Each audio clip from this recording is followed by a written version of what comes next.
Prayers.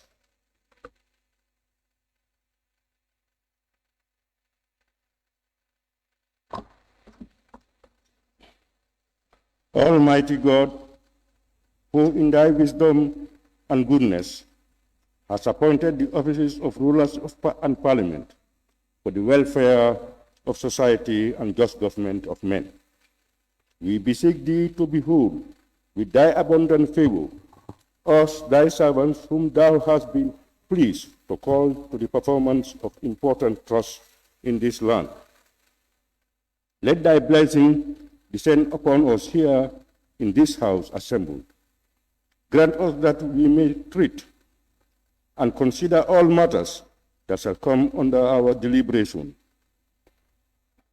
in so just and faithful a manner, to promote thy honor and glory, to advance the peace, prosperity, and welfare of this country, and of those whose interests thou hast committed to our church. Amen. You can be seated.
Yeah, thank you, Clark.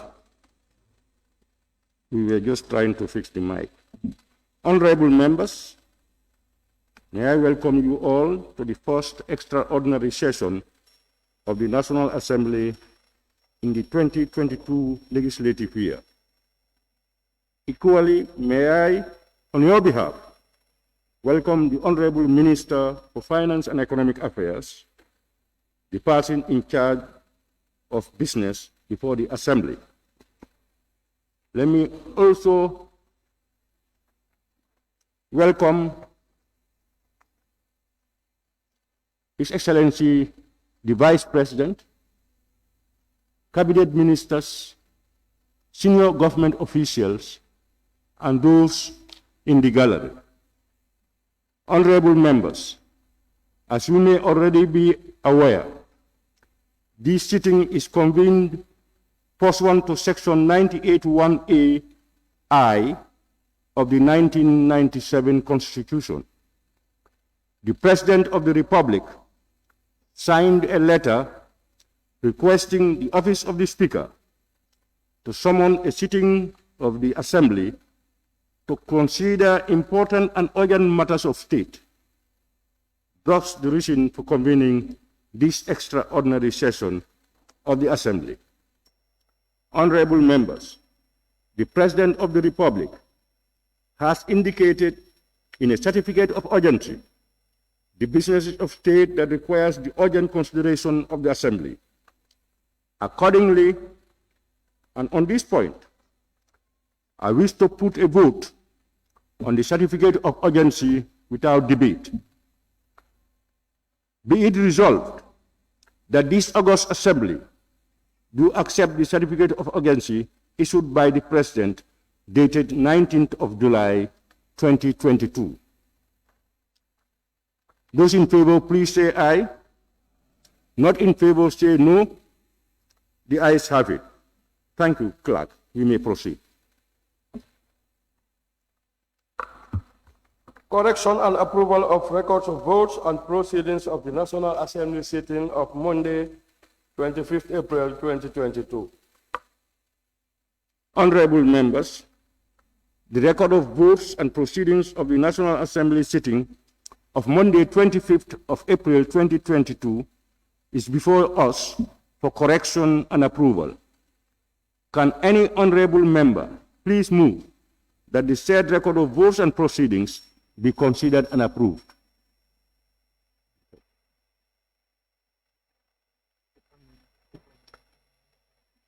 The member for Upper Numi. Thank you very much, Honorable Speaker. I rise to move the correction and approval of the record of votes and proceedings of the National Assembly sitting of Monday, 25th of April 2022, be considered for correction and approval. Thank you. Thank you. Any seconder, honorable members?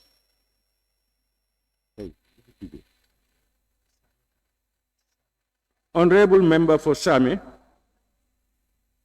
Thank you, Honorable Speaker. I rise to second the motion. Thank you very much. It has been moved and seconded that the record of votes and proceedings of the National Assembly sitting of Monday, 25th April 2022 be approved. Any issues or observations from honorable members? We look at it. You've got copies of the records of proceedings. I think we can look at it page by page.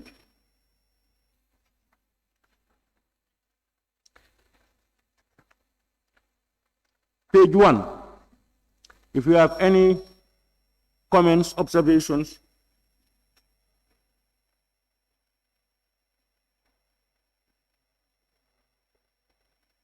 give them time to read it.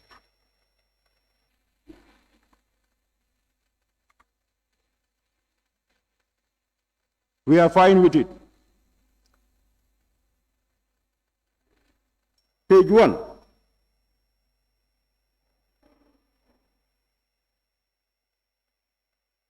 Without comments, then we can move to page 2.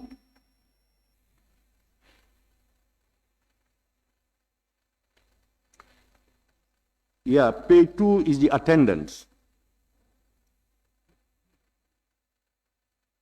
Those who were present, you can look at your names and you can also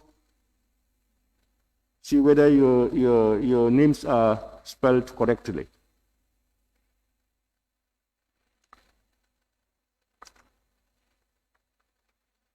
No observations? We move to page 3.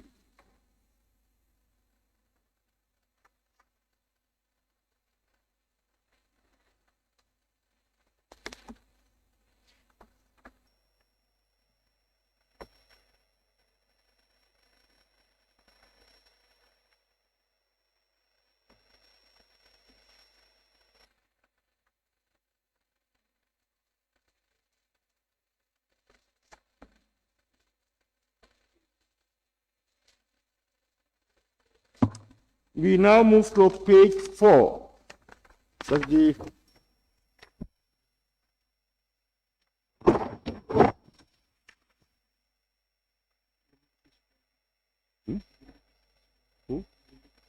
Woolley East. Okay, thank you very much, Honorable Speaker. If you look at the first paragraph Of which page? of page 4, you say page 4. The first line of page 4. The first paragraph of page 4 Okay. and the second line. Okay. That's why I have problem. Jackson put that the August Assembly do consider the report of the Committee of Selection on the report of the Committee of Selection on the nomination. So the on is too much there. I think after selection, in the second line, we just said regarding the nomination of membership. instead of on. Comes a totally. Report of Committee of Selection on the nomination of membership to committees. You said, what's your suggestion? I say regarding the nomination, instead of on the nomination, again, you put on there 3 times. No, I understand. But selection on the nomination of members. Honorable members? Yes? Honorable member for Honorable Kantora. Speaker, I think, remember, if you look at it, it's in inverted commas, and then in the title of the report, that's why it was drafted on the original report. So they are reflecting on that report, which are on inverted commas. Thank you. Honorable member for Woolly is okay. Honorable members, can we proceed then? We now move to page 5. Yes? Woolly East? Yes, thank you. On the end of debate, we have, at the invitation of the Honorable Speaker, the Honorable Bileji Tunkara. So can you make reference to the paragraph you are reading? Under the end of debate, the paragraph under the end of debate, you've seen that. Yeah. The first line. Yeah. We removed the Honorable Bileji Tunkara. We removed the D, the article D. And if you go further, it says majority and member. It says majority leader. Honorable member, can you do it one by one so that members can follow you? Okay. End of debate. The invitation of the Honorable Speaker, you said we removed the D that is there, the Honorable. The Honorable Bileji Tunkara. We removed the D. We just say Honorable Bileji Tunkara. Honorable Bileji Tunkara. Majority leader. The leader is missing. It's just majority. Majority leader. Leader is missing there. You've seen it? Yeah. Okay. Members, are you following? All right.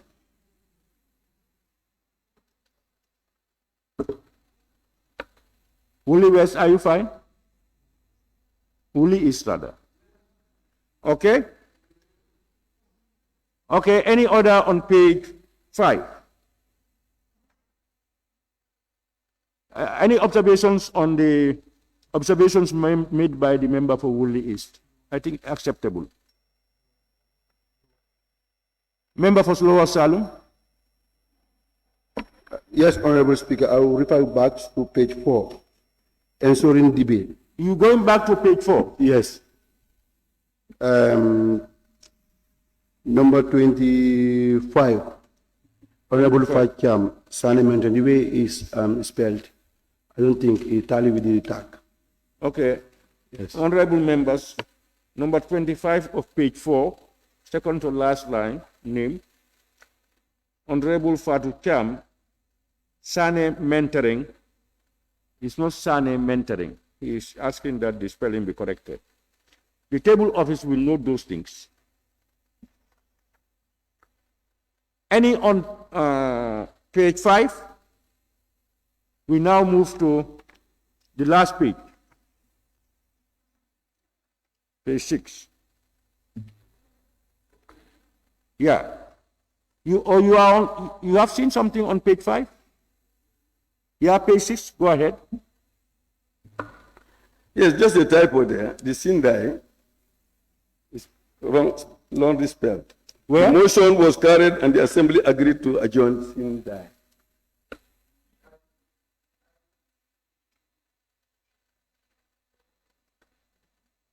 Yeah. DE, it is, put DE, it should be DIE. Any order? Yes, Honorable Member. Yes, Speaker, if you check on the order paper, I refer you to the order paper, please. You are referring to the order paper? Order paper, yes. Today's order paper? Yeah, there is something to change. Instead of 6th assembly, 5th assembly. You have 5th assembly, I'm seeing.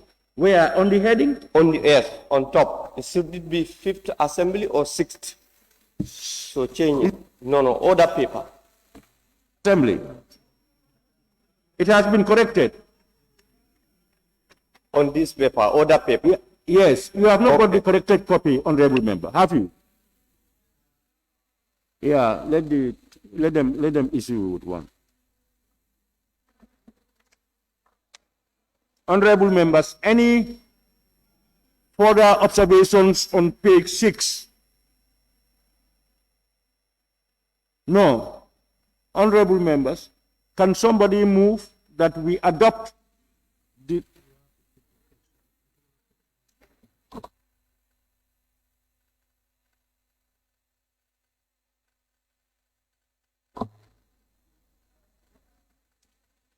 Honorable members, it has been moved and seconded that the record of votes and proceedings of the National Assembly, sitting of Monday, 25th April 2022, be approved with amendments.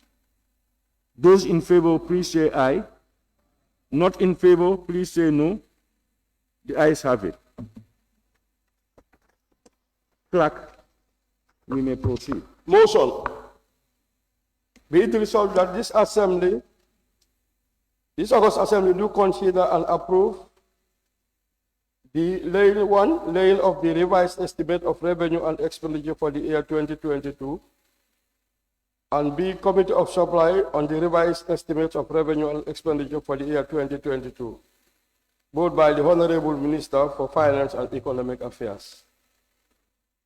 Honorable Minister, you are invited.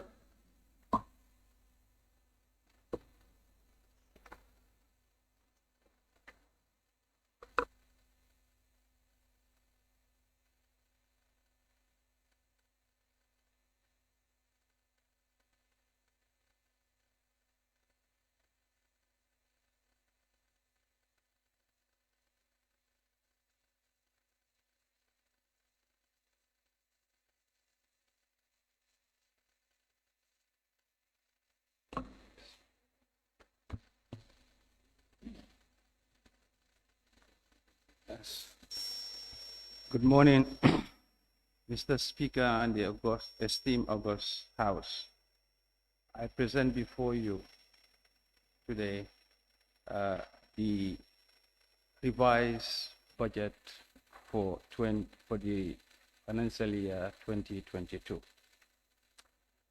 Mr. Speaker, I rise to submit before this August Assembly a revised budget for 2022 as per the provisions of Section 30/1 of the Public Finance Act 2014 that stipulates that the minister may submit a revised budget to the National Assembly with any changes on the revenues and expenditures that may be required within the limit of the total appropriated amount of expenditures in any particular financial year.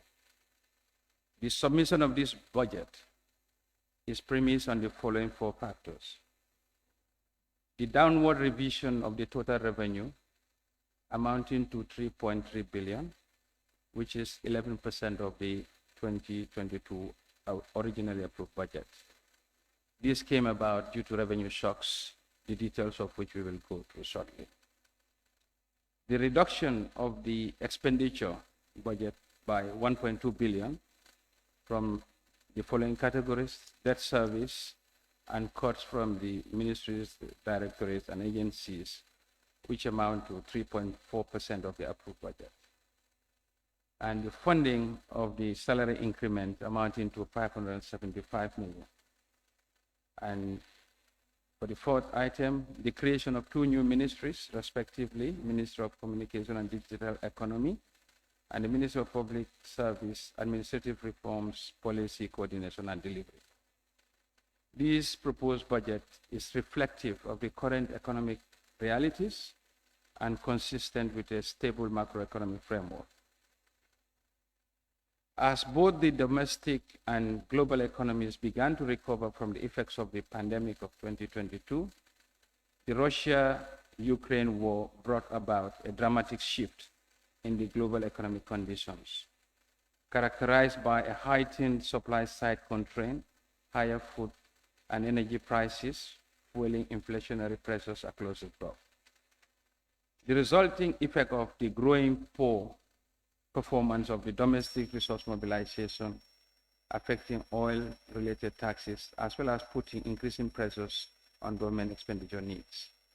These effects, together with the creation of additional 2 ministries and the decision of the government to increase the salary of the civil service, necessitated the revision of the 2022 approved budget to accommodate these changes. Recent economic developments. Mr. Speaker and honorable members of the House, in 2022, initial growth was forecasted to be 5.8%, largely driven by strong private remittances inflow to support construction and domestic demand, as well as a more sustained recovery in the tourism sector. However, the Russia-Ukraine war has dramatically shifted the outlook to the downside, with overall economic growth revised downwards to 3.8%, induced by heightened inflationary pressures, increased food and commodity prices, agricultural inputs such as fertilizer prices, and energy prices. In addition, the growing global supply chain bottlenecks and a reversal in general monetary policy direction further exacerbate the downside risk to growth. As a result, in 2022, the agricultural sector is estimated to only grow marginally to 4.8%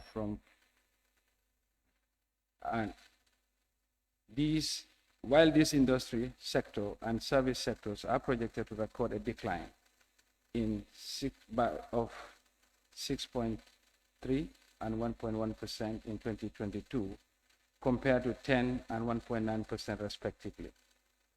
However, the faster than anticipatory recovery in tourism arrivals in the early 2021 and the record high remittances inflows spurred growth, but the recent global macroeconomic landscape has dramatically rendered the outlook more uncertain. And as inflation continues on a faster pace, reducing the spending capacity of both the tourists and the Gambians abroad, the trajectory of good performance on tourism and remittances to drive domestic growth is becoming more in doubt. On inflation, the global increase in energy and food prices is fueling inflation, reaching an 11.6% in the June of this year. As supply-side constraints continue, amidst a sustained increase in demand, inflationary pressures are expected to further strengthen, towards stifling the growth prospects, especially for the lower income import-dependent countries. As a result, inflation is expected to remain above the medium-term target of 5% for the rest of 2022 and beyond. In terms of outlook, growth is projected to moderately rebound to 3.8% in 2022 and strengthen further in the medium term at an average of 4.3% per year thereafter. These projections are predicated upon recovery in tourism, which appears slower than initially anticipated in view of the surge of the global inflation outlook and the ongoing Ukraine-Russia war. Mr. Speaker and honorable members of the House, the rationale for underpinning the revised budget is as follows. As you know, may be well aware, government has taken a decision to revise the approved 2022 due to the 4 factors mentioned above. The global economic shocks resulting in the non-realization of more than 11% of the revenue budget is one case in point. To ameliorate that, the government decided to reduce other charges and interest on domestic debt to contain the impact of the revenue reduction, and to be able to accommodate the increase in the salary of the civil service and a revised remuneration package for the cabinet colleagues. Overall, this has increased the personnel costs to 575 million. The increase is applicable to certain public institutions that use civil service integrated pay scale. To finance the salary increment, government has embarked on expenditure cuts across the board.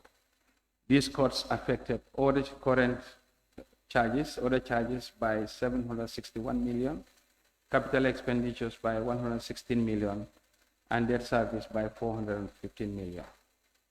On revenues, there is a general decline in revenue and grants, and the continuous subsidies on the petroleum products to the tune of 1 billion for the first 6 months of the year affected the revenue performance for the oil-related products. Budget support grants have been revised downwards due to the non-materialization of budget support from the EU and the African Development Bank for amounts of 30 million, respectively 23 million and $7 million, which translates to $1.5 billion. For non-tax revenue, 30 million has been revised downwards following the non-realization of this revenue from the petroleum sector receipts. The sum of these three revenue items resulted in an overall reduction in the revenue of 3.3 billion in the revenue item. Mr. Speaker and honorable members of the House, revenue and expenditures. The total revenue and grants for the revised 2022 fiscal year is projected to be 26.6 billion, about 11% decline compared to the approved 2022 budget. The decline in the revised budget is mostly on account of poor performance in tax, non-tax revenue items, as well as the missing out on the grant support for the budget support grants. The lower performance in the non-tax revenue of $1.47 billion is mostly related to lower than program non-tax revenue from the petroleum sector for the year. Project grants are projected to remain unchanged at 9.66 billion, while program grants are expected to decline by 1.1 billion in the revised budget, compared to 2.6 billion as per the approved 2022 budget. This downward revision is explained primarily by the 1.6 billion expected in budget support from the EU and the African Development Bank. And as a result, the 2022 revised budget only factors budget support of 1.1 billion from the World Bank, which was duly received. Expenditure and financing. The total expenditure on net lending is revised from an estimated amount of 32.2 billion in 2022 to 31.1 billion for the revised budget for the fiscal year, representing a decline of 3.4 billion. Personnel emolument expenditures, on the other hand, are projected to increase from 5.1 billion to 5.75 billion, accounting for an additional personnel cost of 575 million. The increase in the personnel emoluments is mainly the result of the increase in the basic salary of the civil service. Other charges expenditures is estimated to decline from 11.3 billion to 10.6 billion by the end of the fiscal year, representing a decline of 6.7 billion, which is 6.7% in dollars terms, 761 million. This is mainly as a result of the cuts in the goods and services and transfers on the budget balances of MBAs. Similarly, the capital expenditure, GLF, and externally financed operations is also expected to fall from 12.1 billion to 12 billion, a 116 million, 1% decline compared to the approved budget. Debt interest payments is also revised downwards to 3.04 billion, falling by $115 million in the revised budget compared to the 2022 approved budget by an amount of 3.5 billion. This is mostly due to the overprojection in the domestic interest amount by 450 million. On financing, external financing remained broadly unchanged. However, domestic financing through borrowing has increased to 4.2 billion in the revised budget from 2.5 in the proposed budget, in the approved budget. This represents an increase of 1.7 billion in domestic borrowing coming from the ECF on lending to support the revenue shocks from the Russia-Ukraine war. Capital revenue also increased by 385 million in the revised budget, reaching 1.4 billion from 1 billion in the approved budget. This is mostly on the account of better than expected offer price from the sale of megabyte. Mr. Speaker and honorable members of the House, the revenue policies to sustain the budget. To restore oil revenue, domestic retail prices will need to be revised to reduce the subsidy element and generate a total revenue of $750 million by the end of the year. This measure is expected to generate 0.6% of the GDP in the next 5 months. The revised budget will also include immediate revenue measures which will help address the increase in the wage bill resulting from the 30% salary increment.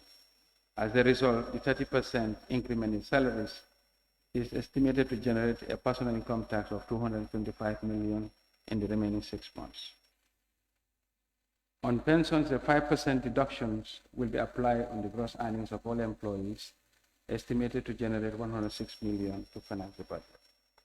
In the context of the improved domestic resource mobilization, the ministry has established recently a Directorate of Tax and Revenue, which will focus on enhanced compliance and monitoring of revenue performance. This will cover critical areas such as domestic and international trade taxes, as well as tax expenditures.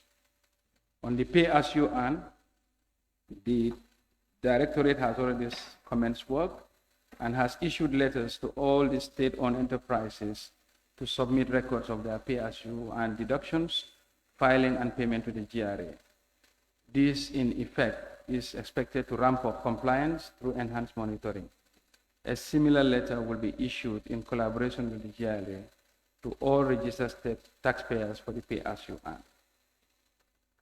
Similar measures are being undertaken by the new Directorate for all VAT registered entities in the country to remit VAT collected on behalf of the government to the GRA on time. The current VAT compliance rate of 66% is expected to be increased to at least a minimum of 80%, and with that we expect additional revenue to come on board. Tax exemptions and special investment certificates. The ministry has taken an aggressive approach to tackling excess losses associated with tax exemption under the SIC scheme. This action has started with the launching of an audit of all expiring SIC beneficiaries to establish the potential tax receipts from graduating companies. This exercise will be conducted periodically going forward. On the telecommunications sector, the ministry, in consultation with the Ministry of Communication and Digital Economy, will introduce revenue measures that will help enhance non-tax revenue collection. Land lease rental income is largely underperforming, mostly due to low compliance and lack of enforcement. To this end, the ministry has requested from the Ministry of Local Government a list of all leased properties and the amount of receipts associated to the leases, these leases. A comprehensive action plan will be drawn in collaboration with the Ministry of Local Government to support the collection and administration of land lease rentals. The implementation of the digital tax administration system through the Ascuda Wall has commenced. The Ascuda Wall was launched on the 20th of June 2020, and the integrated tax administration system has also started. This is expected to improve compliance, reduce the cost of collection, as well as improve data quality for economic policy planning and formulation. Rental income on both domestic and commercial properties remain largely untaxed. As a result, the GRA, in collaboration with the GBOS, has recently conducted a survey of all rented properties in the Greater Banjul area to establish a rental registry that can inform an enforcement plan and collection strategy. Toll bridges. Recent changes in the automation on ticketing of revenue collection at the Senegambia Bridge has proved to be highly efficient, registering a revenue growth of 100% compared to the manual ticket system. In addition, the Accountant General Department has now been deployed to take over revenue collection administration from the Gambia Ferries and the National Road Authority. Given this success, the ministry, in collaboration with relevant stakeholders, is working on establishing a toll collection plaza at the Basse and Fatoto bridges to further strengthen toll-related revenues. On the PPP concessions, the ministry is embarking on a comprehensive review of all government concession contracts, especially the ones close to expiration.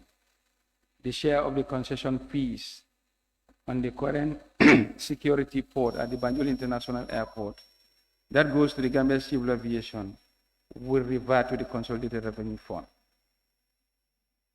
Mr. Speaker and honorable members of the House, the expenditure policies are hereby outlined. The 30% basic salary increase only covers the civil servants, that's ministries and departments, as well as subvented hospitals under the Ministry of Health and subvented schools under the Ministry of Basic and Secondary Education. Further, the general salary increase of 30% on basic salary exclude pensioners, as the last salary review in 2018 was 100% for this category. And we believe this increment resulted to a mismatch between the active employees and the pensioners, and therefore their exclusion is meant to correct this anomaly. The linking of allowances from the basic salary will be carried out to further create an estimated fiscal space of 125 million in the next 6 months. To further accelerate, create fiscal space, the ministry will freeze all committee allowances for internally held meetings within the ministries. On the general expenditure revisions, a cut on the budget balance of ministries was done to provide needed fiscal space in order to accommodate the salaries. In addition, the groundnut subsidy for 2022 has been removed since the groundnut prices are surging globally and therefore minimizing the need for a subsidy on groundnut. Domestically financed capital expenditure has also been reduced. This affects mainly non-performing capital projects. However, additional funding for road construction has been provided. And this covers roads such as the Hakalang and North Bank roads, Lot 1 and 2, as well as the Kiang Sankandi. Debt service. The ministry has started engaging our external creditors for a debt reconciliation exercise. The objective of this exercise is to update our external debt database and improve policy making process. On the domestic front, the ministry has started a debt reprofiling initiative to reduce the cost of interest on domestic debt. For this reason, the government has begun the issuance of long-term debt bonds to retire short-term treasury bills instruments. In the same vein, the ministry will continue to engage our creditors on debt relief initiatives to create the necessary fiscal space for domestically financed capital expenditures. Mr. Speaker and honorable members of the House, in conclusion, the overall fiscal position will remain sound under the presented framework. All revenue shocks have been adjusted and the domestic revenue are expected to finance the government expenditure for the rest of the fiscal year. This will help provide greater predictability in the implementation of government programs. Furthermore, spending cuts more than offset the increase in salaries. Mr. Speaker and honorable members of the House, whilst we continue to count on your usual support, we look forward to this August Assembly to approve the revised 2022 budget, which is expected to improve the lives and livelihoods of the civil servants in particular and the Gambians in general within a stable and sound macroeconomic environment. With that, I submit. Thank you. Thank you, Honorable Minister. Any seconder? Honorable nominated member Maimuna Sise.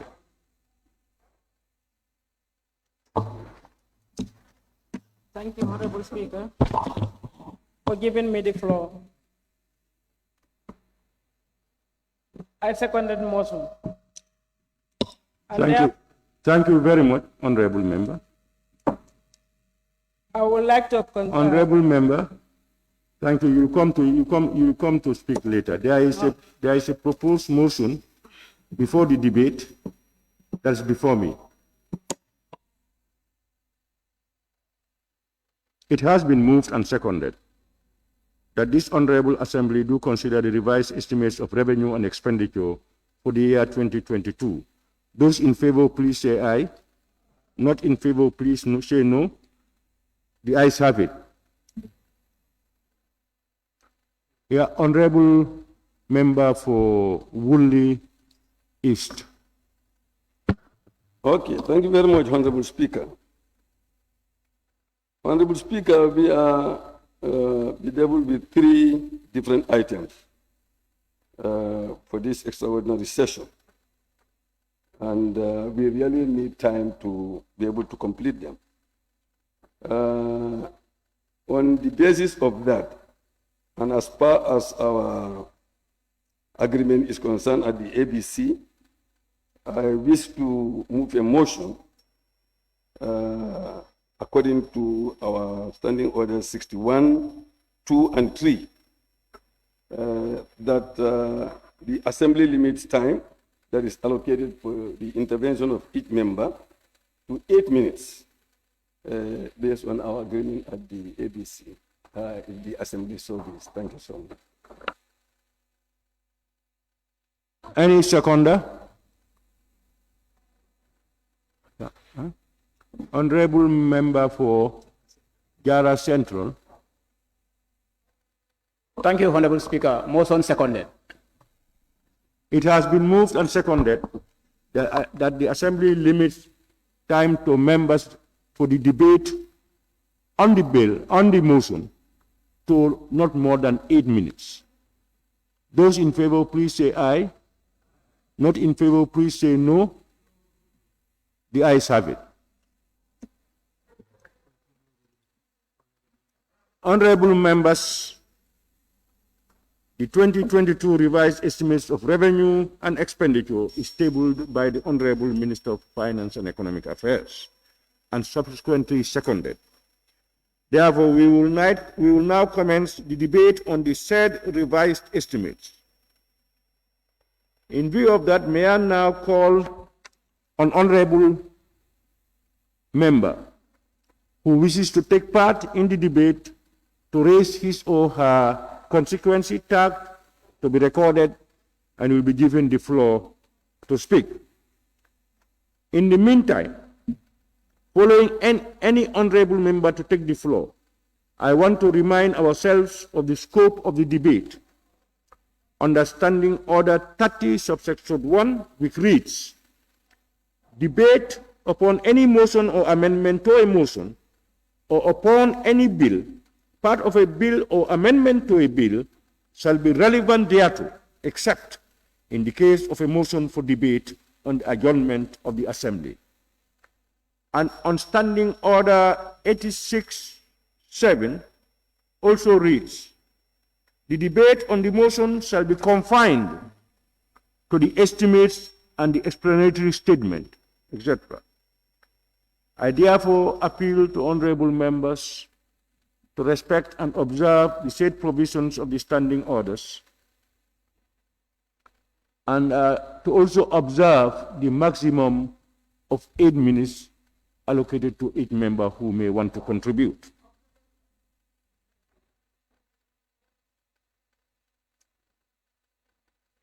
Honorable Member for Banjul. You just mentioned Section 86. Section 86, Clause 7, that the debate on the motion shall be confined to the estimate and the explanatory statement. But we've not received the explanatory statement. And based on our standing orders, it should have been given to us at least 30 minutes prior to the statement being read. We are yet to receive the explanatory statement, Honorable Speaker. How can we confine our debate on a statement that we've not received? Thank you. The purpose of the provision is to ensure that debate shall not, it can be short of it, but it cannot exceed that scope. And in fact, honorable member, have you got your copy? Okay. All right, okay, honorable member, if you don't have it, it will be issued to you as soon as possible. Honorable member, it will be issued to you as soon as possible. I now open the floor for debate. And what are the list? Can you please raise your tag so that we get the list of those who want to contribute? Yes. Now we begin with the honorable member for Kiang West.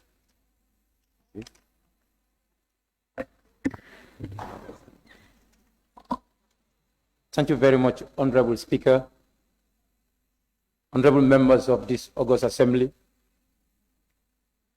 honorable ministers, media. I rise to make a submission and few observations with respect to the proposal presented by the Honorable Minister of Finance. First, my observation on this presentation would look at the salaries increment of the civil service. Looking at the salaries increment of the civil servant to 30%, as rightly stated by the Honorable Minister of Finance and Economic Affairs, this increment gives a segregation of excluding the pensions, but the 30% salaries increment is cut across flat for all the civil servants, being low-income earners or higher-income earners when it comes to the pay scale. There is a huge variance, huge gap with respect to this increment. I've done a little mathematics here to just highlight some of these differences. One of them are the low-income earners with a monthly take-home of $2,500 are going to be increased by only $750 as per this 30% increment. This could not earn these low-income earners even a bag of rice or fish money of 1 week plus. And it gets to 30% increment for monthly take-home employees of $3,000 would earn only $900, which could not earn them a bag of rice. And this takes you to those earners going home monthly basic salaries with $10,000 would have $3,000, and this could earn them 2 bags of rice or 1. Those earning $20,000 would have $6,000 increment by this 30%, and this could earn them 3 bags of rice. While those with the lowest earning of $2,500, this increment cannot earn them even a single bag of rice. In this observation, I observed that there would be a necessity for the ministry, for the Minister of Foreign Affairs, for the Minister of Finance and Economic Affairs to properly look into this. Since we are at halfway of the fiscal year, almost more than the halfway of the fiscal year, it would be better ideal for the ministry to do the general salaries scale review. When the general salary scale review is been done, then this would give a room for there to be an observation whether those earning the lowest salaries can be given a certain percentage, and those earning highest salaries at the end of the month can be given certain percentage. But hence that is not done, and it is coming at this time of the fiscal year when the year is almost ended. I believe this is not feasible. This would only help the citizens, more so those that are earning very little at the end of the month, when we do the general salary scale review and we give them a better percentage that could help them at the end of the month. Mr. Speaker, I further proceed to look at the proposal in the content which contains one of the reasons why the budget of 2022 is being revised, the creation of the 2 line ministries. I want to submit that the creation of a two-line ministry is a huge job, and that the funding of that cannot come from actually probably the cut-offs from various ministries or the national contingency. If the Minister of Finance and Economic Affairs is ready to cut the national contingency fund budget to help fund the service of these various ministries, our national contingency fund will be at stake, and there could be disasters that we would not be able to respond to if these contingency funds, which are there to respond to disasters and other miscellaneous expenses, is being taken to the funding of a full-fledged two ministries. Mr. Speaker, I want to observe that looking at the estimate, the revised budget, the revised budget has allocated 134,663,000 to the Minister of Public Service, Admin Reforms and Policy Corporation. I believe we have gone up to halfway of the fiscal year. So allocating 134 million is not feasible. Since our engagement with the Minister of Finance and Economic Affairs on Wednesday has made it clear to us that these ministries are not the ministries that are going to be built from the broad base to up, but it is only to provide leadership and to advise as far as this, operation of these ministries are concerned.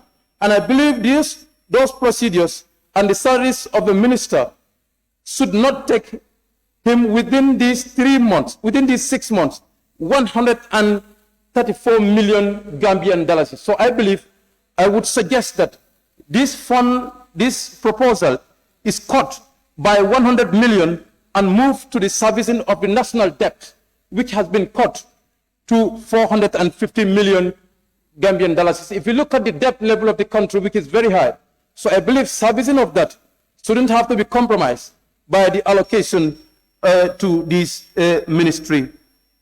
Mr. Speaker, I still look at the domestic borrowing of the country. This has demonstrated that the financial situation of the country is definitely worrying, as rightly alluded by the Honorable Minister, that the Russia-Ukraine war has been a serious issue, and non-realization of the commitments from the development partners.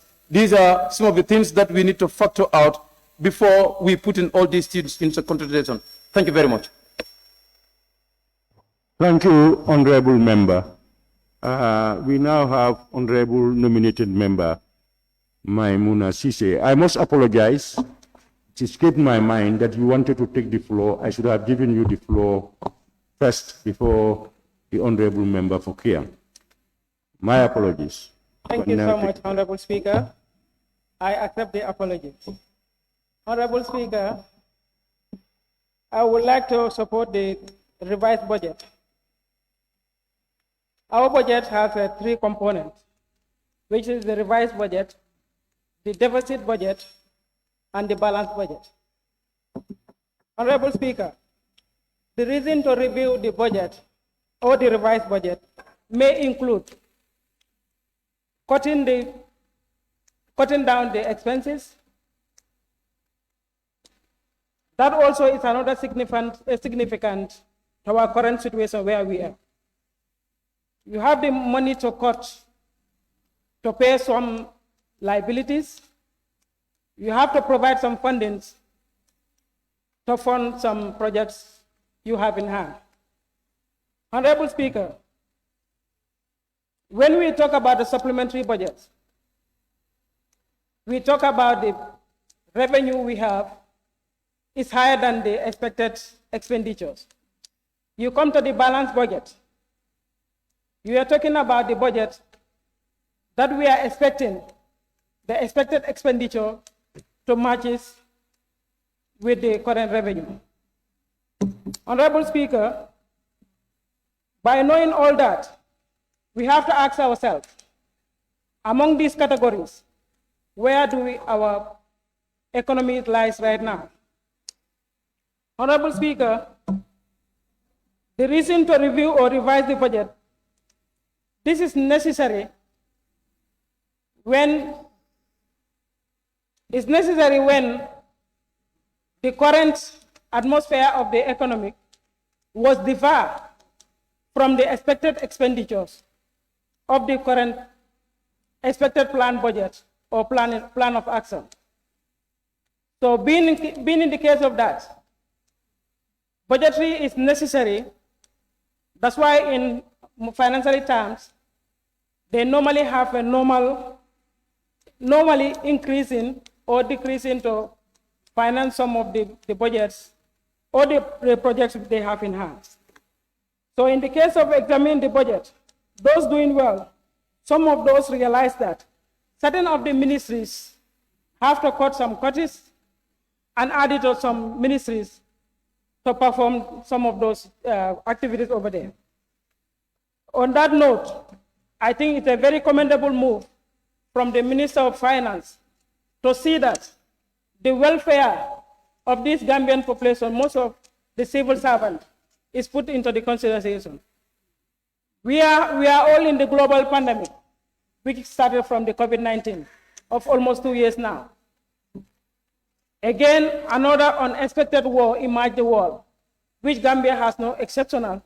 We find ourselves in a situation whereby we think it's a collective responsibility of this August Assembly to make sure that we stand in the interest of this country. We should have a party politics, but not at this serious situation which the country is facing. We are appealing to our honorable members.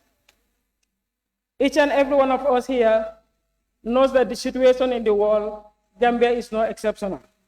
So I therefore, Honorable Speaker, taking my seat, but before going further, I still now want to appeal to this Honorable August Assembly to consider this important document and have their blessing towards the document whereby we will yearn for the better Gambia and a better living for every citizen of this country.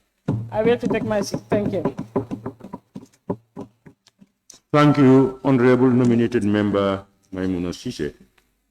The Honorable Member for Brikama South. Thank you very much, Honorable Speaker. Honorable Speaker, I think the job before us is an enormous tax. But first, I just want to remind ourselves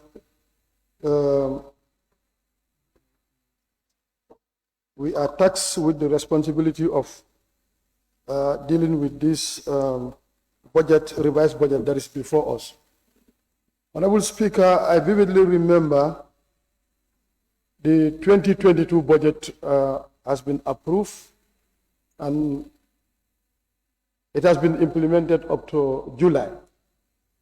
And revising it is good, but it's very important for us to get the implementation report of what has been approved, and it has started from the 1st January up to the end of June, which is also very important, because what is important here, if you look at the 2022 budget that has been approved, the revenue that has been approved is 29.8 billion that has been approved for 2022 with a budget deficit of 2.2 billion. And that has been implemented up to 6 months. And at the tail end of this 6 months, there is a serious cut of $3 billion. But my problem here is the ministry took time to do this revised budget. And this is brought to us for us to decide on this in a day, within a day.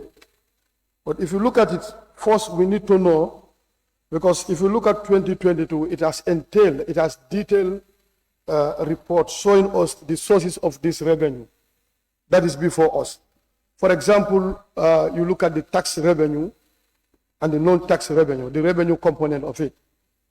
Like if you look at it, the revenue component for the approved is 17.5 billion. whilst the revised one is 15.8 billion.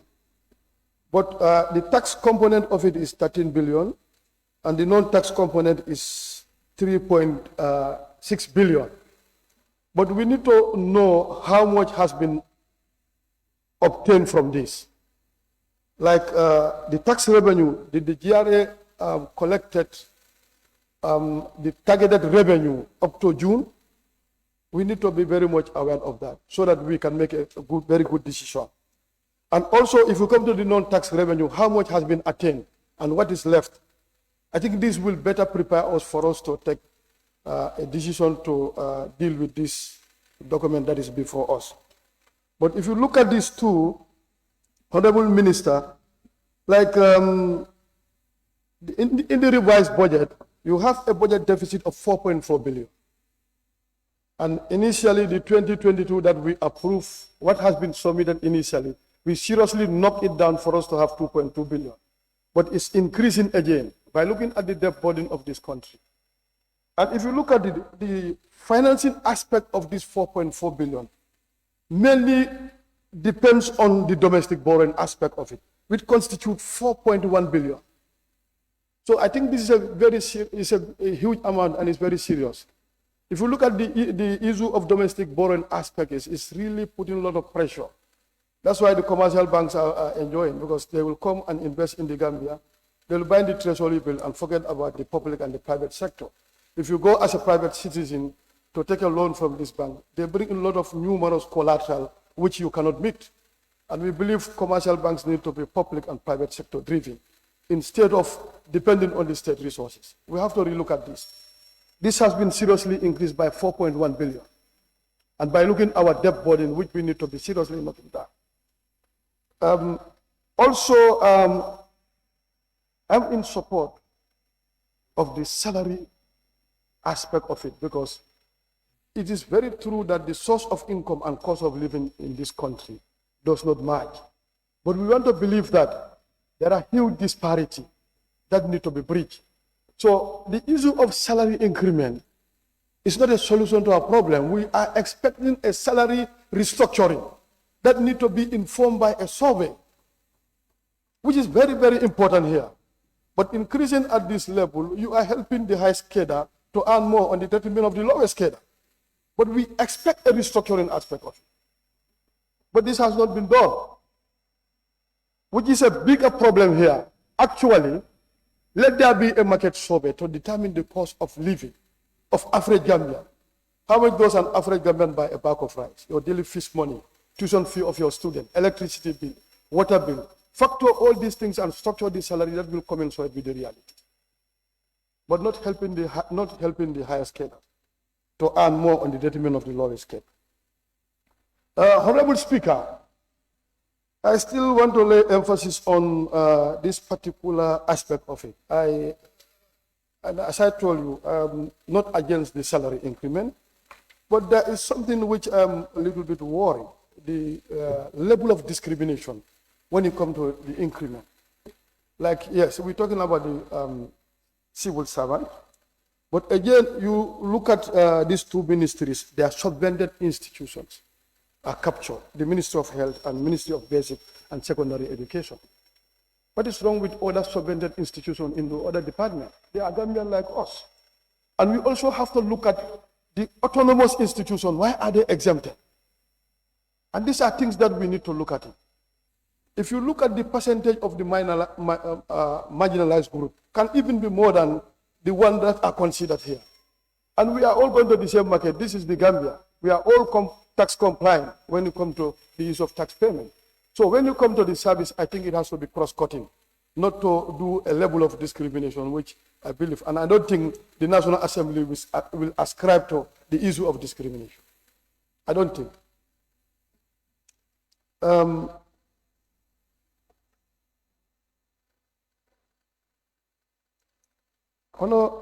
Honorable Speaker, there is one thing also I want to flag, that is the summary sheets that has been given to us.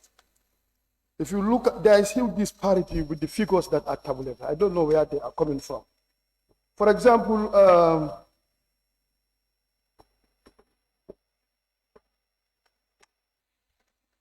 For example, the Office of the President.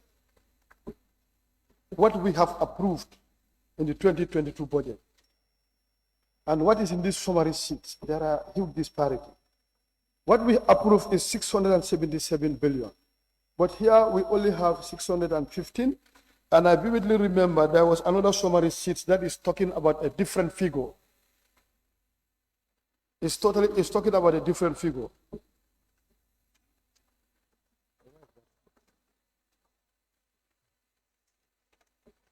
Yes, if you look at this figure, what is here, there are two summary sheets we have. The other one, what is given to us is 672 million, 650. But in the actual approved one, we have 677. Honorable member. Yes, I'm coming. Your time is up. Honorable members, as you speak, you please. Actually, honorable member, yes, please. Yes. Let me wrap up. Finally, I want us to look at these time differences. Just take a seat. What I want honorable members to do is, as you speak, just look at the screen so that it will help you to manage your speech. I give you 20 seconds, honorable member. Thank you for your generosity, Honorable Speaker. I just want to flag some disparity with regards to what is entailed in these particular summary sheets, starting from the Office of the President, the Independent Electoral Commission, and you have a host of them.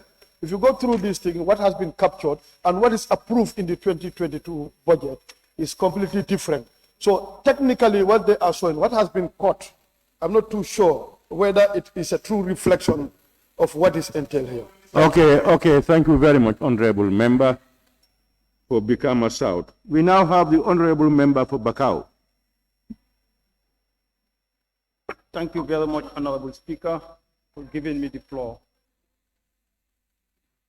The topic before us is a delicate topic. Delicate in the sense that I would describe it as a time bomb for all National Assembly members.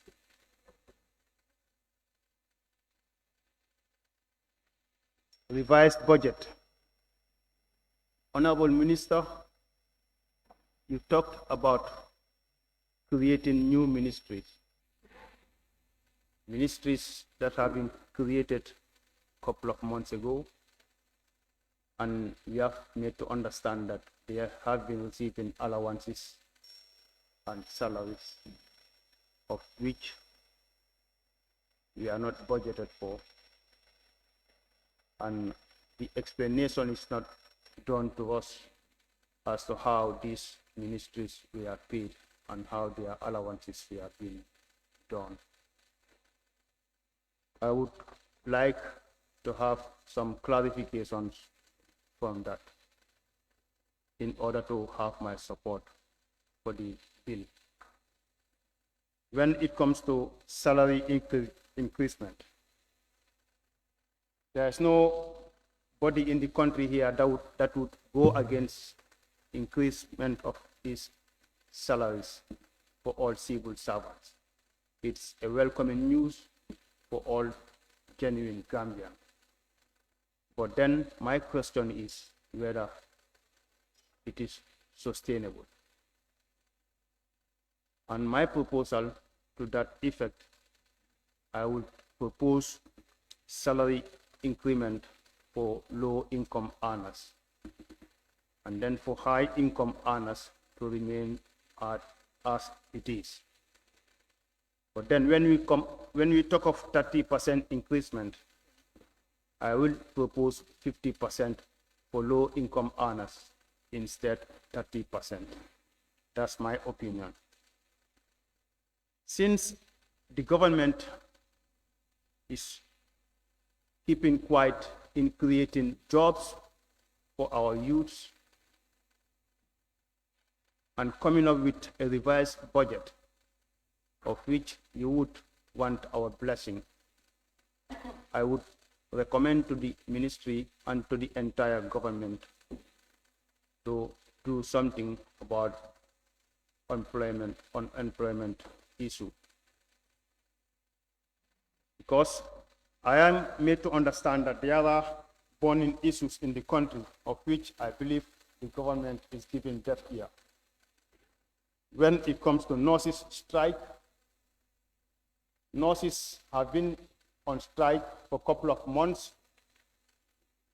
The government is not attempting to do anything to meet to their demands. This is my understanding. When it comes to fertilizer issue, it becomes a burning issue in the country. Farmers are crying of high price of fertilizer. And to my understanding, government is not willing and government is not ready to make any subsidy to make sure that fertilizer becomes, the price of fertilizer becomes down. I am made to understand that there are some budget cutoffs from some institutions and some ministries as well. And I am made to understand, according to the document before us, no explanation has been done as to the reason why those cutoffs. Honorable Minister, with these few remarks, I would want to take my seat, but before taking my seat, I would want clear clarifications out of what I have said in order to have my blessing for the revised budget. I thank you very much. Thank you very much, Honorable Member for Bakau. Honorable members, let me remind all of us that we must not go outside the scope of the debate. I don't want to put in order any honorable member. We all have our standing orders. We all know the guidelines. So as much as possible, we don't try to go away. We may wait until the adjournment debate to come out with certain issues. We now have the honorable member for Foni Kansala. With all due respect, Honorable member, please sit down.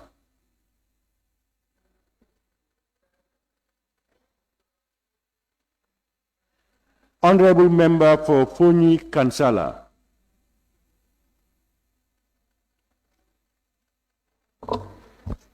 Thank you, Honorable Speaker, the Minister of Finance, and all members in this House. It's indeed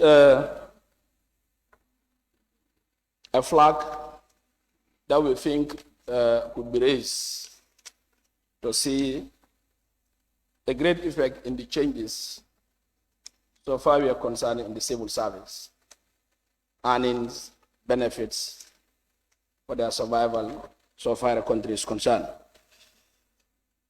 I am putting this to the Minister of Finance. In the high side, this was a common understanding with the Gambian populace, more so the civil servants, that an overall change of salary, not increment, structural base, a proper laid of a pay slip or pay structure for the common good of those civil service to see that aspects of they improve in their living condition is bettered off. In all sides, PMO had done a great job that we thought it could have even killed the spirit of what we are here today as an increment, but a total structural approach of civil service. It was populist, all over medias. People have seen it, but it is a non-starter as we are in this August Assembly. What we have seen today is an increment of 30%. That civil servant had laid hope and aspiration that I'm seeing a newborn of take-home, a newborn of earning, but instead it is a 30% of increment. So I believe so we have to be realistic in our approach in terms of governance and governing system to change that narrative, to bridge the gap of that low-income earner and the top brass of government. Honorable Speaker, I believe clearly that this is a time that all civil servants, irrespective roles and functions that you have, we should start the best practice to accommodate that proper breaching ground to make sure that disparity of, how the lower guy earns and the higher earn should be, put in place. Looking at the approved budget and the revised budget, I am flattened and left dumb. Today, you look at the Minister of Tourism. This is a revenue-based ministry that could yield dividend, change the narrative, bring revenue for the country. But connected with the department that is National Human Rights Commission.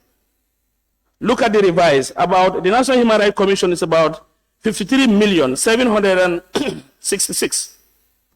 While you look at the tourism, it's about 41,145. What is human rights going to bring us in terms of revenue? So it's a great concern. I think if we keep the Ministry of Tourism could change the scope. The other thing also is looking at some of those institutions like National Audit Office and their court. These are institutions that serve as a guiding tool for the National Assembly in terms of their operations. If they are not equipped, you end up having problems of bad luck of cases or bad luck of reports that are not attended.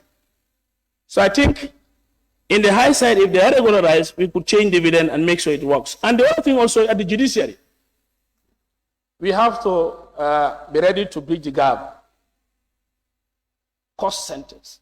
Judiciary could bring revenue for the country if proper tools are put in place by the Minister of Finance and government institutions in terms of what cost cases and also charges that today could see a better of in terms of improving the revenue generation.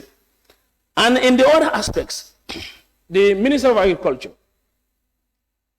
we should be ready to enhance it, capacitize it, and make sure it generates revenue for the benefit of that country. And looking at some of these allowances, basic salary increase at 3,900 as an increment.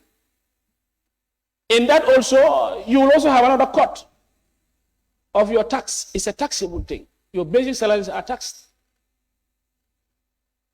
As per my research,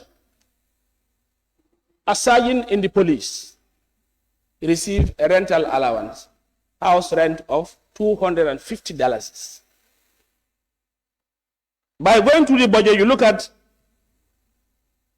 Office of the President. They had an allowance of called cost of living for top brass to be paid that. That cost of living, we are all living people, and I believe so. It should be a general consensus of all and sundry. About, from my estimate, 20,000 will be paid monthly for that cost of living, while a considerable police sergeant, 250 as what house rent. Where in the Gambia would you have that? So I believe we could work along to make sure we bridge the gap of a more robust, a better structured pay to meet the lives and the livelihood of the people. And again, you look at in the other side, ministry, a driver, a basic salary, 17,115. How do you believe, how do you think that driver will survive? His take home is how much? And the percentage added is how much? So I believe we have to be realistic. Nobody is against an increment or an overall pay to improve the life and the livelihood of people. But we want the government to come out plainly and say to the populace, apologize for not acting as per the circulated message that was going on of a total new pay scale, but now a 30% increment. So I laid my submission that the other aspect that I've had a shock moment is this. Today, if whatever agreement or disagreement we had with this budget, my people, your people, the Gambian citizens, the civil servants are still not paid. They are waiting for a day of approval like this. This is a total segregation. This is a total dishonest of services of the life and the lives of people. If it is approved, it's time, honorable member. Honorable member, your time is up. Thank you, honorable member for Fonyi Kansala. We now have the honorable member for Nyamina Dankunku. Thank you, Honorable Speaker, for giving me the floor. Honorable Speaker, let me thank the Minister of Finance and Economic Affairs for coming up with this revised budget. Honorable Speaker, my distinguished colleagues, the Minister have informed us 4 reasons why we have to come with the revised budget. First, the first one, for me, even the first one, the lack of realizing 3.3 billion in the 2022 budget that we approve here, the lack of realizing that 3 billion alone would have warranted a revised budget. Much more if you add another 3 issues. You know, budget, normally in budgeting is a plan. You plan, go ahead, at the end of the day, you realize what you have planned is not achievable. What are you going to do?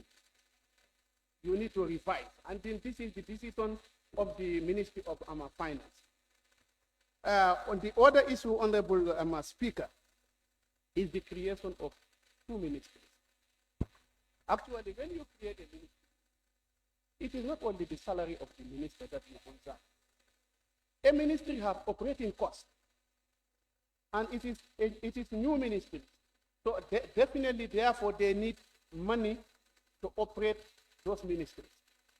Then we come to the salary increment. Honorable Speaker, we are all concerned about the salary of this country, ranging from the low-income earners to the high-income earners. In this country, I believe both the high-income earners are low-income earners. We are all having a problem. We are all national assembly members. Today, if you receive our salary, you hardly spend your salary without buying 3 or 4 bags of rice to others who is not belong to you. Then, when it comes to the low-income earners, the idea of increasing salary, left to government alone, everybody will have enough to go home, to take something at home. Left to government. But actually, in fact, I would thank the Ministry of Finance and Economic Affairs. What we were anticipating when we heard about this salary increment, we were anticipating a supplementary appropriation bill that would be tabled here. But the Ministry of Finance is saying, no, I'm not going to do that. Because of the nature of the economic situation in the world now, he said, what you approve, I'm going to move around what you approve, cut until I get what should be added to the 30% salary increase. The idea was not 30%. The idea was to increase any amount, even when it is 100%, that the low-income earners and the high-income earners will actually, at the end of the day, go along at home. Let me tell you, it is very important to restructure the salary. But there is no way, again, we can receive the same salary. It's not possible. We just have to be realistic. Even when you restructure the salary, we cannot earn the same figure. We can't. But our wish that every Gambian, if you are paid your salary, definitely make sure that it will help you. You know, I'm actually, Honorable Speaker, you know, salary. salary is very important at your active service and when you pension. Salary contributes two effects on the employee. When you are in active service and after active service. We all realize, we know how poor the pension in this country is because of the low salary. So actually, as a representative of the people, what we wish is that for every Gambian to have enough at the end of the month. But again, we have to understand again, Gambia is not living as an island. We have certain things that we normally look when it comes to salary increment. And then I think the Ministry of Finance have made a lot of effort to make sure at least, however small it is, we get 50%. But what about if you increase 50%, you go for only 2-3 months, you cannot go ahead. What are you going to do? They said, no, let's look at a figure that we feel if we float it into our economic system, at least people, there will be a little increment until in the near future, when the economic start booming in this country, then increment can happen. It is not said that only if we increase only this 30% this time around, we cannot increase.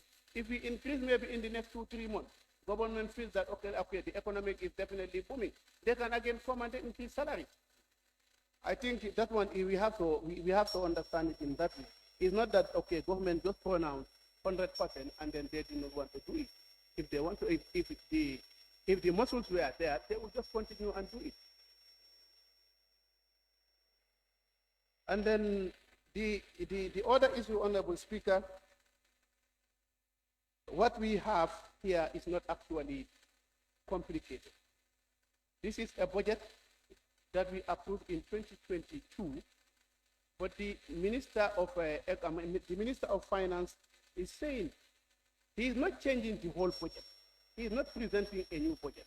What he is presenting is a revised budget that he looks at certain areas that they feel actually we need to either cut them or they look at the budget in priorities and then come up with a revised budget. So what we have here actually is not too much complicated. He have give us a very good summary. If you looked at this one, you don't even have a problem. It will be very easy for us. My colleagues, honorable members, I would implore your indulgence. We approve this revised budget that the Ministry of Finance have actually presented before us.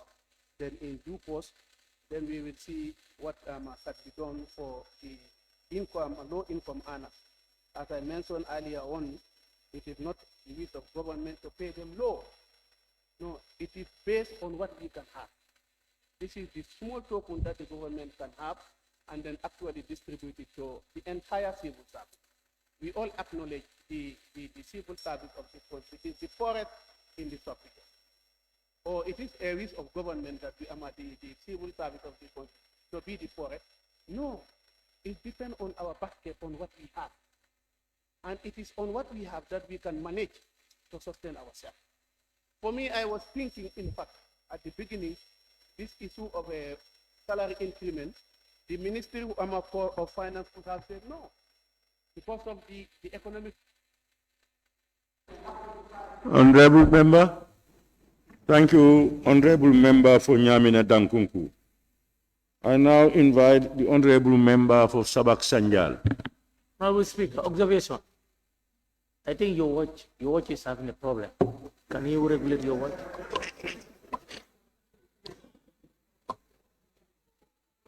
Yeah, Honorable Member, yes, can I hear you? Honorable Member? I'm saying your timing has a problem. It's not working. I think your watch has a problem. No.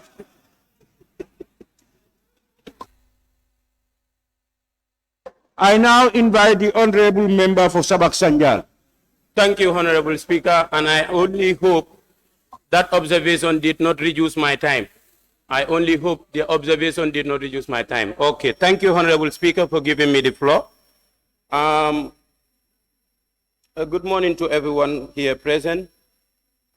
First of all, I want to thank all ministries and all members of parliament here present for participating in this important event, which is the budget review. First, I will want to desist from what my honorable colleagues have been concentrating on, which is the salary issue. I think this is not the only component that resulted to the review of this revised budget. We first have to put that into consideration, that there are other issues that resulted to the review of this budget, which the Honorable Minister had made mention here in this August Assembly. One of which is the downward revision of total revenues amounting to 3.3 billion, which is 11% reduction of the approved 2022 budget. I think this is very important for us to look at. It is important we note that Gambia depends also from international funding. This is very important to be noticed, that some of the fundings that come to the Gambia are donors. And for that being the case, they come with their conditions. They come with their recommendations. And we, as a country, being the fact that we depend on certain donors, we cannot exceed some of these important donors who come with their recommendations, who come with their conditions. Yes, it is equally important to note that the reduction of the expenditure of 1.2 billion from domestic debt services and cuts from MDAs has also resulted to the review of this revised budget. Among these is the component of the salaries. What will you tell your fellow Gambian who is posted in the outskirts of this country? Let's say somebody who is posted at Kunjeta. What will you tell that individual if you want to come here under this assembly and say, no, we cannot revise this budget, or we cannot approve this revised budget because it includes what you call increment of salaries, and the Gambia cannot sustain that?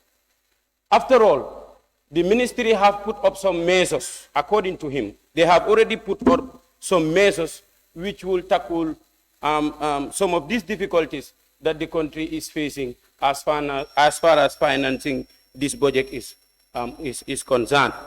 One of which is the ministry has established a tax directorate, which will go a long way of fighting what we call nowadays corruption in our country.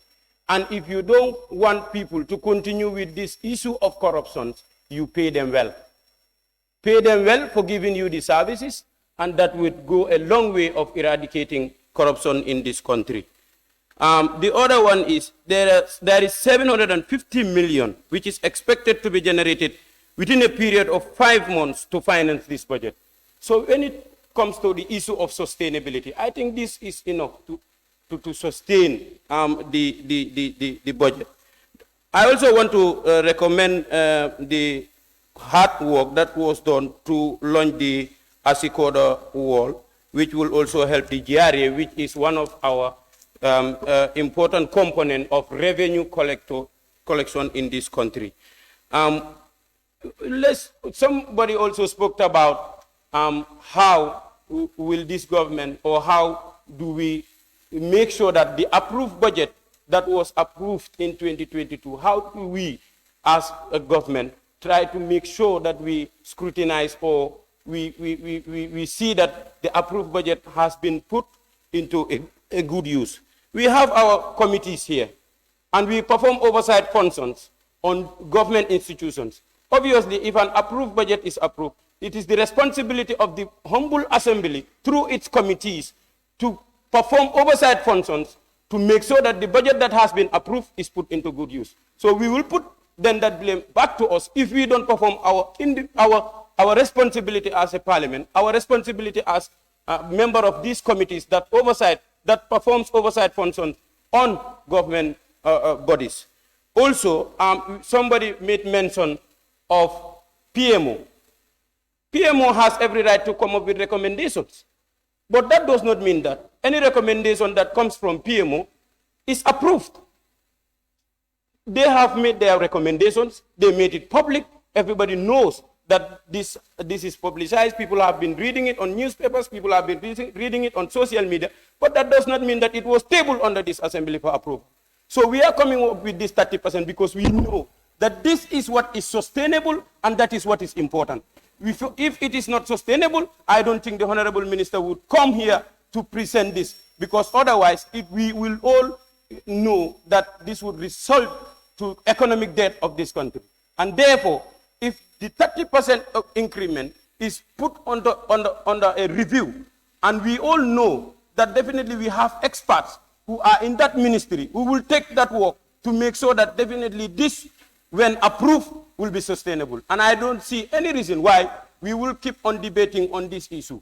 We need to look at ways of increasing, ways that we would put, strategies that we will put, or the instruments that are to be put in place, which the ministry has done in helping increase the economic growth of this country. We have seen it happening in other countries. When this pandemic came, when the Ukraine and Russia war came, other countries have strategized themselves to increase the economic level of their countries. We have seen it in Germany when this Ukraine war came.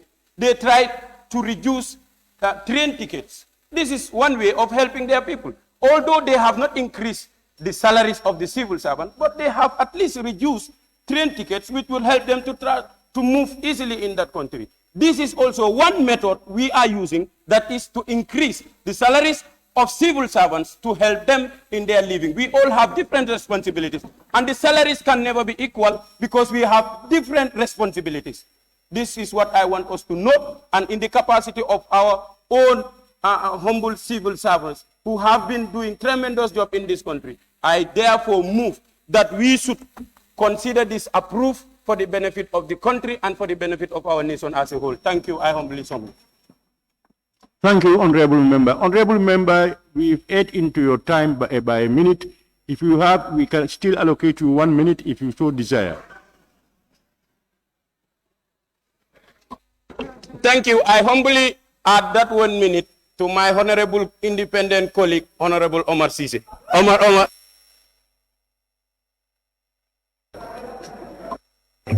Thank you, Honorable Member for Sabak Sanjal. Now we have the Honorable Member for Combo East.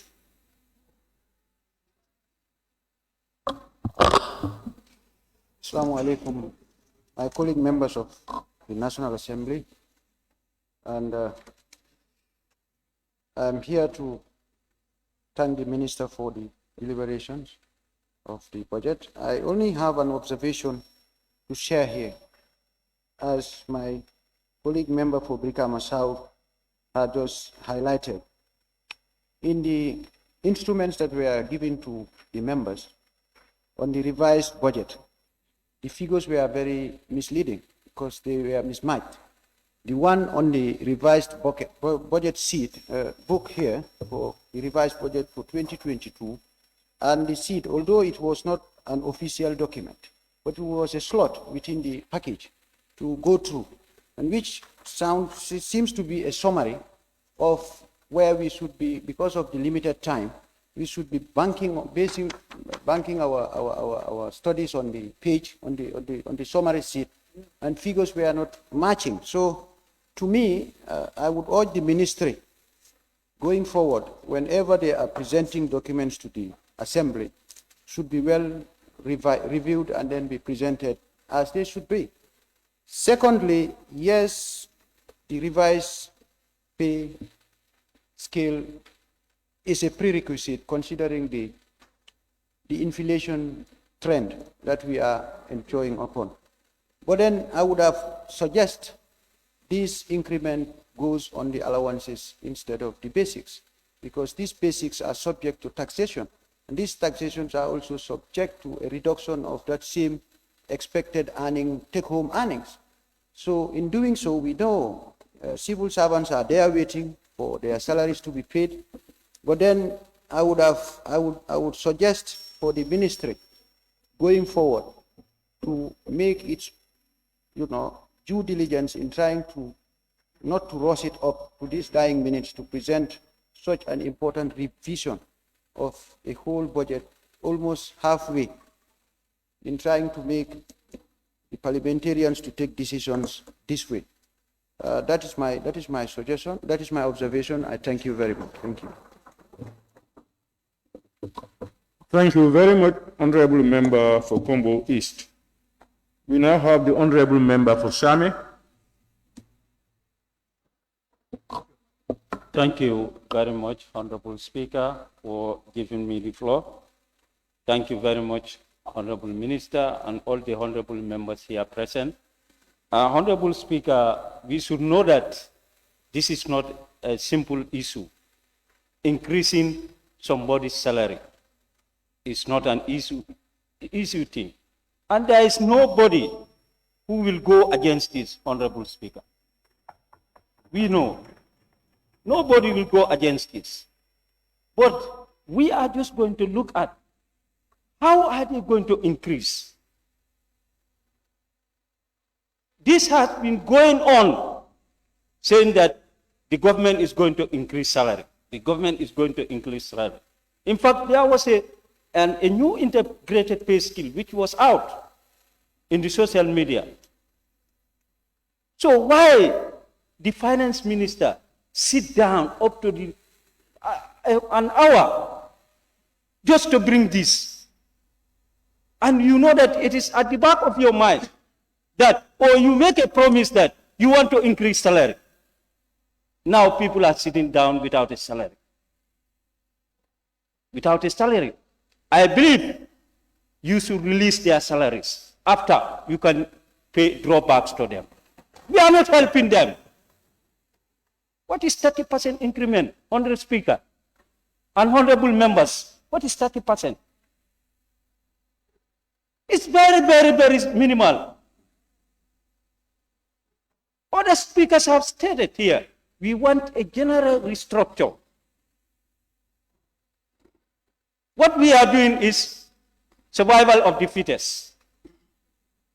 Yes, anytime there is increment, 50% across.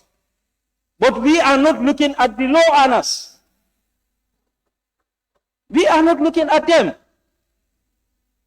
When we know that we don't have enough, we cut our coat according to our size.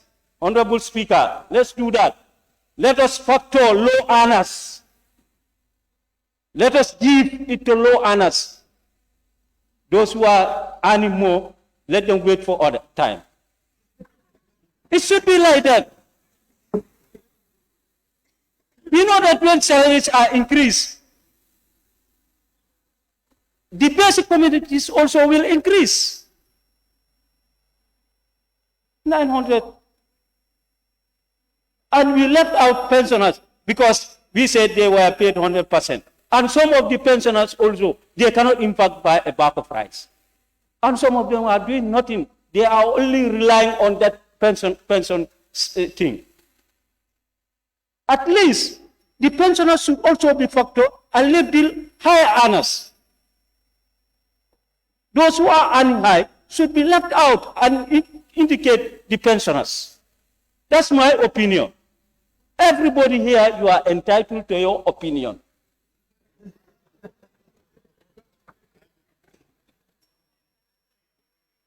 Now, and Honorable Speaker, this year is a bad year for the farmers. We are saying increase in salaries, but farmers are there without a fertilizer.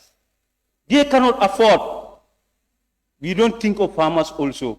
Anytime, there should be a time we say now increment for farmers. Look at farmers this year. They cannot buy a bag of rice. sorry, a bag of fertilizer. But we are not thinking of them. Last year it was 700, now 2,000. How many of our people can buy fertilizer? 2 bags or 3 bags with 2,000. Some are thinking of how to survive. Honorable Speaker, this is why I always used to say, and there are always cuttings. What I want to ask the Honorable Minister is that you make cuttings all the various ministries. Did you consult those line ministries when you are cutting those areas? Did you consult them? Within this shortest period, you are doing more harm than good. I don't know. How can we just go and cut things? I know when there is budget this thing, we call them, we discuss issues with them. With these short periods, you cut it. We are here, we are saying that yes, 30% is 30. You don't know what will happen. How can you just go and cut? You may cut an important thing there, which may affect the whole ministry. You don't know. Did you consult them?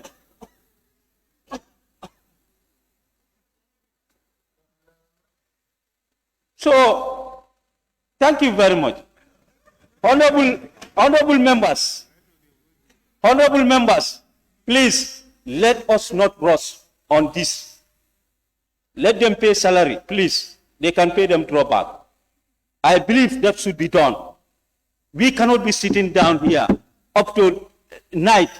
People are outside in the bush, they cannot have their salary because of this. We should not accept that. Let us look at this critically. And last but one, please, high earners, drop them and consider low earners. Thank you very much, Honorable Speaker. Thank you very much, Honorable Member for Same. I now invite the Honorable Member for Fonyi Jarol.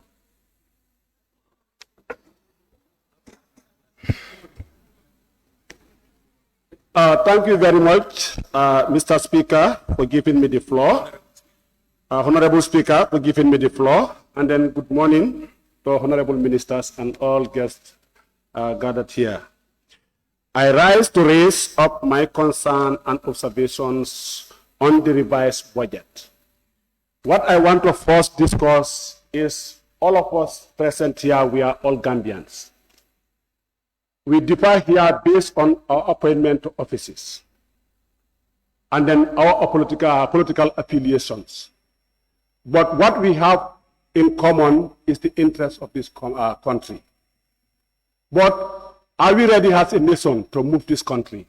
I would say no. We have leadership crisis in this country. Then, most of the speakers that spoke before me have already raised issues here. No one is against the revised budget because it's well designed, it's to serve the interests of this country, but we only have concerns on the implementation of the loans that we are taking. The low-income earners are definitely suffering in this country. Women are suffering. Farmers are suffering. School children are suffering because I'm a part-time lecturer. I was a one-time director. I one time served the rural people in community forestry management. So I know what it means to be a rural person. I made my investigations, like looking at the population of this country. Some will tell you we are already 2 million, some will tell you 1.8 million, whatever. We are almost close to 2 million. And then we look at our debt as it stands today. They said it's 89 billion as of today. I have to compare the past and the present. They said, some say 38 billion when Gambia left. That is combined 22 years and that of 30 years. Some will tell you 48.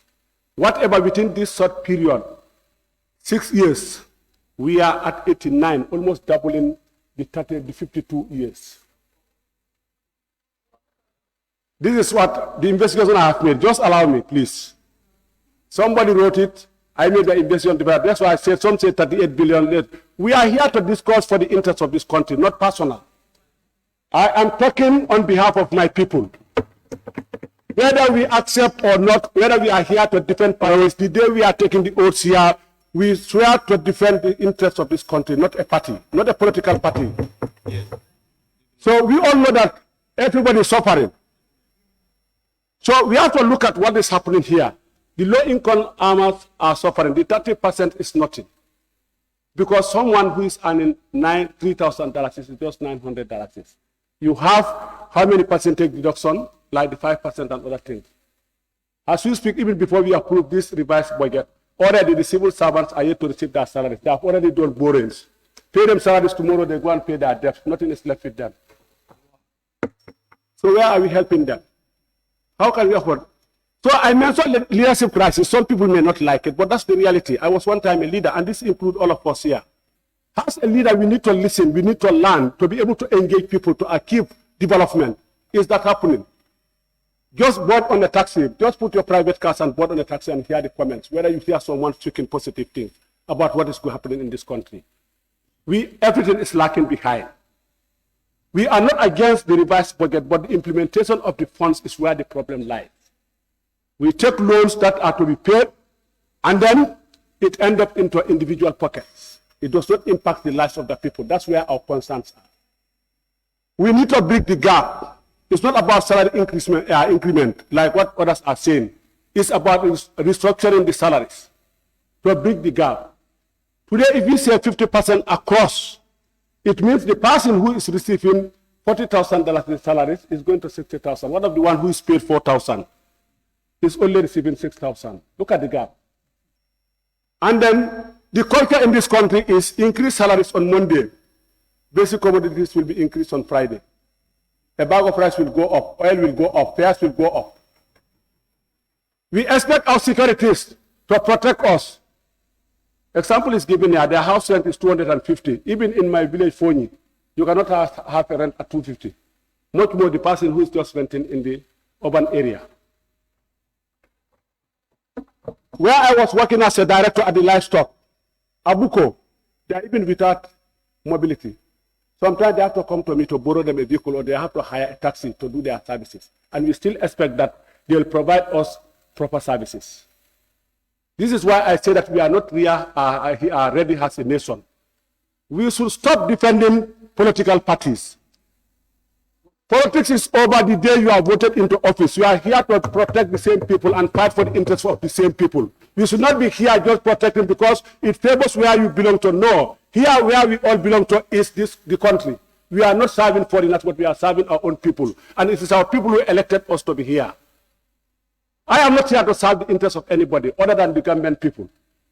But we have leadership crisis here, putting people in position who does not know their functions and responsibility. And they're making the people below to suffer. This is what is happening in this country. But we will defend it because, yes, I belong to that person or that person is a friend. We have to look into this. We agree in the revised budget, but our loan is going up, our debt is going up. And then if I go by statistics, because if you look at what they are saying, our economic challenges, we fail to mention one challenge, corruption. It's another pandemic here. Because for the past years, we only hear the news, money disappearing in offices. No one is held accountable. The only person who is held accountable, the person who steals $5, or the driver who gives $10 to the policeman, that guy will be on social media. We will start criticizing that person for collecting the $50. But the one who's taking millions in offices is just been maybe promoted to another position or even made an ambassador. We should look into this properly if you want to move as a country. Gambia is going backwards. Whether people accept it or not, we are not moving forward. Institutions are dying. Almost all institutions are dying. Whether we accept the truth or not, this is what is on the ground. Nothing is moving in this country. We're revising the budget just to increase salaries, 30. Like what I said, everything is going to be increased. We are losing most of our businesses to the neighboring countries. Businesses are closing here. What are we doing to protect our businesses? And then Gambia is a tax-based country. We depend on the revenue that we collect. Institutions where we collect this revenue are the ones that are closing to go. Now we start taking loans and begging people who will be putting strings on our necks. So I'll set up people. Can you, Honorable Member for Fonyi, can you take a seat? There is a point of order on the floor. Okay. Honorable Member? Who is one? Honorable Speaker, I withdraw my point of order because the honorable member time is already finished. Thank you. Honorable Member for Fonyi, can you continue? I'll give you extra 20 seconds. Point of order. It's a distraction. Point of order. Point of order, Honorable Speaker. Point of order. Honorable Member. Point of order, Honorable Speaker. Honorable nominated member. Yes. Thank you. Thank you very much, Honorable Speaker, for the opportunity. I'm raising a point of order on Order 18. Any member deviating from this standing order may be immediately called to order by the Speaker or by any other member, raising a point of order. The member is deviating. He's raising that the government is failed, the government is this. I think we should our intervention should be specific on the revised budget. Thank you. No, that's not deviation. Honorable member is in line. Allow the Honorable Speaker to rule on that, please. I tell the Honorable, please. Order, please. There is no deviation in what I'm saying. This honorable member, when an order is put, you sit down until I ask you to take the rise again. Yeah, we have had the member's point of order. The specifics of his point of order, we will allow the member to continue. But I have myself realized at a point when he was debating. So, honorable member, take note and continue, please. Thank you. You may call it a deviation, I'm not calling it a deviation, because the revised budget is getting into the lives of the people that we represent here. And what I said is clear. We are here not representing parties. We are here representing government people, all of us. What we define here is the way of our appointments to these offices. Some are appointed, some are elected, and then based on our political affiliation. Mr. Speaker, the 20 seconds has expired. Are you the Speaker? No. They don't.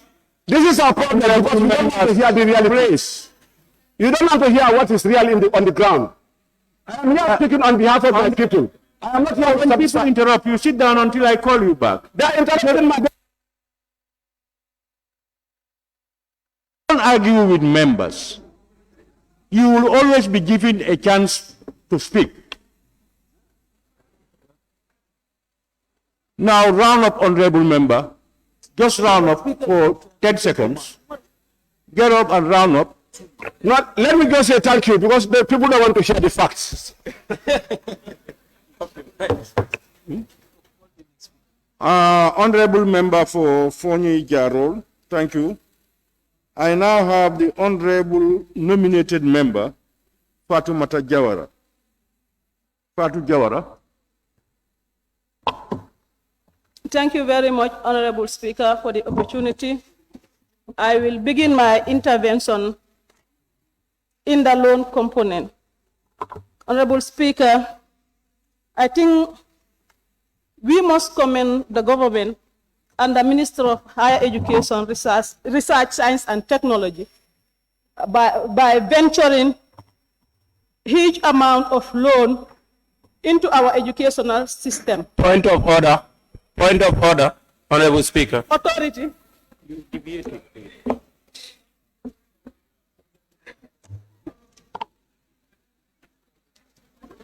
Honorable nominated member, can you continue?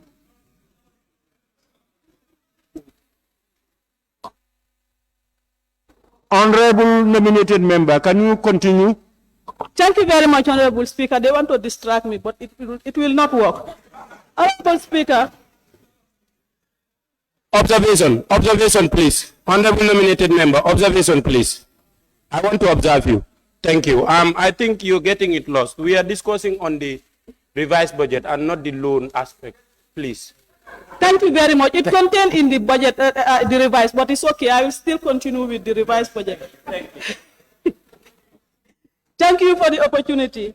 Honorable Speaker, I think we need to commend the government.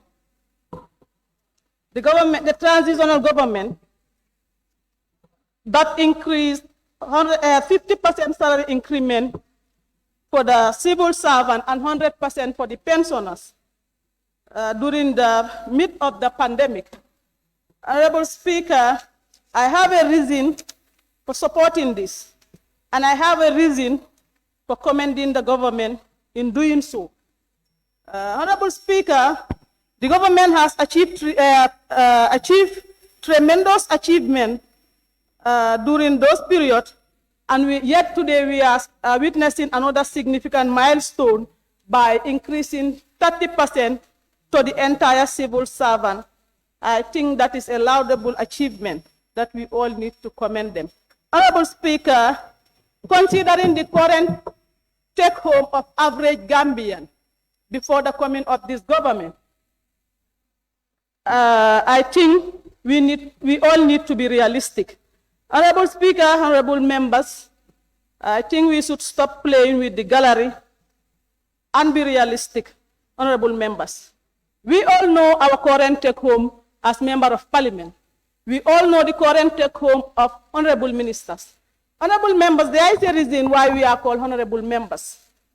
It's not that we just deserve the title. We are a position holder. That's why we are called. We hold a position, that's why we are called honorable members.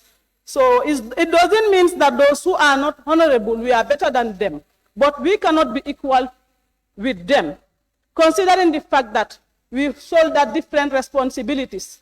I am not a normal Fatmata Jawara before, who is not paying anybody as an employment, who is not paying any driver, neither any maid, likewise my other colleagues.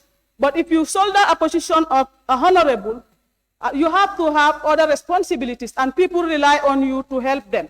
So you cannot consider me earning something with somebody who is a low income earner. We need to be realistic to ourselves. Honorable Speaker, I believe Honorable Willie is...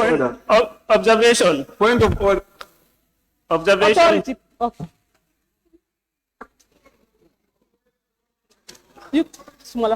Honorable members, the observations you are making can only be allowed by the member taking the floor.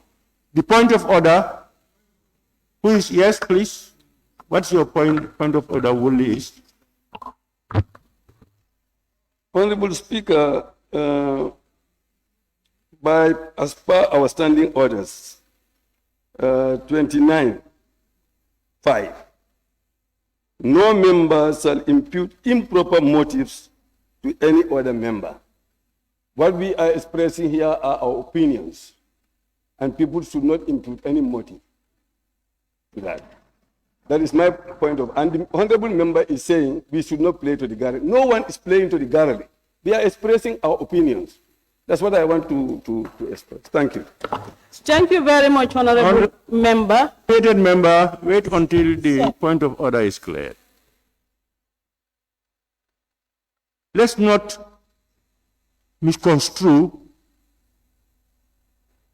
the two things. To impute meaning to somebody speak and for somebody expressing an opinion on an issue are different. Many a times parliamentarians will make statements that goes to show either the other side or somebody behaving otherwise, believing that to be so. If we want to take all those things as imputing something into somebody's statements, it makes parliamentary work most difficult. So to that end, I am ruling it out as point of order for this particular issue. Speaker. And can the honorable nominated member continue, please? Observation. Thank you very much, Honorable Speaker. Honorable Member for Woolly is, thank you very much. I think I must apologize because I respected this institution and I want everybody to respect this institution. I apologize and I proceed. Honorable Speaker, thank you very much for that ruling. Honorable Speaker, members also raised concern about the issue of fertilizer, that there is high cost in the fertilizer. But we all have a budget in our house. Should we just say that we don't have food in the table, so we should not send our children to school? Though the fertilizer price is high, but we know what the minister read and what he explained to us in the caucus, so I believe that should not be a case for concern. Considering the 30% also, we should understand that we cannot bring our economic into its need, because we don't have we are not physically, financially strong to increase it into 50. So let the assembly know that this is just the main course. The starter is coming from December, inshallah. And I'm calling on all honorable members to support this and to be sincere to our electorates and to be reminded of our oath that we took here. If we are saying that high income earners are earning this, we all know what we are earning as honorable members. If I told that we still want the low income earners to have a better living, let us forgo with the part of our salary and we take the half payment so that we can help those things. Hence, we are game changers. Thank you. Thank you very much, honorable nominated member. Honorable member for Kiang East.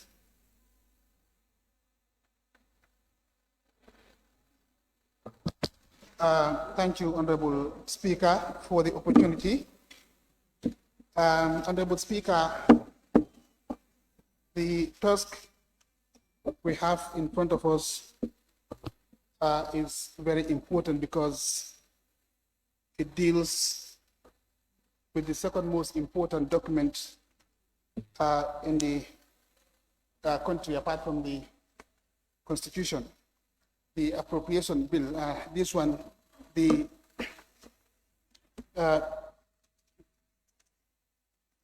appropriation bill. Honorable Speaker, I think for me, the whole idea of revising this budget is driven by salary increment, increasing salaries of the civil service. That is the main driver behind this supplementary appropriation. Honorable Speaker, in as much as we want to increase the salaries of civil servants, we also must raise our concerns with it. Before I talk about the salary increments and the little things I observed about it, I think I want to start looking briefly at the revised budget.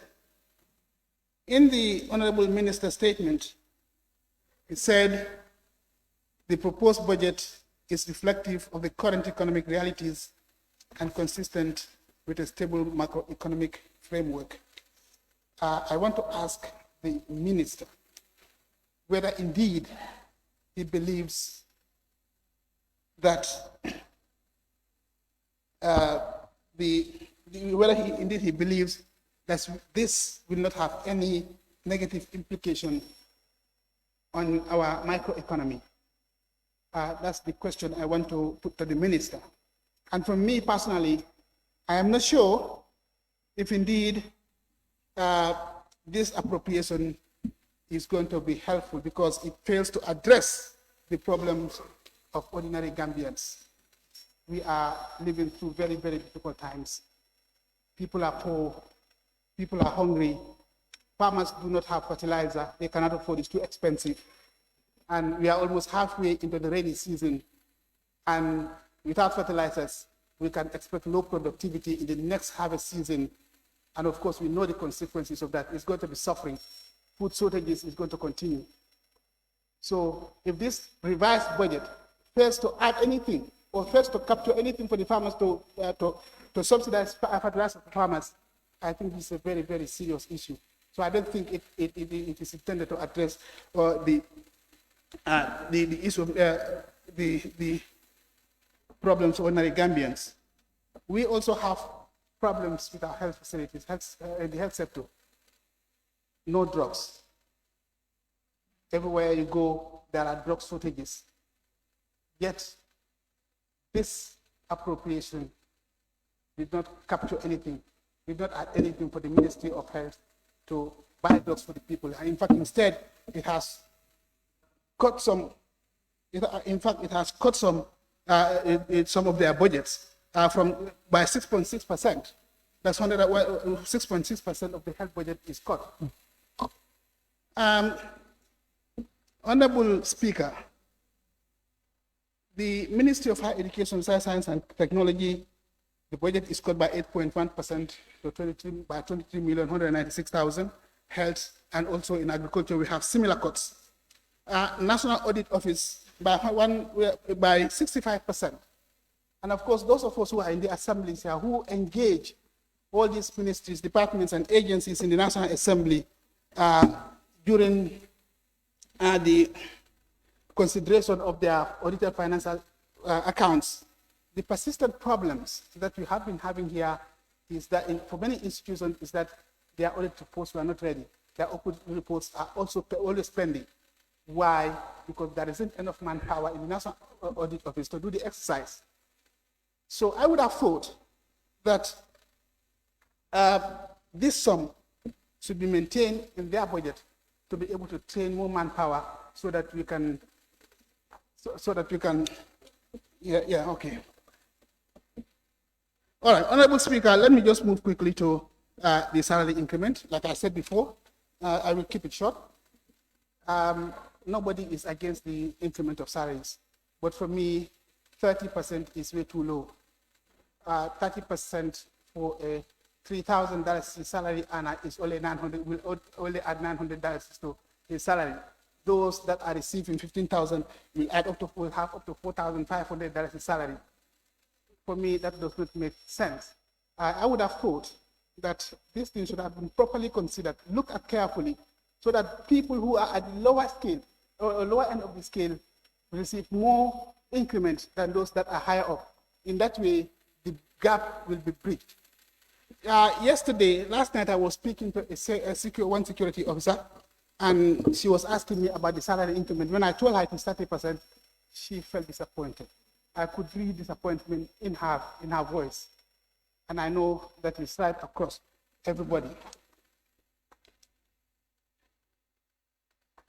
Okay, noted. So when we have to increase salaries, because in fact, before all this issue came up, there was talk of a salary review, that salaries were going to be completely reviewed. That would have made more sense. That would have captured all these great disparities between salaries of different scales.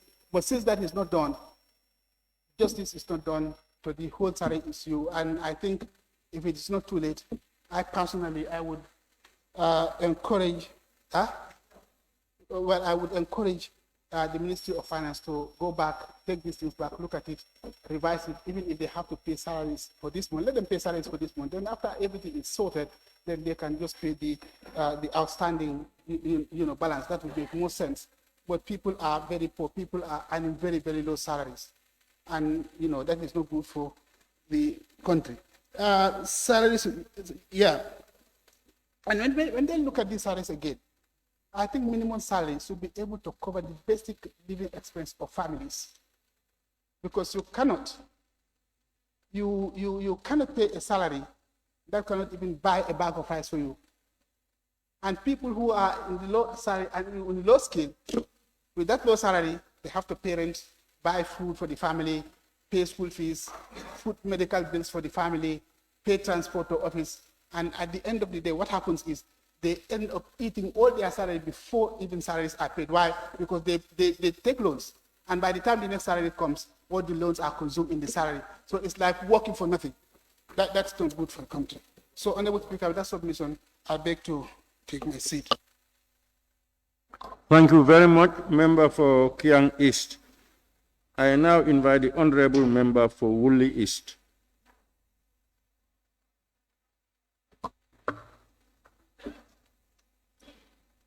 Thank you very much, Honorable Speaker. And I thank the Minister of Finance for the effort that he and his ministry has put into this salary revision. I believe that the government wants a non-recurring budget revision, not a recurring one. And that is just during this temporary period to adjust certain things so that they'll be able to move on. Honorable Speaker, I earlier told the former minister that the 2022 budget was not realistic. And the fact that the budget could not be implemented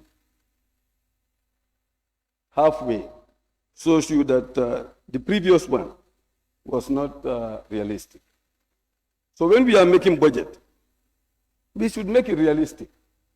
What is the use of, what is the meaning of putting 20-something billion when you know that you have only capacity to collect 15 billion? And then all the departments, ministries will be clamoring to get something from the ministry, and they'll just be handing over half of what they demand. Why don't you become realistic? If you are not realistic, we'll continue to do this revision continuously. And I believe that the minister may come back again for another revision. Don't be surprised. Honorable Speaker, the minister told us in clear terms, without mentioning the right words, that we are in a bankrupt economy. Our economy is bankrupt. We cannot continue the way we are continuing. Because if you look at all the things that he has said, that's a recession. And what they are trying to bring here is austerity. It means that what we should be doing is to tie our belts. But we are increasing expenditure. For me, that's what I cannot understand. Where people should tie their belts, they are increasing their expenditure. And if you increase the expenditure, you are increasing the hardship of the ordinary person.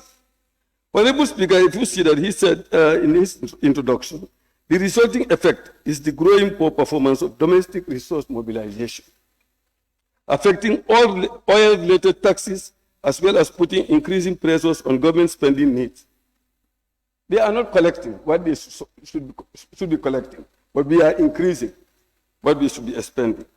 So that is one anomaly. Honorable Speaker, the minister also said in 2022, initial growth forecast was estimated at 5.8%, likely driven by a stronger private remittances flow to support construction and domestic demand. And he is saying that is not the case now. That is also not happening. If you go on, he'll tell you on the agriculture, he's saying it is not growing.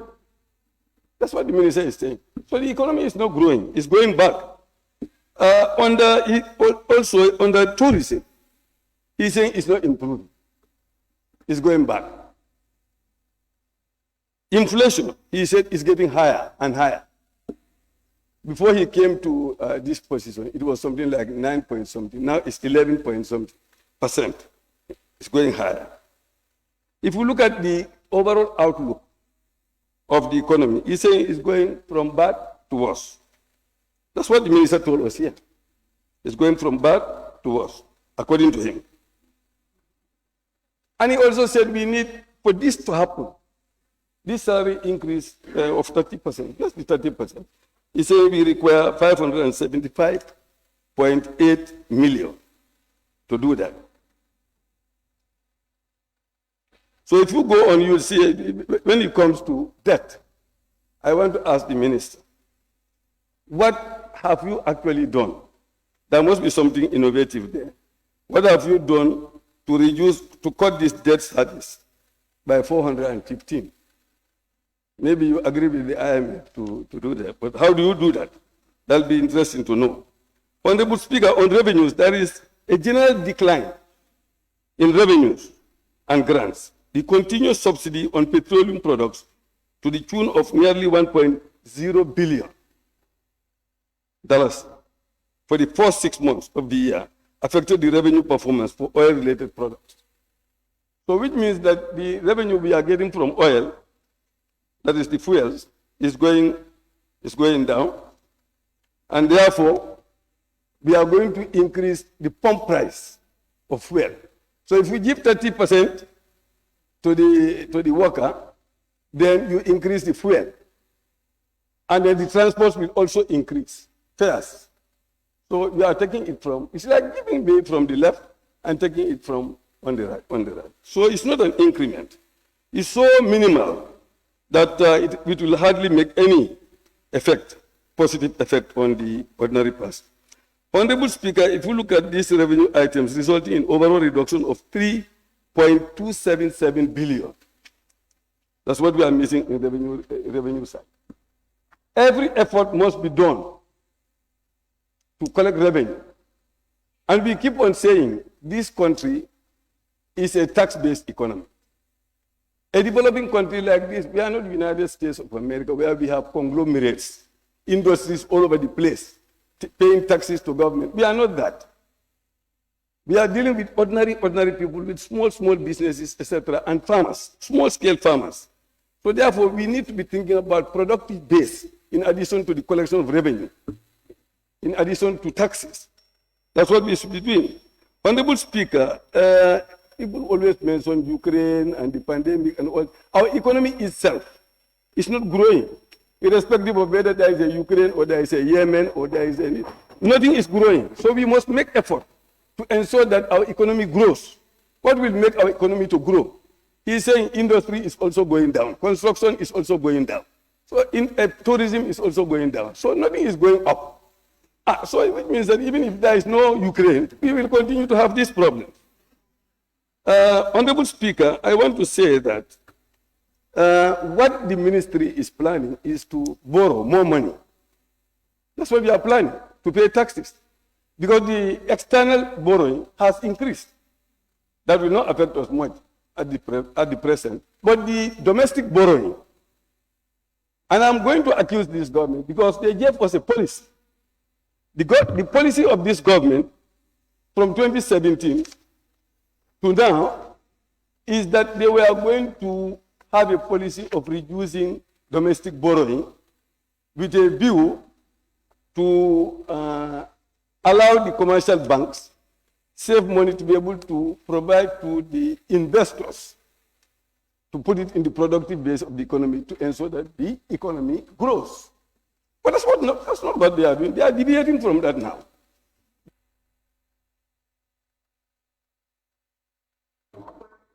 Honorable member for Woolly East. No, my time is not up. Your time is up. Honorable member, your time is up.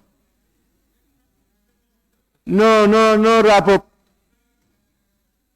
Thank you, honorable member for Woolly East. I now invite honorable member for Lower Salem. Thank you, Honorable Speaker, for giving me the floor. And thank you, honorable members, and thank you, the Honorable Minister, for bringing this estimate. Honorable Speaker, we are honorable members. Whoever speaks here, you are honored. We don't want any honorable member to mislead this August House. You cannot compare the last regime and this regime, Honorable Speaker. Private gateway are bought 4.5. Point of order. He's deviating seriously. Yes. Point of order. I am laying my foundation. Point of order. Because I cannot. Point of order, Honorable Speaker. He's deviating. It's not a laying of deviating. We are not here to compare it. Point of order. Honorable members. Point of order, Honorable members. Honorable Speaker, point of order. Honorable members, when the speaker is speaking, you don't stop, my brother. Please. Now, who is calling for a point of order? I am calling for a point of order. I who member for Pony Bintang Karanai. Pony Bintang Karanai. Bintang Karanai. Yes. Yes, please. Point of order 18 clearly states that any member deviating from the topic should be called to a point of order by the speaker or any other member. So he's deviating. Honorable, you are yourself out of order. Honorable member for... Thank you, Honorable Speaker. Salim, can you continue? Yes, Honorable Speaker. The reason why I was trying to lay my foundation, because honorable members speak on the debt services, the last regime and this regime. This is why I was trying to lay my foundation. Let's be frank. What brought us here, let's talk about it. And let all party appellations down to the gate. Honorable Speaker, we are here for the public service, this salary increment and other things. Honorable Speaker, I have an observation on this issue. Those income earners should be well treated, Honorable Speaker. I don't know whether the Honorable Minister has made a thorough investigation on the market pricing. Rent houses and other stuff. Today, a rent of a particular house, you're going for 4,000, 5,000. And how much you are earning? From grade 1 to grade 6, you earn less than $7,000. Now, you are paying a rent $4,000. School, you have a kids, 2 or 3 kids, lunch, and other things. You come for the survival of the family again. How can we go away from this crop? It can't be. This is why the entire workers will be there begging or stealing. Sorry to say. Honorable Speaker, why not all these low-income earners? I'm proposing now. I don't know whether it can be go by the minister. From grade 1 to 6, go for 50%. Maybe from 1 to 11, go for 50%. Then the other ones go for 30%. Because what the Honorable says, 30% increment. Those earning for 2,000 is 700. Those for 300. Now a bag of rice is $1,600. I haven't seen any importance on this article on price. On this article salary increment. Honorable Speaker, we are here for our people. And all sentiments should be left aside.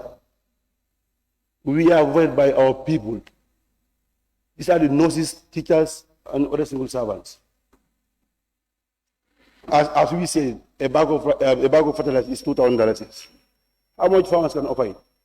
When we are talking about Ukraine and Russia, why not we talk Russia, Ukraine in our agriculture sector, our tourism sectors?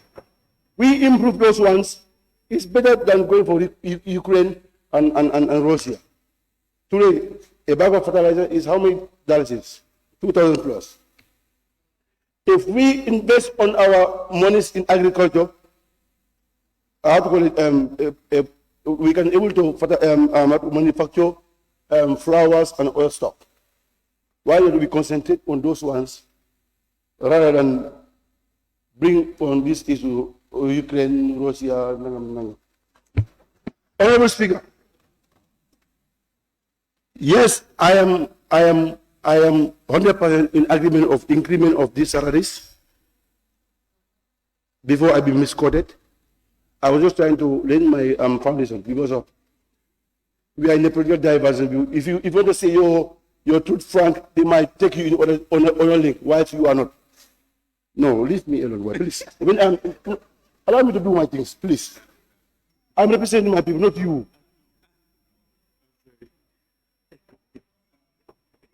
Honorable Speaker and Honorable Minister, I think we passed a rent act here. You need to revisit the rent act, Honorable Minister. Our people are suffering. Now this, how to call it, this rent, how to call it, those one who has built their houses, and every day they increase their rent, how to call it, rent fees, by not even notifying the clients. A rent is 5,000, 3,000 every month, and in fact you paid in 6 months or 1 year. In fact, even now there are others who are even claim to pay in dollars, not in dollars. You need to revisit the market and other things whereby the survival of our young ones will be fitted. Honorable Minister. Yes. Again, where we also tap our funds, there are leakage of funds also in various institutions. Let's be frank to each other here. You cannot be employing a person in GRA or customs 2-3 months, started building story buildings, driving limousines, cars. It cannot be honorable. And while an officer is down there, standing on his feet from 7 o'clock in the morning up to 7 o'clock, up to midnight, they are paid only 3,500. I went to an officer in a trust bank. I found him with a pay slip. He's paid he's paid $3,700. It's unacceptable, Honorable Speaker. The reason why you sleep, I sleep, is because of the security officers. Go to the health facility, the same thing. Go to the teachers, the same thing. Let's increase on our people's survival. Thank you very much, Honorable Speaker. Thank you very much, Honorable Member for Lower Salum. I now invite the Honorable Member for Nyanija. Thank you very much, Honorable Speaker, for giving me the floor. I will be very, very brief because the facts are definitely very clear as presented by the Honorable Minister. Honorable Minister and your team, I thank you. And then I also want to thank you on behalf of the National Assembly because we are definitely responsible of approving the 2022 budget here. You went back, you review, you realize it is not definitely very realistic. You come back to us, revise it. Definitely, I want to thank you and your team for that. The facts are very clear, as the Honorable Minister have already put. If you look at the revised budget, definitely these 4 factors that he highlighted suffice for us not to even debate much on it. One, that he mentioned, he said the downward revision of total revenues amounting to 3.3 billion. We approve here a revenue in the 2022 budget of 29 billion. Now we are saying it is not realistic. He is revising to 26 billion. What else do we want? Where are we going to get this money? He said they can't get this money anymore. The question is, why are these revenues not realized? That's the question we should be asking, not any other question. Why are these revenues not realized? Then the other thing is a reduction on expenditure. And that's where I have a question on the tax issue. Sorry, on the debt. These debts, definitely, these are debts that we've already taken as a government, as a country, and we must pay, whether this year or next year or in the next 10 years. So you are cutting the expenditure on that. What is the justification behind that? Because these are monies that we must pay. But you know better, and I know you will explain. The other thing is salary increment. And on this, I just want to remind the honorable members. Had it been, it was this 575 million only. Honestly, I don't think the honorable minister will table a revised budget here only for this. Definitely. If you look at when COVID hit this country, 500 million was given to the Ministry of Health. Where did they get that money? It's through the Public Finance Act. Environment here and there, you make cuts and make it available to the ministry, which is by law. That could have been done, but they said, no, let's include this. Based on other factors, we bring this so that this thing can be approved. So I don't want honorable members to just take the headline, it's because of salary increment we are revising the budget. No, definitely that is not, as far as the honorable minister presented, that is not the only justification. There are other more valued justification, more, and I said, with regards to economic and then economic situation of the country. So definitely, let's face the facts as they are presented to us and be realistic. Honorable Speaker, point of observation, please.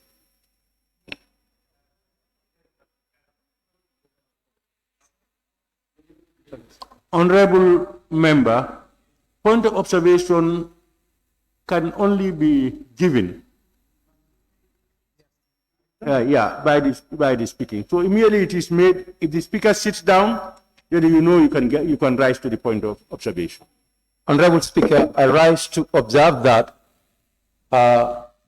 we really know that the reason for the revision is not based on the salaries increment alone. This is why we made our submission on different areas, on debts, and as well as the cuttings that were made from various ministries. And I want to specifically say the reason why we made or laid an emphasis on the salaries increment, because when the certificate of urgency came in, and as per today's agenda, it says one of it is a revised budget 2022 for consideration of National Assembly to accommodate salaries increment, Those factors are come below, but we might consider them secondary, hence they are not captured. Honorable member, what is your point of very primary? This is why we laid emphasis on it. Honorable member, what is ready?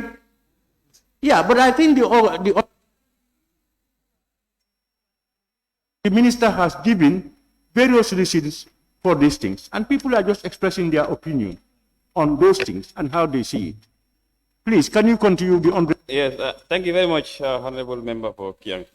Definitely, you have been enriching my submission more, as you have put it. Because the essence here, as the Honorable Minister put it, they are very, very clear. Definitely, unless you want to pick one issue and debate on it and forget about the others, definitely they are very, very clear. So on the other issue, that is the creation of new ministries. Definitely, this is something which you know that we don't even need to talk about. The executive have the authority to create any ministry as far as they are concerned. That is not our mandate. That is for them. If they create ministries and these people are employees of the government, definitely, and they are entitled as by law salaries and allowances like any other person. So definitely, Honorable Speaker and the Honorable Minister, as you have put it here, I see no definitely differences in terms of picking one issue and then bringing them another, because all these issues are definitely related. So on that note, just that the two issues that I have, why didn't we realize the 29 billion revenue and grants as far as the approved 2022 budget is concerned? And then why are we cutting servicing of the debts? Why? What is the justification behind that? So on that note, I thank you and then thank everybody.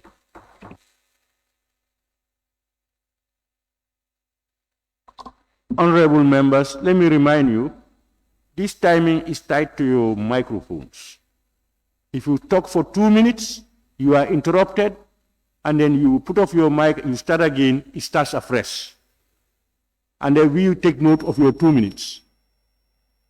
So if you look at it, if it is going to be 8, by 6, you should get up. I now invite the Honorable Member for Talinding Kunja.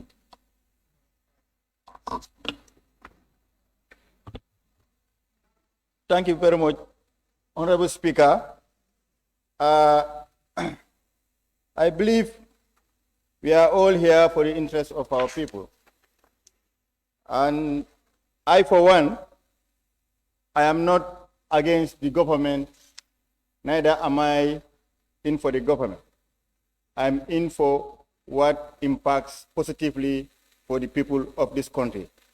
If anything is brought forward here, that will go a long way to address the needs and concerns of our people, I, Honorable Musa Baji, will support it. But if it goes otherwise, I will raise my concerns and objections.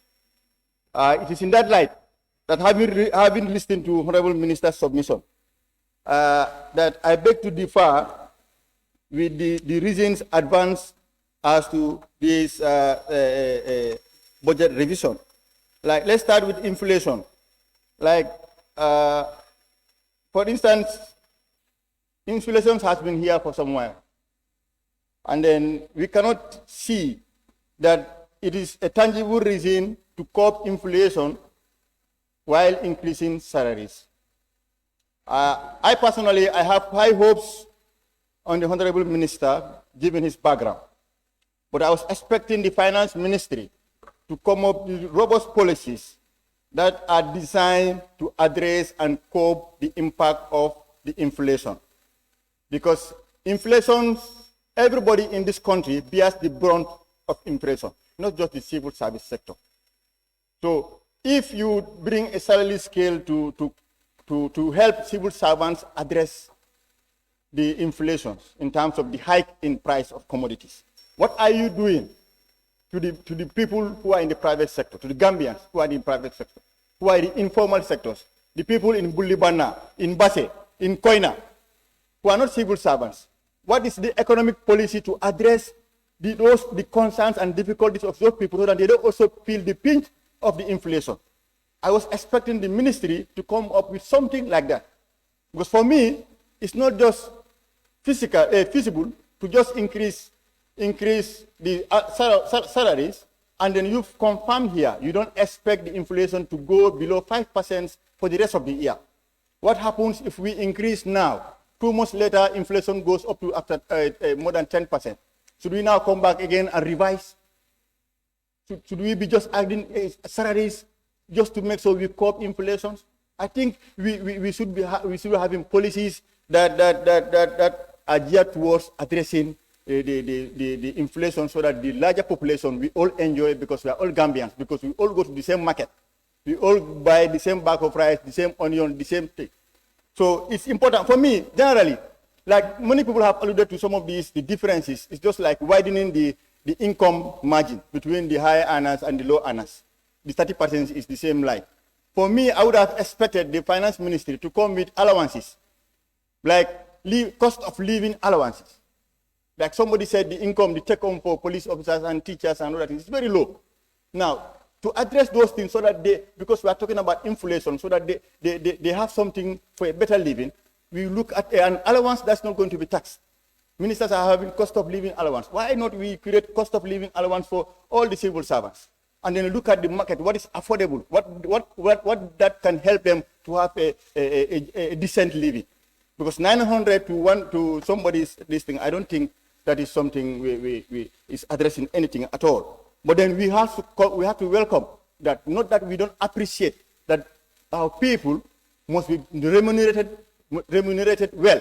We all know that Gambia, compared to other West African countries, we pay less. That is in all spheres of our workforce. It's not just, even from ministers level to down, we pay less. So that is why, all the more reason why I don't see why you included ministers in this category when you are talking about civil servants. Ministers are not civil servants. True, I agree. Our ministers are paid less compared to their counterparts in other ministries, in other countries. But that's not peculiar to ministers alone. That's across. We have 3 organs of government. Even the president's salary is not comparable to the presidents of Macky Sall or other things. Our speaker's salary is not compared to the speakers in other countries. Our judges, and so I think if you addressing those things in terms of this, it should be holistic. It's not going to be selective. That's the approach I was expecting from the ministry. But we have to hail that if we want to attract talents and certain things in certain people, they must be remunerated accordingly. I acknowledge that. But it's not supposed to be selective. So the other thing I want to comment on is the costs. Because you said, what informed the decisions that you arrive at certain percentages? Because I've seen vital ministries whose budgets are very small, and they end up being cut more than even some ministries that are having 1 point something billion. Like, for instance, National Audit Office, 193 million. You end up having 23% removed from their this thing.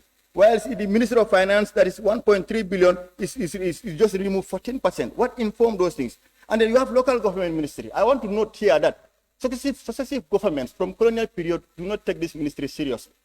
And then I am in that committee, in the standing committee or select committee in the National Assembly. We know the difficulties that ministry is facing. So I don't know what informed this decision to cut, with this mega budget, 281, you remove 31% from their budget, while the Ministry of Finance is having 1.3, you remove 14%. So I want to also, this gives me some worry.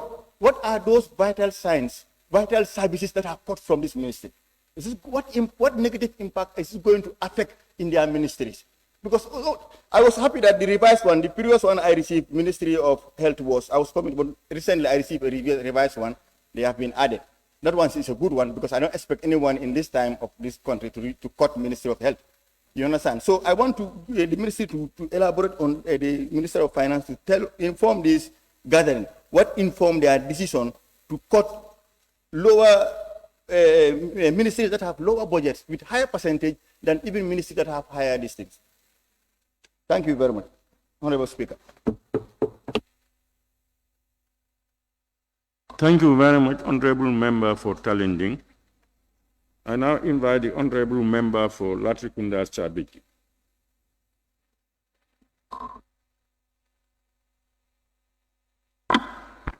Thank you very much, Honorable Speaker, for giving me the floor. I also welcome the Honorable Ministers who are present here and their technical staff. I also welcome the media that are present here right now. I will not also forget the National Assembly staff, the technical staff, who are behind this wonderful coverage. Now, Honorable Minister, you will agree with me that the economy is not doing well. Our economy is not doing well, and there are clear and available signs that it will crash without serious austerity measures. For me, I was thinking when you come to this National Assembly, you are telling us more of austerity measures than going into issues that we don't understand. Why I say we don't understand, some National Assembly members did not pick their documents from their pigeon box 2 days. They pick it this morning. And also, when they pick it, they just place it in front of them. They are not even reading it. I don't know how are they contributing to this debate. You are giving a document you don't read. You come here just to wait until it's time for people to raise their hands up. You raise your hand up, which is very unfortunate. Now, Honorable Minister, you inherited and presided over the mess. And in my opinion, you want this parliament to make it more messier so that we can be the scapegoat. That is why I will urge this parliament to tell the Honorable Minister to submit a comprehensive fiscal reform before we can bless this appropriation. We are not doing this for anybody. We are doing this for the country. That is why I know you inherited the system. That is why yesterday I tried to speak to the former Minister Mamburenjai. I called all his line. I called a friend who told me that he's outside this country. Because I wanted to get more clarity from him before you. But unfortunately, I was not able to speak to him. I'm going to blame you just little, but I'm not going to blame you more. I'll blame even the National Assembly members who were here before. Why do they approve a budget? Honorable Speaker. Why, I'm on my legs, Honorable Member. Why do they approve a budget that they know was very false? Honorable Member. Honorable members, please stop murmuring. If you have a point of order or something, use your mic and make it clear.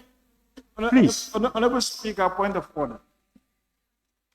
Point of order 86, standing order 86.7. The debate on the motion shall be confined to the estimate and explanatory statement together with the report, finding and recommendation of the Assembly Committee and the Finances and Public Account Committees in consolidated report in the Assembly Committee consideration of the draft. So the Honorable Member is really debating from the business before. I'm not deviating. I'm not deviating. It's Honorable Member. You're not understanding. I'm not deviating. Honorable Member for Latrikunda Chabe, can you take your seat? Put off your mic. Yes, honorable member. Honorable Speaker, honorable member is deviating from the business before this honorable assembly. The business before us today is about the revised budget, not where he's dilly-dallying, beaten by the bush.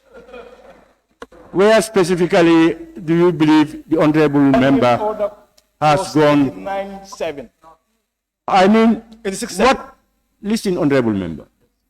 What issues has he raised that is not in order? Honorable Speaker, we had the honorable member vividly trying to blame the former National Assembly members for approving a budget that's not sustainable. And it's not true.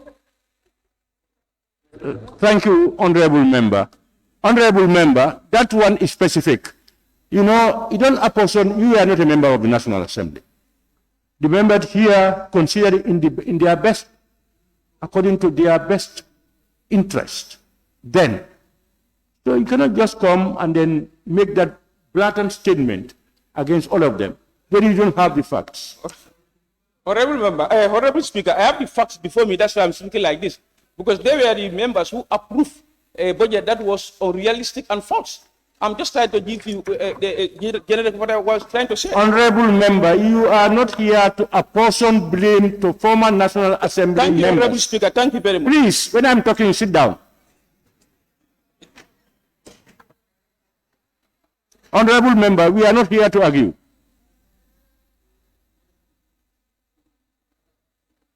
Please, no more of those type of statements. We don't impute something into somebody. You are doing your best and your opinion. Respect others for their best and their opinions. So you can take the floor. Thank you very much, honorable speaker. As I said before, I expect the minister to be talking more on austerity measures so as to save a lot of money for the government and to decrease the cost of governance. Now, these austerity measures, in my opinion, should include the ministers to be allocated with only one car, the vehicle policy to be immediately introduced. Point of order. Honorable Speaker. Point of order. May I hear the point of order? Yeah, thank you. The honorable member is reading from his device.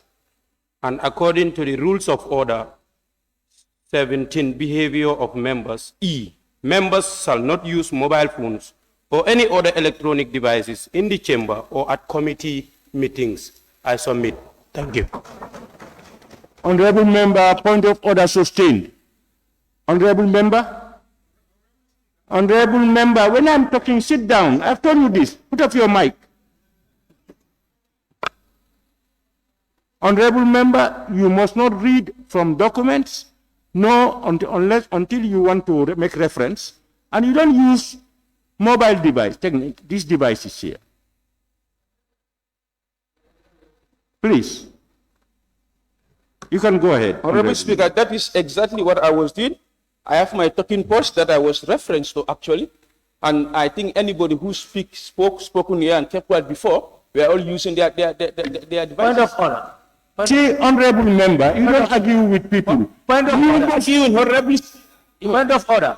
Honorable member, you should not use your mobile device or any other device. Please. Yes, put it down. I'm talking. Yes. Are you putting me to point of order? No, I want you. Huh? Yes, that's why I'm talking. Please take time. I will consider you.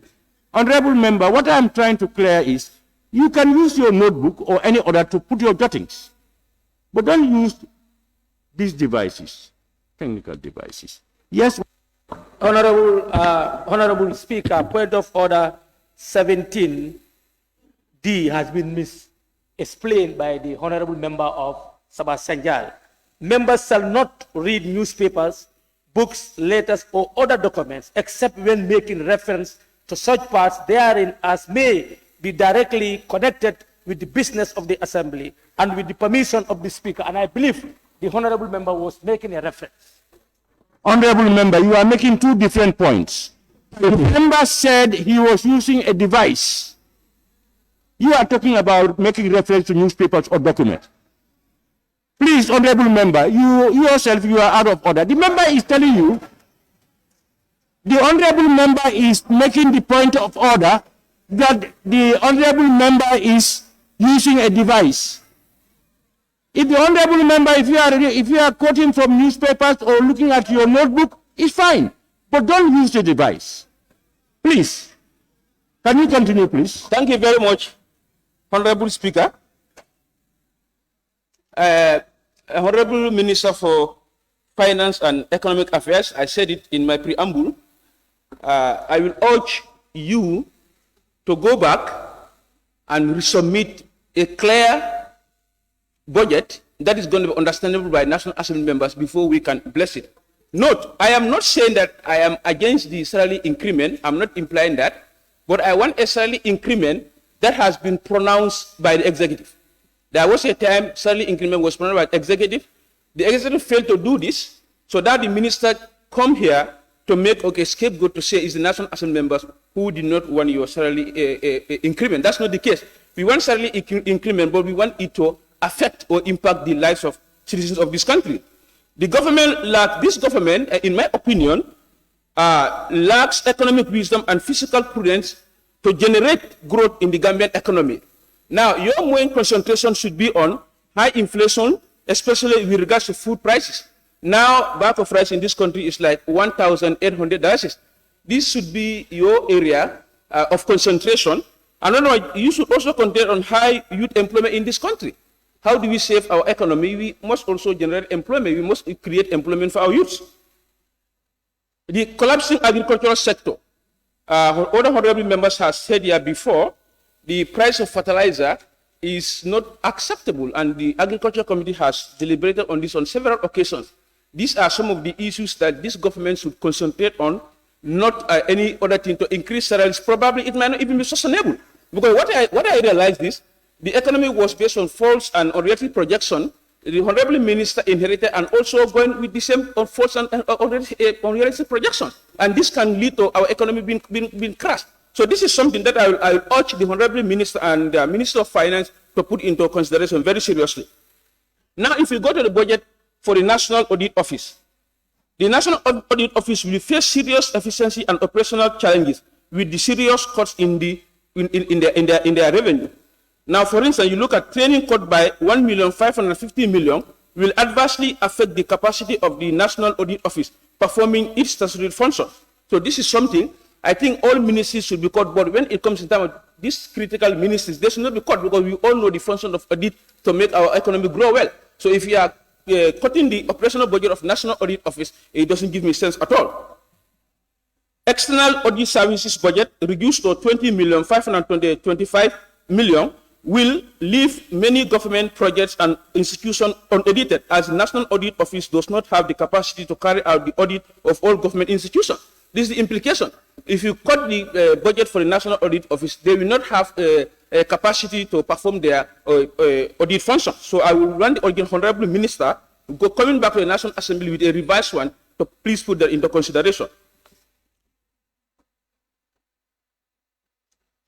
You also look at civil service reform has been reduced from 15 million to 0, clearly showing the government's lack of commitment to carry out necessary reforms.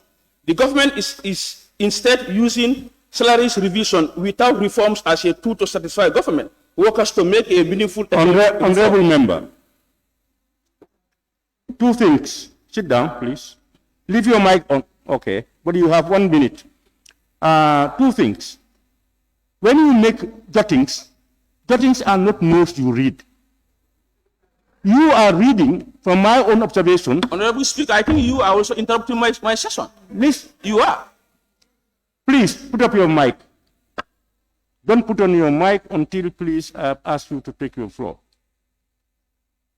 I observed that myself. I was observing, following that those orders, that you are reading, not notes. You are reading notes and not jottings. And that is out of order in the Assembly. Please. And you have, I give you 1 extra minute to continue, please. Thank you very much, Honorable Speaker. What I'm trying to say is the minister comes here to make us a scapegoat. Now, when executive make a statement to increase the salaries of civil servants, this was since January. They couldn't do this in January. They referred it to July. Now it is at the end of July they come to the National Assembly to make that dream realize this is unacceptable. Next time, let it be passed to us before a month or so that we can go over the documents and understand it very well. Thank you very much. Thank you very much, the Honorable Member for Latrikunda Sabeji. I now invite the Honorable Member for Banjul South.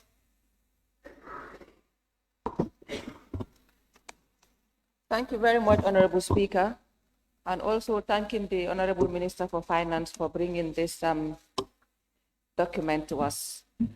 But first of all, I would have appreciated if it had been accompanied by a serious civil service reform. We all expect our civil servants to be paid well, not only as an incentive, but also to curb corruption, which is very rampant in this country. I would also have loved to see it bottom up, because we all know that obviously the disparity is wide. The amount of salary the lower graders receive and the amount of salary the grade 12s receive is the difference is very wide.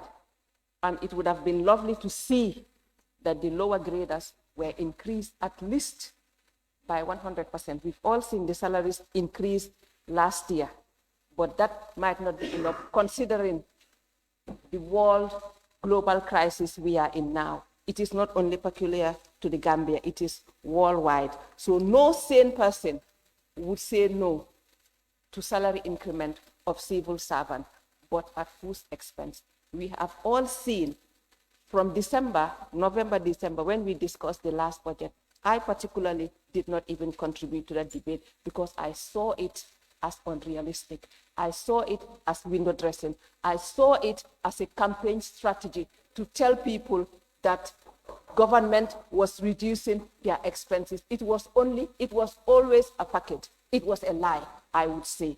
It was untruthful. It was misguiding the Gambian people to win elections. That's some parliamentary, Honorable. And okay, I will take that back. I've already said it. Okay, but what I am here to say is that it is a good move by the government, but we expected it to come with civil service reform. It was a campaign promise, which was done before the 2022 budget was approved. So my expectation was, since it was deferred until July, at least to have factored it.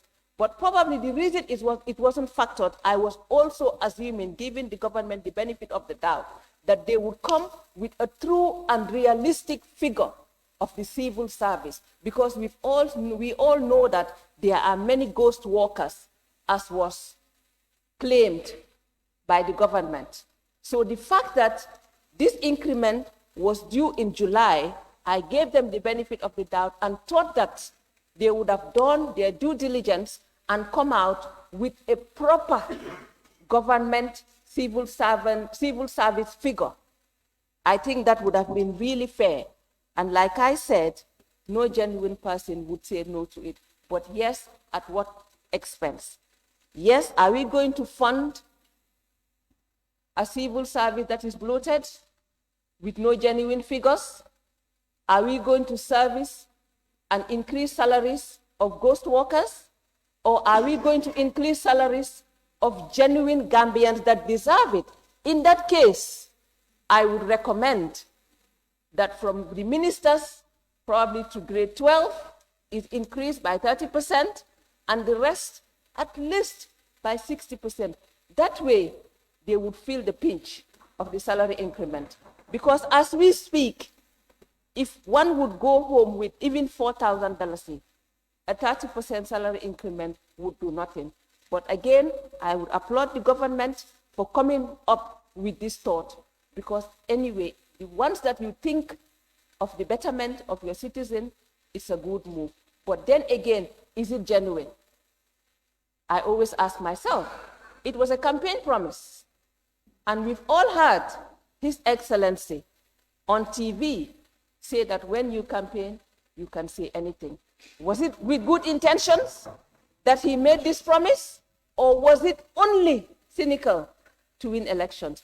Again, it's a cause for concern, and it is for the Gambians to see the truth and to see through His Excellency.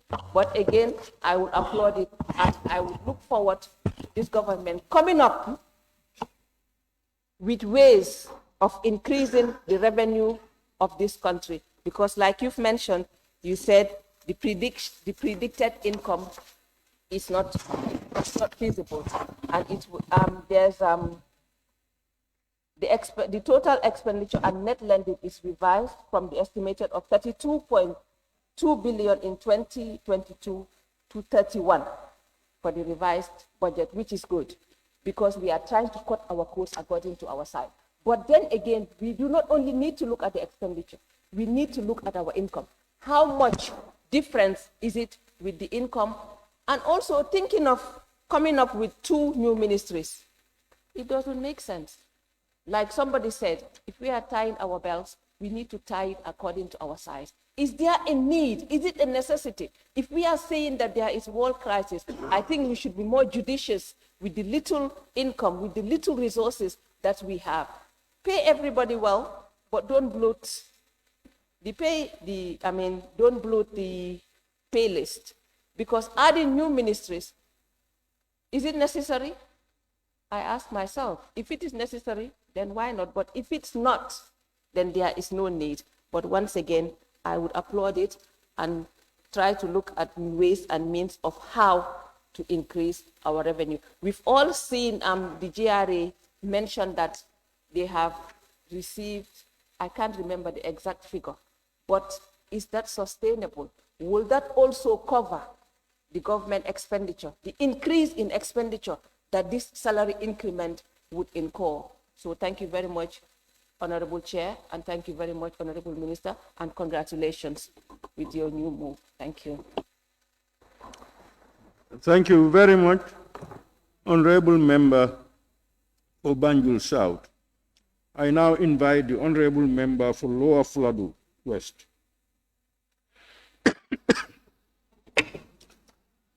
Thank you very much, Honorable Speaker, for giving me the floor. I thank the Ministry of Finance and the technical team for the job they have done for the Gambia. First and foremost, I want to tell you that a member of Lower Fladu would wish to have 100% increment on civil service salary, because we really concerned in the sense we are asked more questions about this salary. So if you made effort at least to bring in 30%, we are grateful. And I am telling you, at my own level, it's been endorsed. Coming back, I'm more concerned about this salary increment. From 1997 to 2017, it was only 5% increase. So I thank this government of the day. In 2018, 50% was increased. And I also continue to thank this government also, seeing a 30% increase in 2022, meaning that this is a serious government that is interested in the welfare of their people. And the Minister of Finance tells us that based on the look that they have made, it was very difficult, because here we have to look at the sustainability, because we all know salary is one-way traffic. Once you increase salary, it can never go back. So increasing this 30%, I believe the minister have rightly tell us that this is sustainable, is sustained. One thing I also applaud, there is a swift increase in agriculture in the Ministry of Health. We all know the issues that is happening. So meaning that they judicially looked at this revised budget and then did justice to it. Although I have a little concern on agriculture. Currently, the people of Lower Fladu, that is the food basket of this country, are using the hard way, like they use the barrel to hit, to get these rights during their post-harvest loss is very high. So that cut is what concerns me. But apart from that, I feel this is a serious government, and I believe member of this assembly, nobody will doubt for this 30% increase. I am telling the ministry, hopefully this is already endorsed, because the civil service are all listening and looking at us, and we are representing them. And I believe that there will be a steady restructure Because if you look at the social media speculations, there are a lot of grading systems that we have put on media, but which really affect the life of the people. We know that any serious government would want to satisfy its workforce, and the workforce is the civil service. So this is a route towards satisfying that. So I think we need to thank this government of the day for the wonderful gesture that they have looked at the civil service. We know still now this civil service is underpaid. We know that. But this is only at this time that you can see the dollar and the euro matching, meaning that there is serious economic crisis in the world. So that will not leave Gambia out. I wish the president would have loved to see that everybody is paid 100%. But is that feasible? The Minister of Finance is here before us to tell us that this is not possible. So as Member of Parliament, for the fact that we want salary to increase, but we are also cognizant that we want something that is sustainable. Okay, going back to the issue of loans, and I think the Ministry of Finance should be commended. They have put measures. According to his deliberation, they have instituted a directorate. This directorate is going to look at our revenue. We understand that there are a lot of loopholes of revenue leakage, but they technically work very hard to ensure that these loopholes are going to be addressed. A scenario was made looking at the Bamba-Telda-Yelitenda bridge in June 2021, 20 million. And now they are telling us in June 2022, 43 million. I think the Ministry of Finance and his team need to be commended for the good job that they are doing. So on that note, I thank all of you. Thank you. Yes, thank you. Thank you very much, Honorable Member for Lower Fladu West. I now invite the Honorable Member for Central Badibu. Thank you, Honorable Speaker. Honorable Speaker, I'm proud to stand before my colleagues today to look at the revised budget. We have been vindicated. We stood here, we told the former minister the budget was not citizen-friendly, the budget was not directed in a way that it will earn revenue for this country. We stood here and we told them. They tried to defend it, and the budget was passed. Today, here we are. Honorable Speaker, by looking at the statement made by the minister, by reading the first page, even the introduction, tells us that they don't have a smart program and policy to rescue this country economically. Honorable Speaker,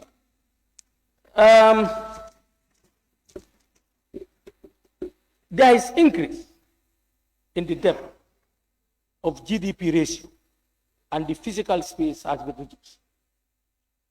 The minister presented the budget as in a form of a whole, and at least 6 months have gone. I expected the minister to tell us the expenditures and the revenue within the past 6 months. But that is not given to us. Who is aware of it? Can you help me? Yes, you can help me when your time comes. Honorable Speaker, looking at the macroeconomy, the way the budget is presented to us, I see it as a form of misdirection as far as the Gambia economy is concerned. Honorable Speaker, the minister is telling us that the other avenues where the country should earn, they are in serious trouble. COVID-19 is not in fact gone, it's here with us. We talk of Ukraine, Russia, I know even Badibunkas or Kiankas, when they don't have food, they will blame Ukraine and Russia now. When there is land that they can farm and get at least something to eat. But the problem is, Honorable Speaker, if those are real things on the ground, why are we not trying to downside some of the ministries that are existing? But instead, we went further to come up with new ministries. I know the personnel maybe from ministries of finance or other ministries to supply them. But when you look at the operation cost, that's going to affect your economy, your income, Honorable Speaker. Honorable Speaker, bringing this revised budget towards this assembly, we all expected it to be only on the civil servants. We don't expect ministers to be part of it. There is no between us and the ministers, and we want your progress. But the country is suffering economically. We are all complaining. The civil service, they are complaining. Now the ministers also want a package in this. I think honorable members of the House, ministers, and other sectors, they should give chance to others. In fact, we can go into our budget and your budget, we try to see if you really mean to help the lower earners and the civil servants, then we need to look into the budget. And we can still cut somewhere. I told you, but you said your economic godfather, IMF, told you that it's not possible.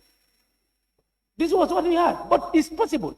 If we really mean to save this country, we really mean to bail out, we can do it. All of us, from the president to the last man, we need to sacrifice something. But we don't mean it. We always cry about the low earners, we cry about the farmers, the poor people, but instead we all know our take home. Let's play. Let's play. From the minister, from the president. No, I play 20,000 every month. All of us, we play. We bail our people out. But we don't mean it. We don't mean it. If we mean it, we have to look at this situation, Honorable Minister. Honorable Minister, our country is a country that is entirely dependent on tax. And it's not sustainable. It's not sustainable. We expect us to also export goods outside this country so that our foreign exchange can go up. But that's not happening. Countries are going forward, Gambia is going backward. We only want to focus on salary restructuring, and you can't do that without having money in hand. Observation, please. Yes, Honorable Speaker. Yes, you give me the floor. Yes, Honorable Speaker. This is why I say we are honorable members. He pledged $20,000 every month. Take it note, Honorable Minister. Yes, you started talking. Thank you so much. You know, I was asked, but I prefer you. Hold on, this is very simple. We are responsible people. This is a country that we want to develop. What I'm saying is, if we want to develop as a nation, let's all come out with something. Do you understand? Come up with something. You are a joker. Honorable Speaker, what I really want to tell the minister is, I am not convinced that the increase is sustainable. I'm not convinced. The simple reason is, the minister didn't tell the assembly the source of funding. The source of funding that we are stated here, I see it as a Robin Hood system of taking from other end and give it to the other end, from the left to the right. This is how I see it. Honorable Speaker, reference to page 5. In the context of improved domestic resource mobilization, the ministry has established a new Directorate of Tax and Revenue, which will focus on enhanced compliance and monitoring of revenue performance. This will cover critical areas such as domestic and international state taxes, as well as tax expenditure. Honorable Speaker, GRA has been doing excellent tax revenue collection in this country. This is not the solution. It's not. Creating a new directorate, that is not the solution, Honorable Speaker. Honorable Speaker, pay as you earn. The ministry has issued a letter to all SOEs to submit records of payee deduction, filing, and payment to the Gambia Revenue Authority. So it means there is a system already in place. So what are they creating again? Now, going to similar methods are being undertaken by the new directorate to all VAT registered entities in the country. Are they telling us that those VATs that we have been hearing since 3 years ago, are they not realized? Honorable Speaker, coming to tax exemption and income, our income that we pay. It's stated that from our income, when we pay, this money will be taken out, and it will be saved to pay this increase. How can that be possible? You pay me salary, I paid income tax out of that, you take out that income tax, and you want to save it for what? I'm not clear with this, Honorable Speaker. You give me from the right, you take it from me and give it to the left. Honorable Speaker, we have to be well informed. We all know that our people are suffering. There is need for salary restructuring. This was my expectation. I thought, the tax that was given to PMO, they will continue to work on that.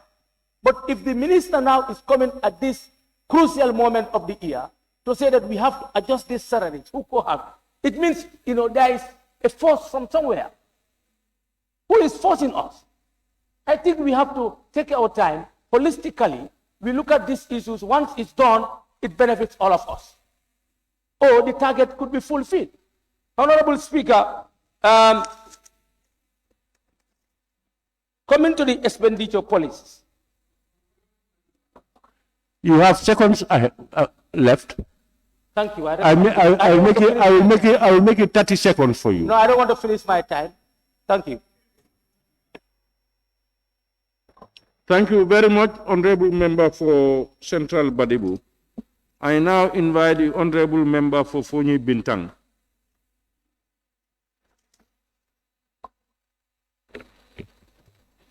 Thank you so very much, Honorable Speaker, for giving me the platform. I greet all the honorable members present here. And the honorable ministers, you are also greeted too. It is obvious and clear that the Minister of Finance have come at the wrong time. Simply because earlier on in July, we were informed of a salary increment all over, with the hope and aspiration that the Gambian civil servants were waiting. But to our surprise, coming up to this 11th hour, that is July, we are expecting that the salaries will be paid.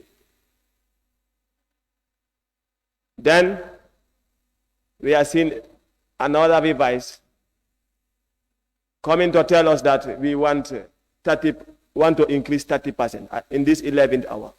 It's too late. All the civil servants all over the country are waiting. They are not paid. From a Tabaski break, exhausted, and the government is putting more pressure on them again. Initially, we were promised of a salary restructure. Now what we are seeing is 30% increment coming from the finance minister.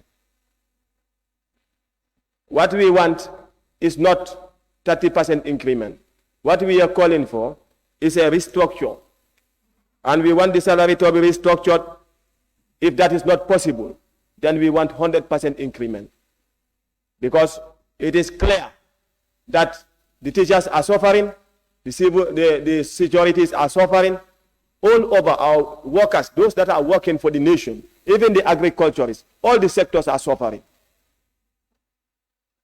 There is no minister who resigns because the country is suffering. In fact, the office of the president, according to my own observation, all other ministries are cut. You have cut the hands from all other ministries. Most of the ministries, majority of them. But for the office of the president, we realize you are giving us two confusing papers. In fact, revised budget. You have 77 million added to the office of the president. The first paper you gave us was 89 million. So these changes, they are confusing. And you're coming and giving us this document in this document when we are here. Under normal circumstance, leadership should be by example. The office of the president should lead by example. That if there should be any cut, should be from the office of the president first. And let the president lead by example. Than going into various ministries and cutting from various ministries. Wherein the budget was... Point of order. Point of order, Honorable Speaker. Can we hear the point of order, please? Thank you very much, Honorable Speaker.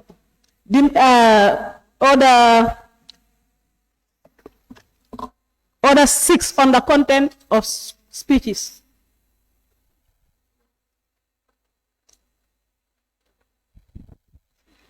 The name of the President of the Republic of the Gambia shall not be used to influence the Assembly, and the member is using it. Thank you. Honorable Member, the name has not been used. It's a title that has been used. Then I withdraw. Thank you. Honorable Member, you can continue. Thank you so very much, Honorable Speaker. for standing up for justice. Thank you. The creation, what it is implying here, you told us that the economy is bankrupt. So you are cutting from various ministries to subvent the 30% salary increment. Now, you went on creating other ministries. You created other ministries, and before creation of those ministries, you were aware of salary increment and the living condition of the civil servant. You went forward to create new ministries. How are you paying those ministries? Under normal circumstance, you should not have created those ministries if you can't satisfy the needs of our civil servants. I go further with the view that a government should learn how to create and generate income for its people than depending on loan and cutting from approved budgets already. The budgets that have been approved, you cannot cut from approved budgets and say you want to subvent or increase salaries based on that. That is not sustainable. To be very honest with you. So the government, under normal circumstances, should learn how to generate income for its civil servants and to sponsor other projects.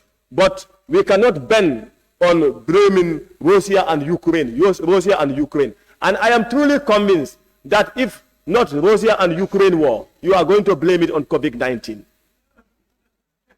You are going to blame it on COVID-19. So what I am saying in essence is, there are many people that contest for presidency. He happens to become the president of the Republic of the Gambia. If he cannot function, if he can't generate income, let him resign for a betterment. At least will be better. I thank you so very much. Thank you. Thank you for member for Bintang. I now invite the member for Fonyi Bondali. Thank you, Honorable Speaker. For mine will be a question to Minister of Finance. That's what are the plans in case Russia-Ukraine war did not end soon? And then the second one will be, how can government sustain the salary increment without any further cuts in the future? Thank you. Is he ready?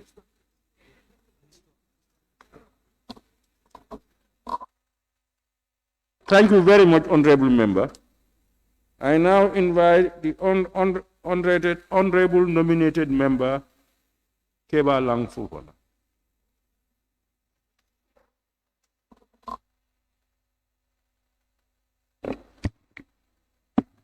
Thank you very much, Honorable Speaker. I would start my deliberation by commending the Minister of Finance for the foresight. But before going any further, the first thing I would like to do is make some clarifications as to points that are raised by the Honorable Member from Combo South and also the Honorable Member from Combo East. These were valid observations, and I believe it is in the interest of all the members of the National Assembly to know that the presentation that was done by the Minister of Finance, yes, the initial presentations do have discrepancies, but these discrepancies, if you refer to the approved budget, page 18, and the revised budget, page 18 and 19 as well, you follow the affected ministries, which might be 11 of them, you realize that in their initial submission, the net effect was 0. The net effect being 0, the reason for that is, as per the discrepancies, the total additions in the budget was 58,995,000. And that value as well happened to be the total deductions in the budget as well. So what we were seeing initially was, there was a transfer from one ministry line to the other, and eventually it didn't have any negative impact, either coming in as an increment or a reduction in the total value that was reported. That's why if you look at both sheets, the final figure, I'm still looking at their submission, will be $23,692,227. which was based on the submission of the Excel sheet that was given by the ministry. And the same figure is what you will find in the revised budget. So, Honorable Speaker, it is my submission to the honorable members that the submission indeed is correct. Of course, you can go ahead. Yeah, you can go ahead. Yeah, I want to observe.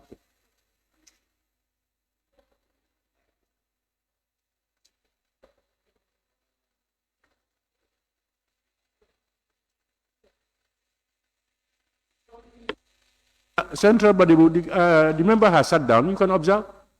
Okay. It's only when the member does not sit down, it means he will not allow you to observe.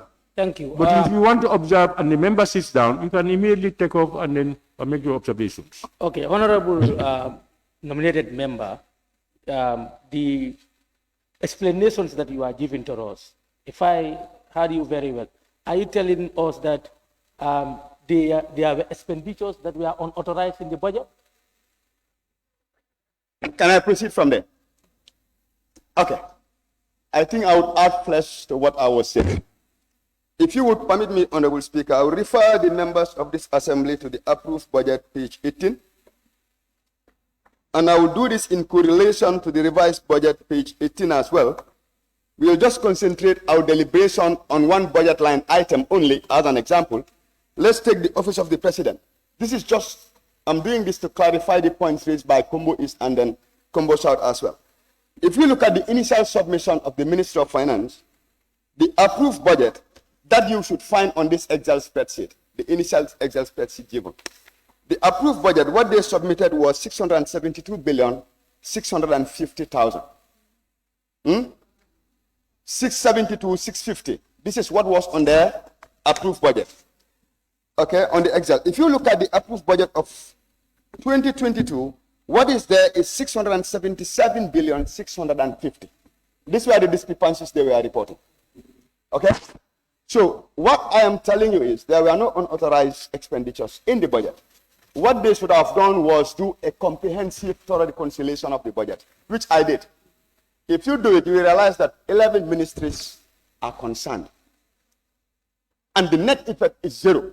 So if you look at figures, you look at one in isolation and you leave the rest, the initial result you will have might be misleading. That's why he made no mistake. The honorable member from Combo is made no mistake to say that the Minister of Finance did give us misleading figures, but indeed what happened was he didn't do a thorough reconciliation.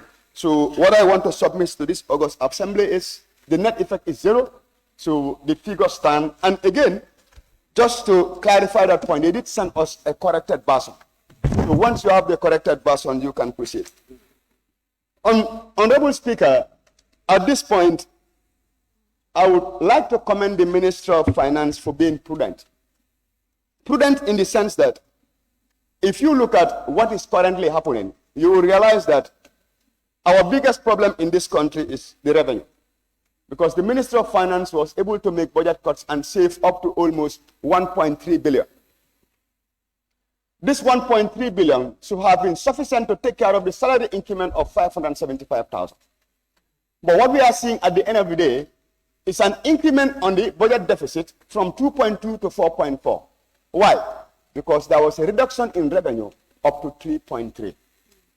So now the question is, if at all the salary increment is 30%, and we have a surge, an increment in the deficit from the approved budget of 2022 to the revised budget of 2022, from 2.2 to 4.4, rationality would preach that you apply sustainability. Now, if you should go for the 100%, what is going to happen? The deficit will go in threefolds. Is that sustainable? That wouldn't be. Of course, we are Gambians. No, it is sustainable in the sense that studies were conducted. And this Honorable Assembly knows that. You know, that studies were conducted and initial proposals were brought down to ensure that at the end of the day, whatever is effected, approved, and agreed on as the increment will become what? Sustainable. You know, and the other area I would definitely like to buttress on is the fact that the ministry had the foresight to take out almost $3.3 billion dollars in revenues because they realize that these revenues cannot be attained. Why am I saying this? That's a sound financial policy. It's based on the principles of prudence. This is a serious government. If at all it was another government, they would have said, okay, part of those 3.3 billion concerns $30 billion, 30 million euros, which is coming from what? Litigations. They might say the case is still going. The possibilities are there that the trend might change and we will have the money. But at this material moment, the moment the government realizes that, you know what, the likelihoods of getting this money are very slim, they knock it off from the books. So I believe the Minister of Finance needs to be commended.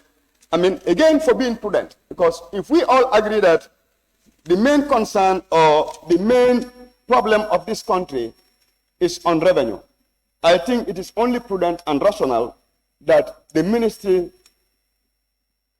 establish the Directorate of Tax and Revenues. Mr. Speaker, I am one of the people who fervently believe that if this country manages its tax collection well, we might not even go for loans and we will not operate at a budget deficit. There are so many leakages in the system. So I want to make this humble submission that urge the minister to strengthen that department, ensure that the necessary tools, the instruments are provided together with the strategic operational plan to maximize our revenue collection capacity. The main reason we cannot pay the civil servants 100% increment today is we don't have the money. The country doesn't have the money. Our tax collection to GDP is 11.7%. Honorable member, I give you 30 seconds to round up. On that note, Honorable Chairman, your time is up. I will urge the Honorable House to consider and approve this bill. Thank you. Thank you very much, Honorable Nominated Member Kewalang Fufana. I now invite the Honorable Member for Fonyi Berefet. Thank you so much, Honorable Speaker, for giving me the floor. Honorable Minister, thank you so much. I just have only a simple question to ask about this salary increment. We heard earlier that the salary increment will be more than 30% because we are elected here by the electorate and we listen to people, our people, the Gambians. We heard that the salary increment will be more than 30%. We heard of 100%. December 2021, when your government make it loud and clear that the salary increment will be 100% for people to vote them. And now, the salary is 30%. Honorable Minister, will this be sustainable? I want to know. Honorable Speaker. No, thank you. Yeah. Huh?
Thank you very much.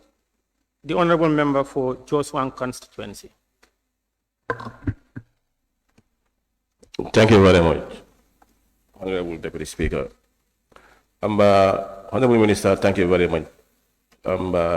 It's a bit difficult to say that it is too good for you to be a Jaraka. You have been in your Minka.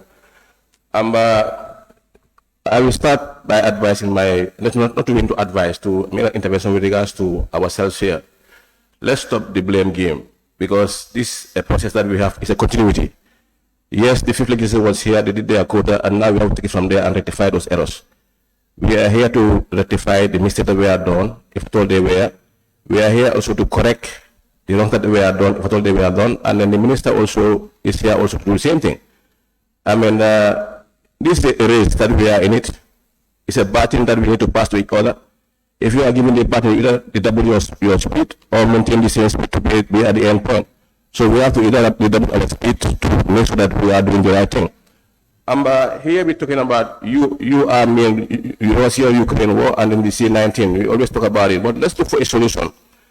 It's good to come with critics to say it's not happening. Why is it not happening? Let's try to look for solutions. We suggest that we have to come together as a team, not only the government per se, but as even our National Assembly members here.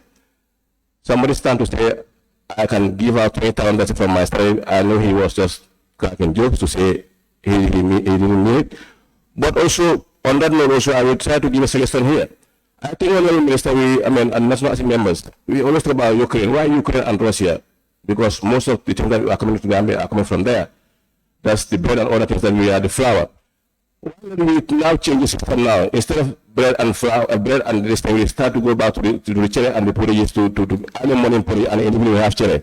I think also we will try to cut our costs for us to see that we are making a good statement. And then, Honorable Minister, with regards to the salary issue, which is a concern to all of us, let me stand to say yes, I'm in 100% support, because I know some of the judges and friends are standing there waiting to see whether salary is saying no.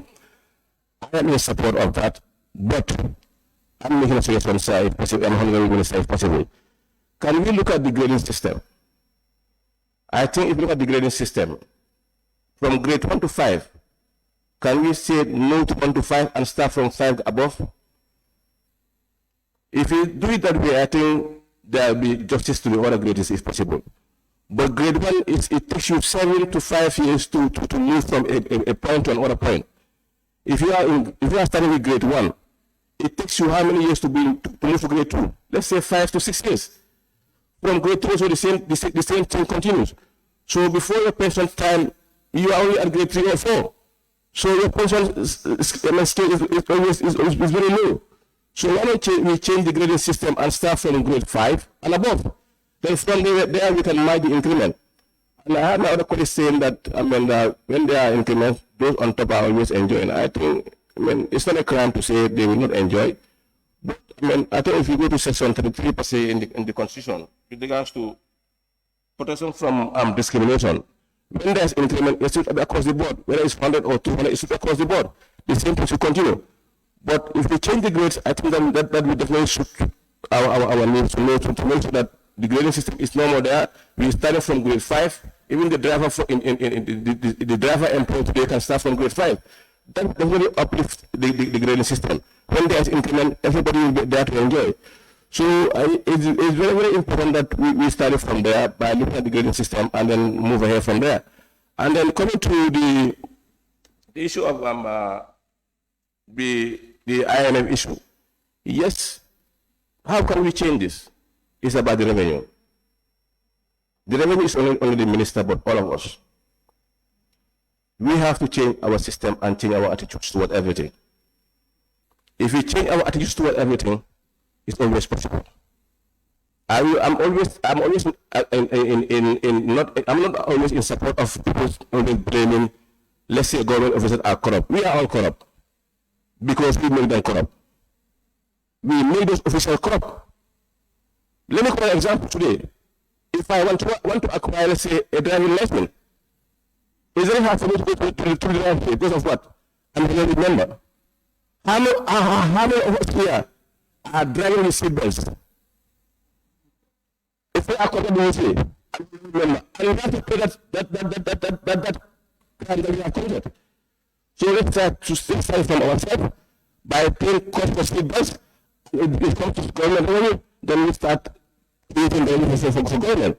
So, Minister, you have a role to play, you have a big job to play. You have to work on the revenue aspect of the country. If you want to be self-sufficient, if you don't want to be dependent on Ukraine-Russia war or on from the left to be giving us loan or IMF to be controlling us, let's look at the revenue aspect of it. Let us all be prepared to make sure that anywhere we can tie the button, let's tie those buttons to make sure that the revenue of this country is coming back to the Gambia. Give an example today. Go to Senegal today. All our people who are bringing vehicles or bringing other goods are coming from where? Senegal. Where's the problem of the Gambian port? Even if the tax there is too high. If it is too high, why don't we look at the tax properly and see what we can do? If they charge less and more, then charge more and less. Because if those areas is controlled, then they will also be somewhere else. But everything is coming from Senegal. And then, Honorable Minister, I don't know where you are aware, there is currently a port being built in Funju. And if we don't control our revenue collection here in the Gambia and trying to bring our tax a little bit low, to make sure we mind what is happening, if that port is on, Gambia, we are nowhere to be seen. Because if you go to Funju, drop your vehicle materials there and access Gambia very easily. So please work with the GRA, work with the other units that are responsible of all these things to see how best we can bring our revenue down and we collect the best. So please, it is only for 6 months. As the reverse budget, it's only for 6 months per se. We only have 6 months to prepare ourselves. Next budget coming, I think it's important we look at the allowances for the low earners, especially the teachers, the security forces.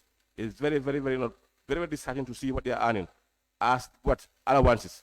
When I am earning $10,000 per se, my transport allowance, they are earning $300 and they are the one doing everything. So please.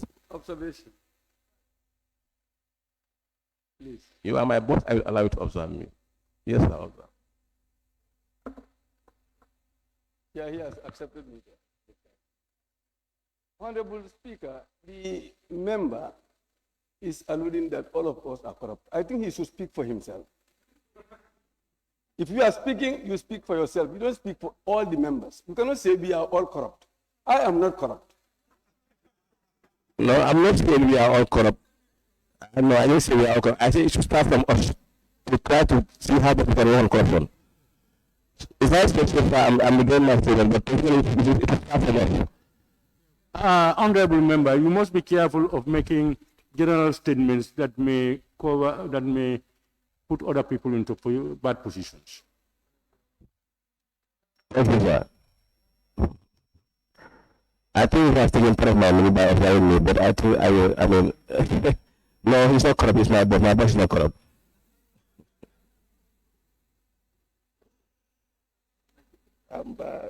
I think that's okay. Let me rest my case. Thank you.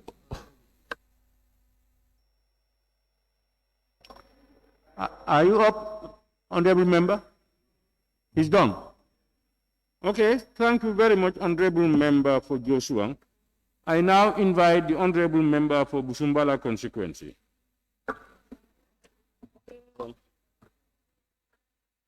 Thank you very much, Honorable Speaker, for giving me the floor. Thank you very much, Honorable Minister, for making that wonderful presentation regarding the revised budget that we are having as a subject matter today. Honorable Minister, you made 4 main salient points wherein you conclude or draw a conclusion that these are main reasons why you guys are coming up with this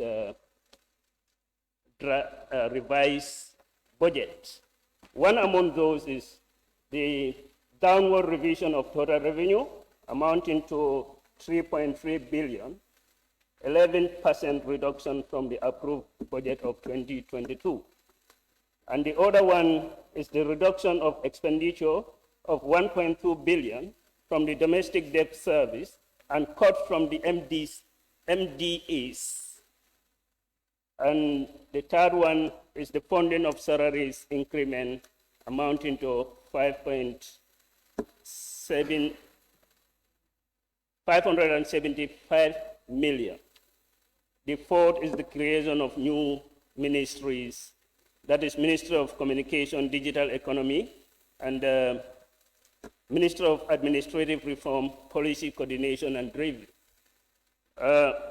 Honorable Minister, I think the coming up with the salary increment is timely. Every genuine Gambian will welcome this increment. As we know, the civil servants of this country are really underpaid compared to other or sub-region civil servants. Honorable Minister, we will advocate, in fact, if you have the budget for the increment of 100% or 50%. But like other colleagues have alluded, these are things that need to be looked in a proper perspective. You know, when you're looking at the salary increment, you take cognizance of the fact that you have the lowest earning and the those earning fat salaries at risk. We would have preferred for a proper salary restructuring that will cater, you know, and fill that balance gap between the low earners and the ones who are having the fat salaries. So I welcome the idea of salary increment 100%, but with the creation of these new ministries, Honorable Minister, we understand and we know there are constitutional provision that sanction the executive to create offices within the public service. That's Section 80 of the Constitution. But then, at this point in time, when you are facing some economic instability or economic crisis, is this prudent or reasonable enough for the president or the executive to come up and create other ministries that are going to attract income, that are going to attract money? You know, you are telling us there is some economic constraint, but you're creating ministries. And those ministries are going to be headed by a minister whose salaries are not grade 1 to 9. No, they have fat salaries. But we had this in our country. Before then, we have in the country ministries that are operating and they are doing the function of these newly created ministries. Yes, we have the PMO, like this policy coordination, and we have PMO who are doing it. So I'm not seeing any sense of creating other ministries. Because when we are having economic crisis, we should curtail our expenditure, but not to increase it. Coming up with these ministries is like we are creating, you know, we are creating our expenditure. So to me, for the creation of these ministries, I know the is legal base, but then whether it's justifiable and prudent at this point in time for the creation. And not only this creation of ministries, there are several offices that have been created in this country. And they are doing nothing, absolutely. Like the several presidential advisory offices that have been created. So, Honorable Minister, please, when we are to look at the betterment of the Gambian people, when we are going to be honest to ourselves, let's look at the methods and measures that is going to improve the economy of this country, but not to please the promises that are placed by the president or by any other political figure when you are campaigning, just to satisfy and their offices. Thank you.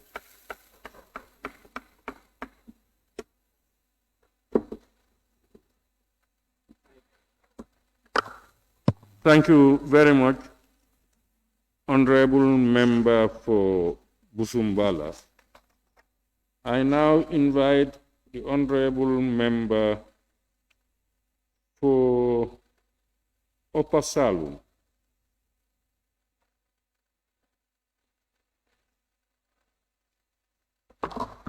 Thank you very much, Honorable Speaker. And thank you, honorable members, and would like to take this opportunity also to give my 2 cents with regards to the proposed revised budget. Honorable Speaker, first we need to confirm that this revised budget is in line with the laws of this country, and when you check the Public Finance Act, is in line with what we want to do. I know a lot of people out there are confusing 2 things. That is the revised budget and also a supplementary appropriation. And these are 2 different things. If you go to the Constitution of the Gambia, it actually talks about supplementary appropriation. Meaning, if in any given year, if what Parliament actually has approved for the government to operate on is less than what they intend to do, the Minister of Finance can prepare a supplementary appropriation with the sources of financing to come to the Parliament for approval. But we are here today to look at something quite different, which is revising the budget. Meaning, the Minister of Finance actually has looked at the economic situation of this country, looking at various economic indicators in terms of the revenue that the government will be generating and also the expenditure, and realizes that there is something that needs to change. It is not only about the new ministries that are created. No. And it is not only about the salary increase. No, it's far more than that. When you look at the revenue itself in 2022 here in this Parliament, and that's the reason why I tend to differ when somebody says Parliament actually just approved the budget like 2022 without having done the due diligence. I think that is completely untrue. We've done our best under the circumstances, knowing that a budget is not cast in stone, but a budget is a forecast. And the minister came back here today to tell us that the forecast they made last year, a few months ago, especially on the revenue side, would not be realized. So it's better for us to revise the budget downwards, and I think that is very commendable. You know, it takes guts for any minister of finance anywhere in the world to come back to Parliament and say, you know what, you approve this for me, but I don't think I'll be able to get this. So reduce. It takes somebody with guts to do that, and I want to thank the Honorable Minister of Finance for having that guts to come to the Parliament and to tell us truly that the revenue that we forecast for 2022 is not achievable. So thank you for coming. Now, Honorable Speaker, if you look at the forecast last year, he said it. It was about 29.8 million. That is the tax and non-tax revenue. But when you look at the analysis from the minister, he's actually telling us that, especially the non-tax revenue, there will be a drastic decrease on the non-tax revenue. So in totality, the grants that he also expected, that is the program grants and also the budget support grants, he will not be able to get. So the 2 together, on the revenue side, that is the tax and non-tax is about 1.7 billion, and on the program grants and then the budget support is about 1.5, giving a total of 3.2 billion that he's telling us that he may not be able to get this year. Fundamentally, that's exactly what he's telling us. Now it is upon them, because again, the responsibility to manage the economy of this country does not rest in our hands. It rests on the hands of the executive. And that's why they're coming back to here to us to tell us that there's a difference of 3.2 billion on the revenue side that they will not be able to get. So austerity measures will tell us that then you have to look at your expenditure and reduce your expenditure so that the gap that you actually had in terms of the budget deficit will be actually managed better. Now, let's remember this thing. This is not the first time we are having a revised budget. In 2017, we did a revised budget in this country here in this Parliament here, where the Minister of Finance at the time also thought the same situation and said, you know what we have in here is not going to be achieved in 2017. That was Honorable Simon. He came back where we had a budget of almost $14 billion, but he said, no, we need to reduce this further. And we reduced the deficit from almost 2 billion to 900, less than 1 billion in deficit. We did this in 2017 here in this house here. So today we are here for the same thing. Another Minister of Finance is also coming saying that what we approved in 2021 actually is going to change because the economic indicators is very clear that he will not be able to do that. However, it is a coincidence that also the two new ministries are created. But remember one thing, the new ministry let me start with the one for the new ministry, which is about the stay here. Yeah, the civil service reforms. Remember one thing: PMO was under the Minister of Finance. The National Record Service was also there, and we already approved budget for them. So it's not like the new ministry is having a whole new budget. No, there was already something that was approved in the previous one that will be extracted from the Ministry of Finance to be given to this new minister. So it's not like whatever you see there, that's something that's new. No, it's not new. And if you do the math and really understand this, that's why when Honorable Member, when he says that we approve the budget with understanding, I say that is not correct. I understand page 1 to page 100 of this budget, I understand. Now, when you look at the other new ministry also, which is the Minister of Digital Economy, yes, yeah.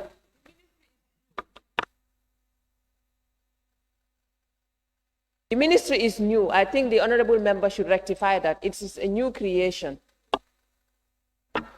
Thank you, Honorable Speaker. I think what I said is very clear. The budget that was approved for PMO actually has been moved from the Ministry of Finance to this new minister. And that is correct. You can go back and make a reference here. It's there. When you look at the other new ministry, which is about digital economy, which I love so much, because again, we look at the new ministry also, it's also the same situation. When you look at it, there was a Minister of Information and Communication Infrastructure. They divided two. Still, there is a component from the previous ministry that is maintained in the new ministry. So same thing also, it's not something that is also, the ministry is new, but the expenditure that was allocated them from the previous budget, is part of it is also moved to the new minister. So we need to understand, and if you go through this budget clearly and understand what we have in here, you will see those as well. So, Honorable Speaker, when we look at two things here about the reduction in the expenditure. Point of order, please. It is very clear that. Point of order. Which member is rising to a point of order? Janjambure. Yeah, Janjambure, please. May we hear your point of order? Yes. I rise on the point of order on Rule 17. D, a member shall not read a newspaper, book, or any other device when making a submission, and it seems that is what exactly the honorable member is doing. Yeah, on his laptop, the device is before him. Please. Honorable member, you are making inference to the member making reference to a newspaper? No, he has a laptop before him where he is reading. Ah, okay. Yeah, honorable member, devices are not allowed to be used. Thank you. Honorable Speaker, I will close everything before me just to tell you that this is not somebody, that somebody is telling me what to say in this parliament here. And I continue. When you look at the overall expenditure also, again, when you look at the expenditure also, two key things that we need to look at. Number one, which is the debt repayment that we have to make, and number two, the personal cost. The two of them together in the approved budget currently accounts for almost 60% of our government funds. What that is telling us also is 60% of our current expenditure, which was approved, 60% of it is going to go towards salaries and also debt repayment. And that is very risky. But when you look at the new proposed from the Minister of Finance here, that actually has been decreased from 60% to 55%. And that is the way to go. Because we need to have a space, a breathing space, where the funds that are generated by the government of the Gambia can be used for other development objectives instead of actually taking loans or taking grants. That's what I'm trying to point out. Now, the other area, Honorable Speaker, that I really want to mention. You know, we've been hearing a lot of things about the reforms, civil service reforms. But let's not forget that the reform is 2018 to 2027. It is not like now, today, or yesterday was the end of the reform. It is a process. We must understand that. From 2018 to 2027, that is the reform time frame the government of the Gambia actually has given itself to do. So salary increment or whatever it is, vehicle, whatever, these are all part of the programs, but this cannot be done in 1 year, or it cannot be done in 2 years, or it cannot be done in 3 years. Honorable member, your time is up. Thank you, Honorable Speaker. Your time is, Honorable Member, your time is up. Thank you. Thank you very much, Honorable Speaker. Observation. I respect that. Much Honorable Member for Upper Salum. I now invite Honorable Nominated Member, Deputy Speaker Shidin Jai. Thank you very much, Honorable Speaker.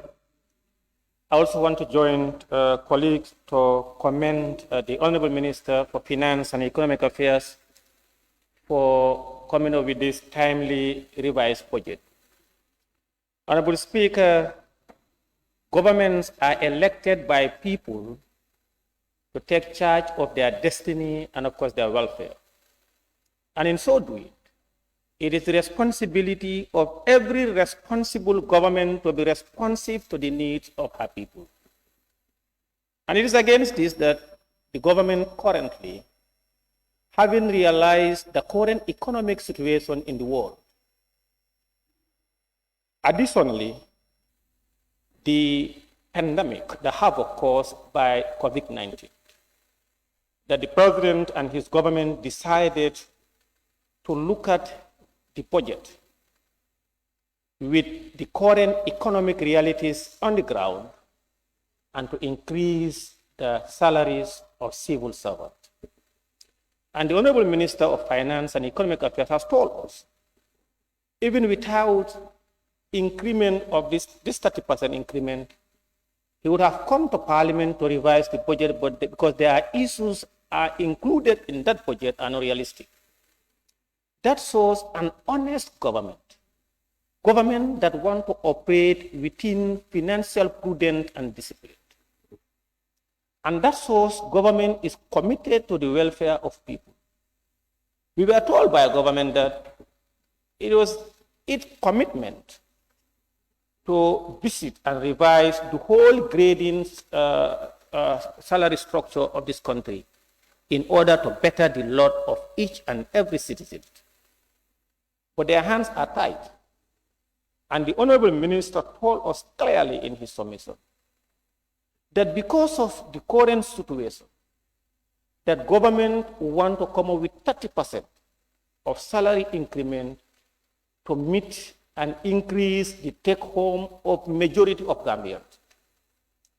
Civil service across the board, almost every household in this country is affected. We agree that no government can do it alone. And the government of the Gambia wished that no pay home, no take home would be less than $5,000 or $6,000. But again, is that sustainable? Can government maintain that? We are increasing salaries today. We cannot come tomorrow and say, let's decrease salaries.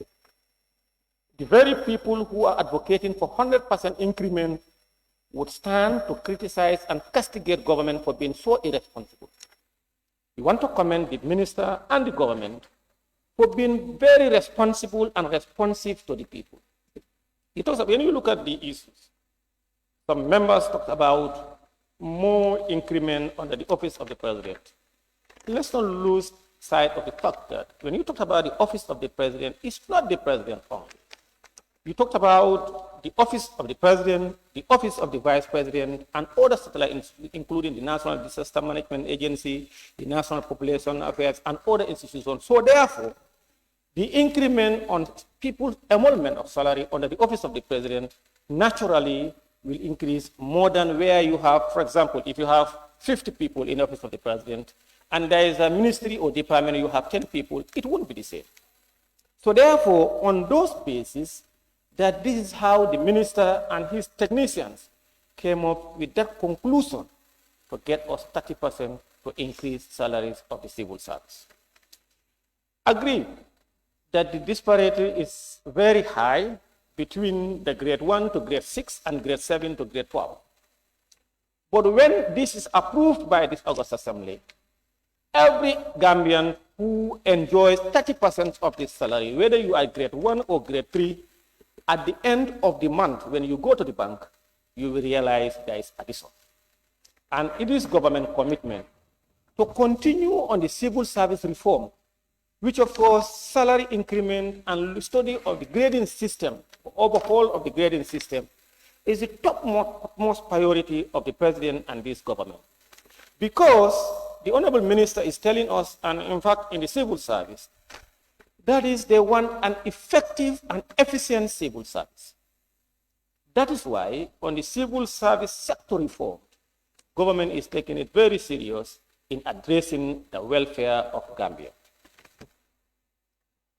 Honorable Speaker, it is fallacy and a weak agreement to indicate that or to insinuate one salary is increased 30%, the following day Gambians will increase price. That is wrong. And that is why the Ministry of Finance and Economic Affairs have to work with the Ministry of Trade, Industry and Regional Integration to ensure that people do not take Gambians for granted. The increment of salary is meant to address the growing hike in prices, inflation, and other economic hardships people are undergoing as a result of a lot of factors, including Ukraine and Russia war. We must draw analogy and also cite it as an example because most grain that are used by Africa and other parts of the world come from Ukraine and Russia, and Russia supply one of the biggest energy supplier, not only to Europe, but also Africa. So therefore, the market force in Ukraine and in Russia is being dictated by the war in Ukraine and Russia, having negative impact on the rest of market, including Central Badibu and Nyanija. Honorable Speaker, can I observe?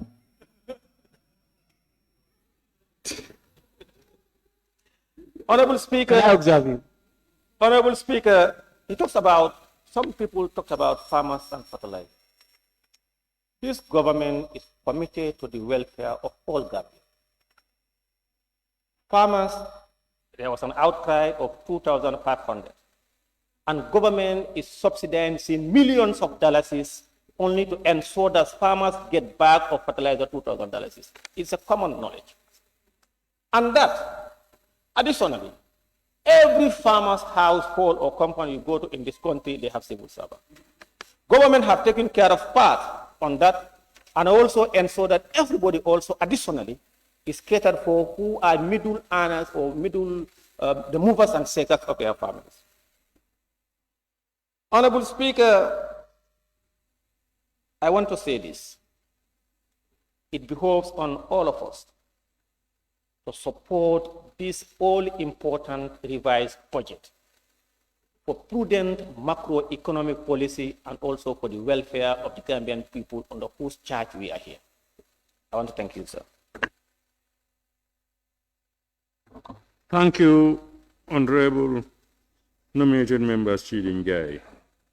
I now call on the Honorable member for Brikama North, the minority leader. Thank you very much, Honorable Speaker. The conclusion of the Honorable Minister regarding the submission for the revised budget call on members to approve the budget with the expectation that it will improve the lives and livelihood of the civil servants in particular and Gambian in general. That's a very strong statement. In that context, and the context of the people that I represent, Honorable Speaker, I want to submit you, allow me, since this is the maiden debate after my election, to thank my electorate Brikama North for the trust and confidence they bestowed on me.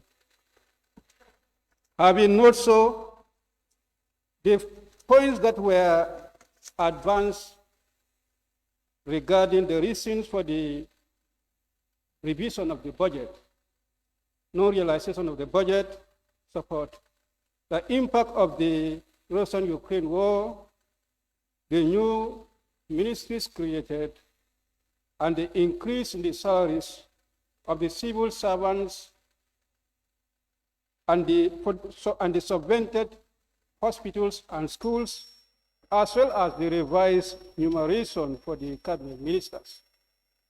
These were the factors that were advanced regarding the revised budget. We may not be responsible for the Russia-Ukraine war, and I want to believe the ministry has its austerity measures to handle that situation economically.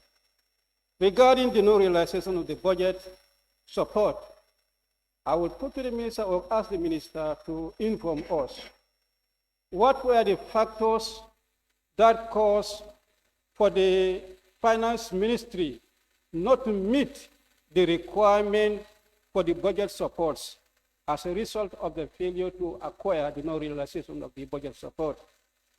And on the creation of the new ministries, I want to believe this has been a forecast by the government that when come into power after the December 4th election, those ministries will be created.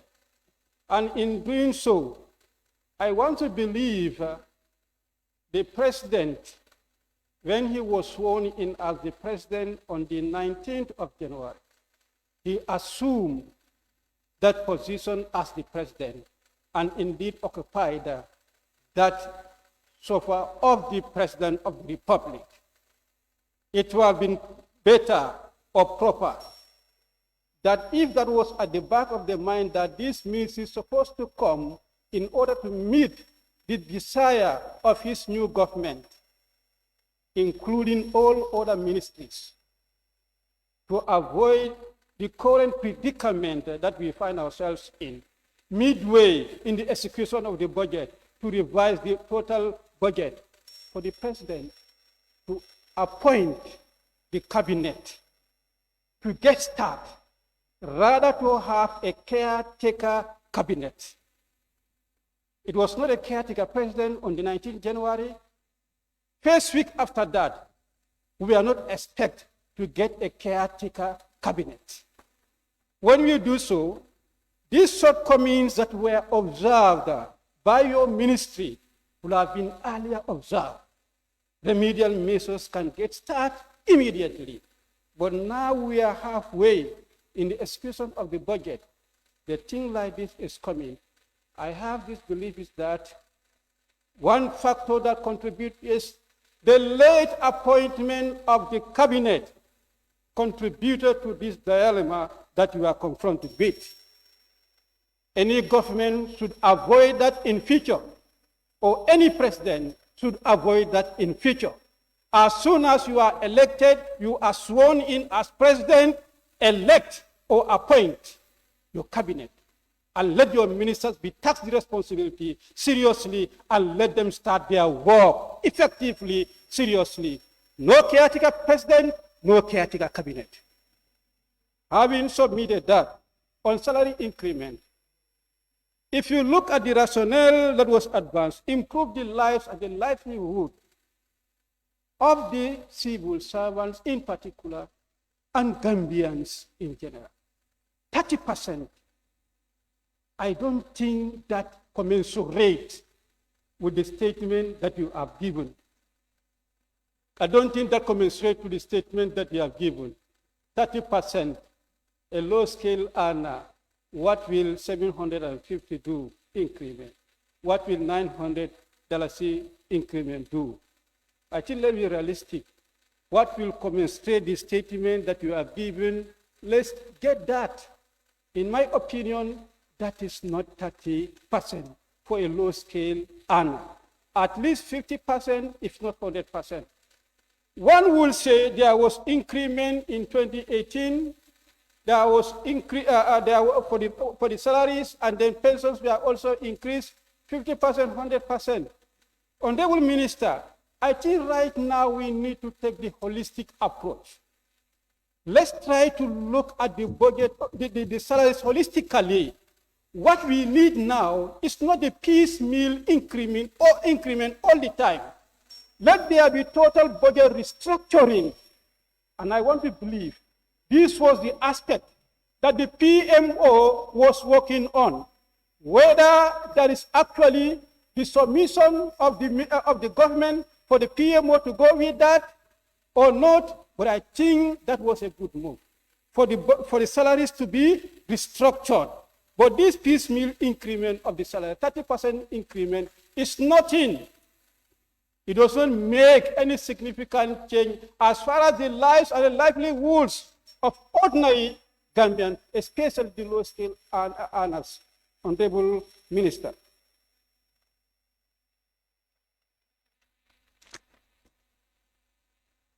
Honorable Minister, I observed that there were independent institutions that were touched. Legally, what has the Ministry of Finance has to take those ministries, to take those institutions? The National Audit Office, the National Assembly, and Independent Electoral Commission, to name but a few. These are these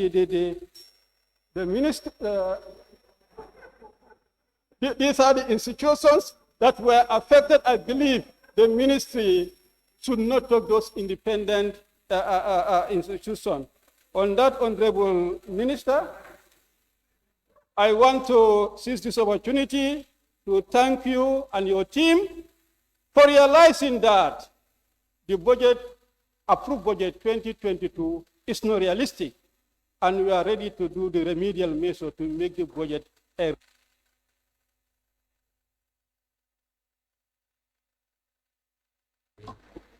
Thank you very much, Honorable Member for Brikama North and Minority Leader. I now have the Honorable Member for Kantora and Majority Leader. Thank you very much, Honorable Speaker, for giving me the floor. Your Excellency, the Vice President, Honorable Minister from the Cabinet, the Right Honorable Minister of Finance and Economic Affairs, media, guests, to all of you. I think we have to make some serious clarification that government is not in any way increasing expenditure, or government is not in any way increasing the budget line. Government and the minister are of the belief that the 2022 approved estimate could not be implemented as planned. Of course, all of us know that budget is a planned document. And the law, the Public Finance Act, does give the rights to come and revise to save this country. And the revision has revealed that they have saved this country up to 1 billion. I thank the Honorable Minister for being so transparent to Parliament. And I thank him so much for coming up to our caucus to put the nitty-gritty and do the needful before this August Assembly. Honorable Minister, thank you for being so transparent. As I say, we are here to look at the approved envelope, but this time around was downward revision. Reprioritizing several budget line items so that the much talk about 30% is materialized at the end of the day. Cognizance to inflation, living condition, external shocks that the country has really experienced over the years or over the time. To mitigate such, they would have to come with this approach. Unless we forget, I don't see it as a 30%. I see it as an 80% move. Reason being, in 2018, these same civil servants we are talking about, I'm not holding brief for government, has been given 50%. And currently, additional 30% is being added to the very civil servant. However, by the same government. However, we are in agreement in long-term review. There has to be a policy to address what I call a minimum wage that will really commensurate with the living standard of our country. So therefore, we thank His Excellency's government. Within 4 years, they are able to come with a policy to affect the lives and livelihood of Gambians we represent. And it takes me to the newly created ministry. When we understand the importance of these two ministries, we'll advocate for a supplementary appropriation to fund them, for them to make or yield dividends. Going to the Ministry of Public Service Administrative Reform, we are of the conviction or the belief that we have a saturated civil service. There needs to be a ministry to holistically study the entire civil service system, to come up with a comprehensive, manageable civil service. And if that is done, there will be a downsizing, and also that can also trigger salary increment to make sure that it commensurates with the job they are running for this country. In so doing, this newly created ministry will save a lot, not only the government, but the entire taxpayers as a whole. Coming to the Ministry of Communication and Digital Economy, this thing is long overdue. World now is being driven by technology, and Gambia cannot afford to live in exemption. These ministries coming into force would not only create, the e-government, it also goes a long way in eradicating corruption, addressing revenue leakages. In a bigger picture, generate revenue. If you understand what an e-government means, or if you understand what digital economy means, the more talk about job opportunity, the digital economy will create a lot of jobs. And it also gives the government the lens to look around to spot on tap resources that are laying that I do. So therefore, I commend the government for coming up with this initiative to create digital economy ministry. The world is advancing. Look at Rwanda. They don't have mineral resources, but they embrace ICT to boost up revenue. Nothing stops this country to uphold and embrace ICT sector, to embrace e-governance. This issue of corruption revenue leakage would be addressed. So therefore, I thank the government for coming up with this initiative. And if you also look at the 11.6 billion inflation, 11.6% of inflation, and there's also indication that this will continue. 5% is expected to remain in the sector.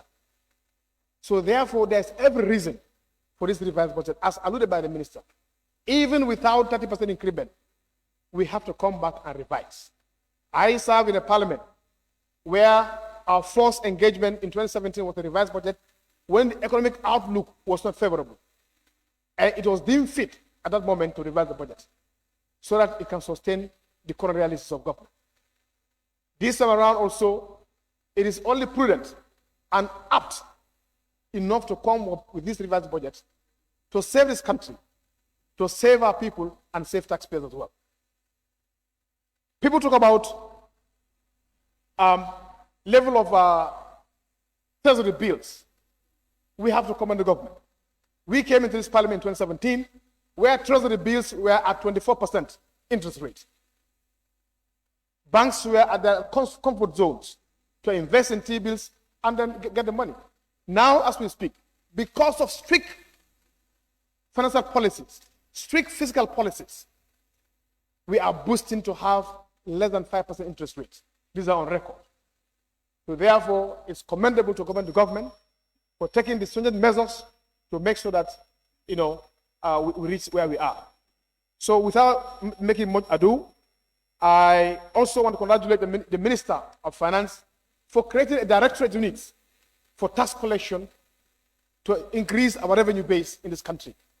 I would call on the Right Honourable Minority Leader to avail on the other side of this assembly to come and join hands to make sure we do justice to this document before us and pass it, in soon as possible time. So in that note, I thank you for indulgence. Thank you very much. Thank you very much, Honorable Member for Kantora and Majority Leader.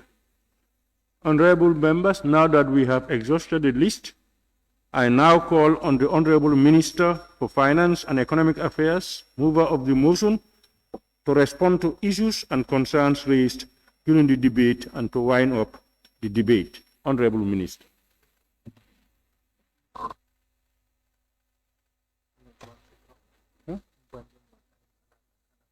No, Banjul not was written. I have only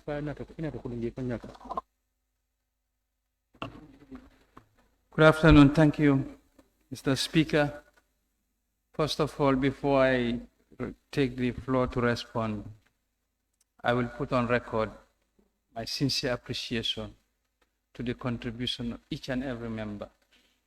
This shows the commitment of this August Assembly to the cause of the Gambian people. All comments have been duly noted and observed, and they will enrich our experience and basis for improving our work. Very many useful comments and observations have been raised, and I took time to make copious notes, and I think I will try to do justice by trying to answer to each and every member who took the floor and the points raised and our position thereto. I begin. The member for Kiang West inquired about the 30% across the board as leaving the lower wage earners worse off. But I must stipulate that there is no system in the world where everybody is paid the same. And first of all, this salary review is not a salary restructuring. And to try for us as a Ministry of Finance to input the necessary justice as is expected would mean we are going to outstep our boundary.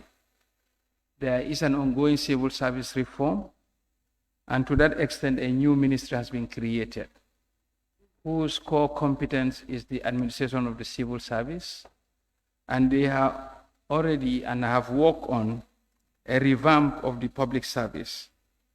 So this cannot be addressed by just a simple salary increase across the board, but rather is going to be a wholesale change.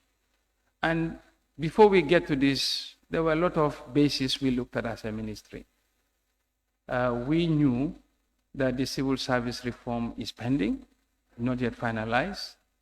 And the question we had was, do we proceed and raise the tide for everybody, or we wait until the reform is done? But we can no longer wait. The pain and the suffering of the Gambian people has been very acute. Cognizance of that, we took this step in line with the executive directives, and this was duly cleared by Cabinet.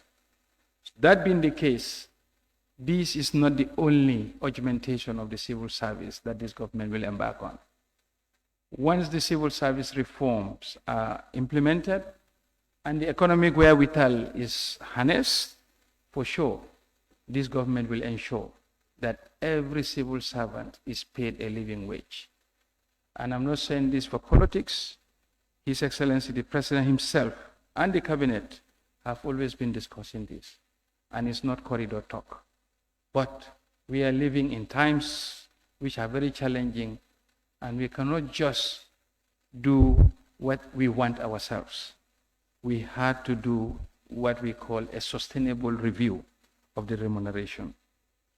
On the allocation of the 2 new ministries, as of a national contingency, if we look at what these 2 new ministries will do, they will more than pay for themselves in the long haul.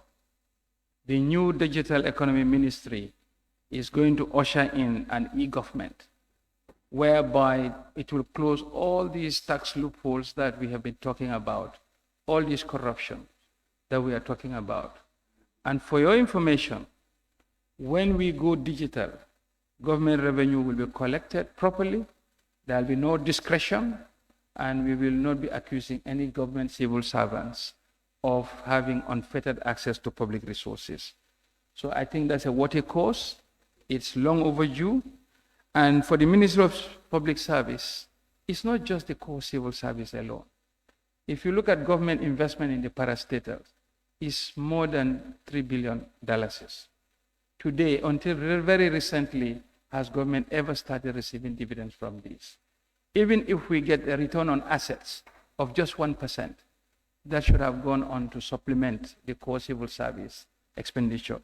So we believe it is wisdom of His Excellency to usher in a new ministry that will look on revamping the entire public service and ensure service delivery. When we come to service delivery, I can inform this August Assembly that as we speak, we currently have more than $630 million worth of funding from the World Bank in the different sectors, both regional and international, both regional and national. But what is happening? The disbursement rate is only 30%.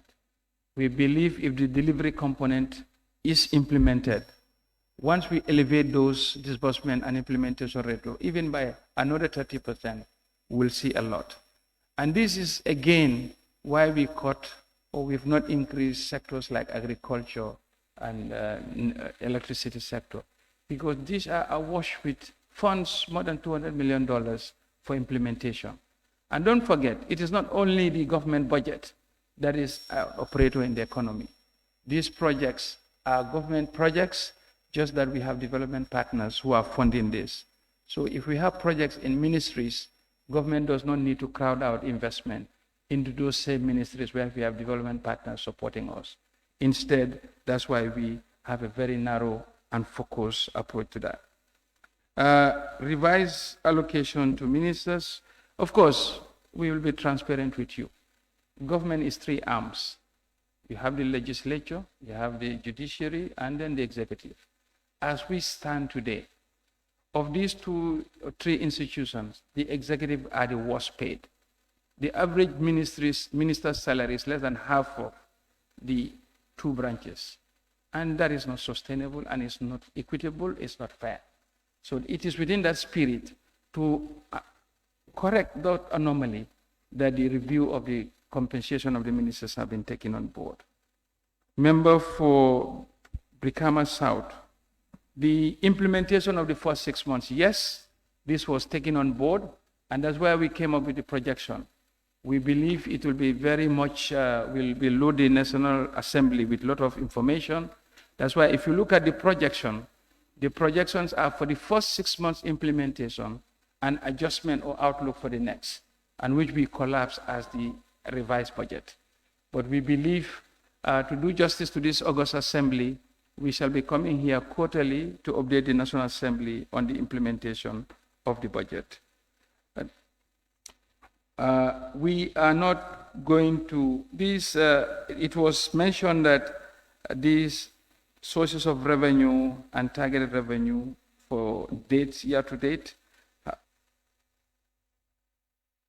mentioned that.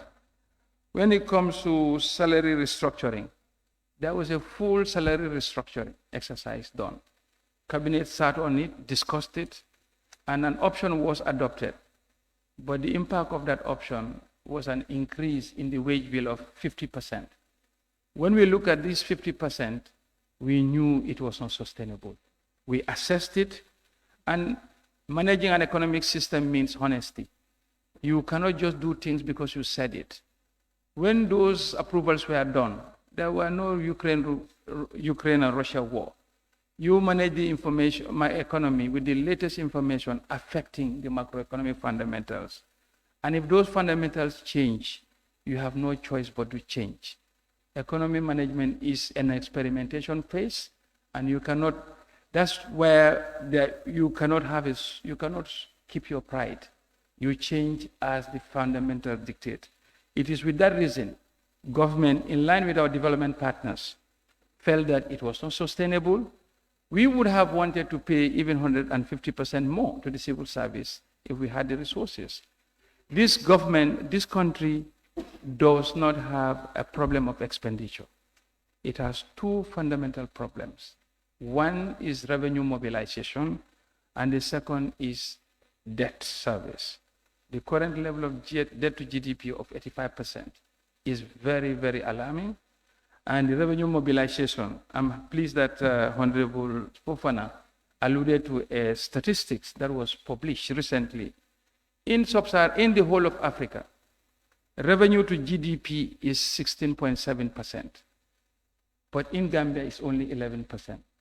That means we are pulling below the weight of the African continent in terms of mobilizing resources by 42%. Assuming we add that 42% to our GDP, we will not be talking about the things we are talking about.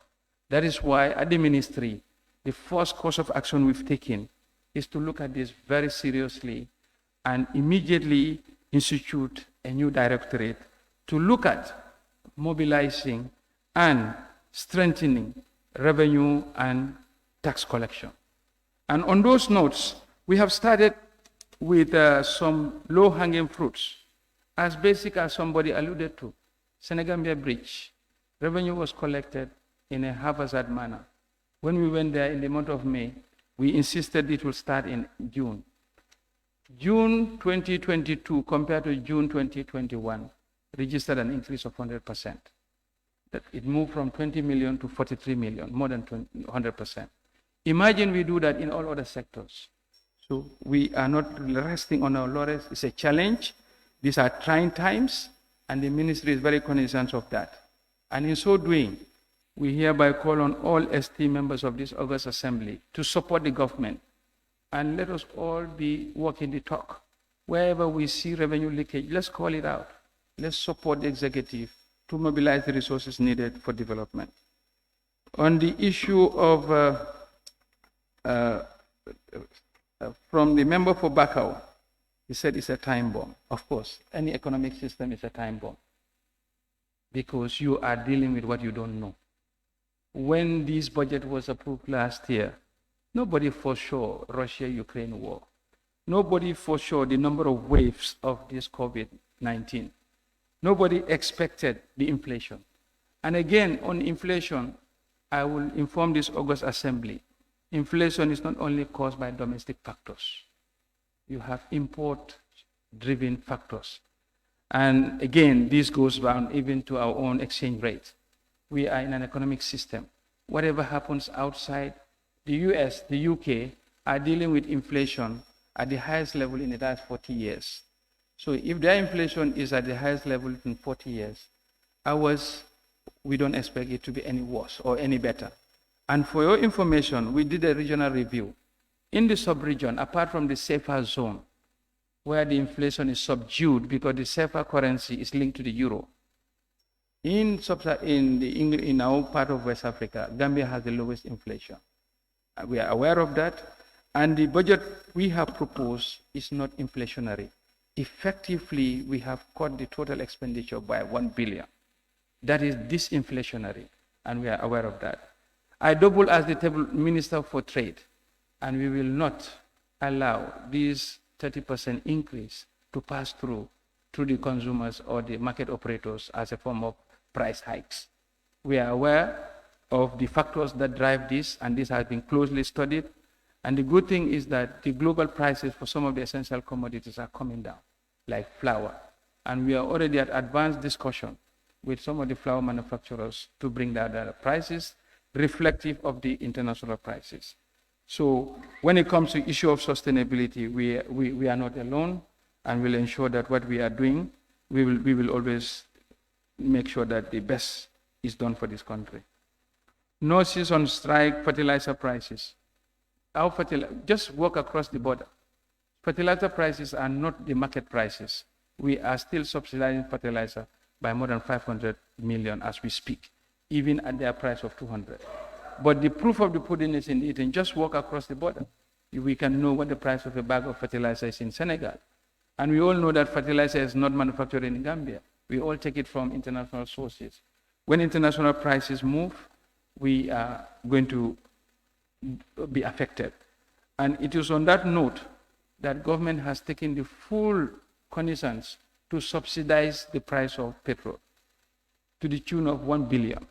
It's not because we are not interested in the revenue, but we knew the impact that a full pass-through in petroleum prices would have on the population. That's why we have subsidized petrol to that extent. So it is not that we are insensitive to the plight of the farmers. We all came from farming communities. We know what it means. But we talk about reality. So that is the view on the fertilizer subsidy. Structural pay scale has been much talked about, but then I'm sure my answer to that is still the same. The new ministry will take care of that and will ensure that the civil service restructuring looks at a pay scale in a more holistic fashion in due course, economic factors permitting it. We are also aware of the revenue collection maximization effort. We are not just looking at the GRA, we are looking across the board, from concession fees to landless rentals to even court fees, and even to basic as birth certificate cost. Do we actually know that a birth certificate now costs only $12? Official rates. These are not, basically, when you go and get a birth certificate, you end up giving the officer more than it costs the government to print the birth certificate on. These are areas we are going to look at. And when we look at, when we say revenue mobilization, we are not going to look at sectors that will have overall tax burden on every citizen in this, affect their lives and livelihood. We are sensitive, and we will make sure that the proposed efficiency gains we want to introduce will be in line with the law and without any undue tax burden. Even if you look at the current compliance rate of VAT, every actor who is a registered VAT, you are only collecting on behalf of government. So why are you not surrendering that money? So if that percentage is only 66%, that means that 34% of what is legally collected government revenue is being suppressed. So that is what we are going to do. And we are aware of the plight of the low earners, but this cannot be addressed at this stage. It will be addressed in the subsequent civil service reform. The member for Fonyi Jarol spoke about the level of indebtedness, and we are aware of that. We have a three-pronged approach to that.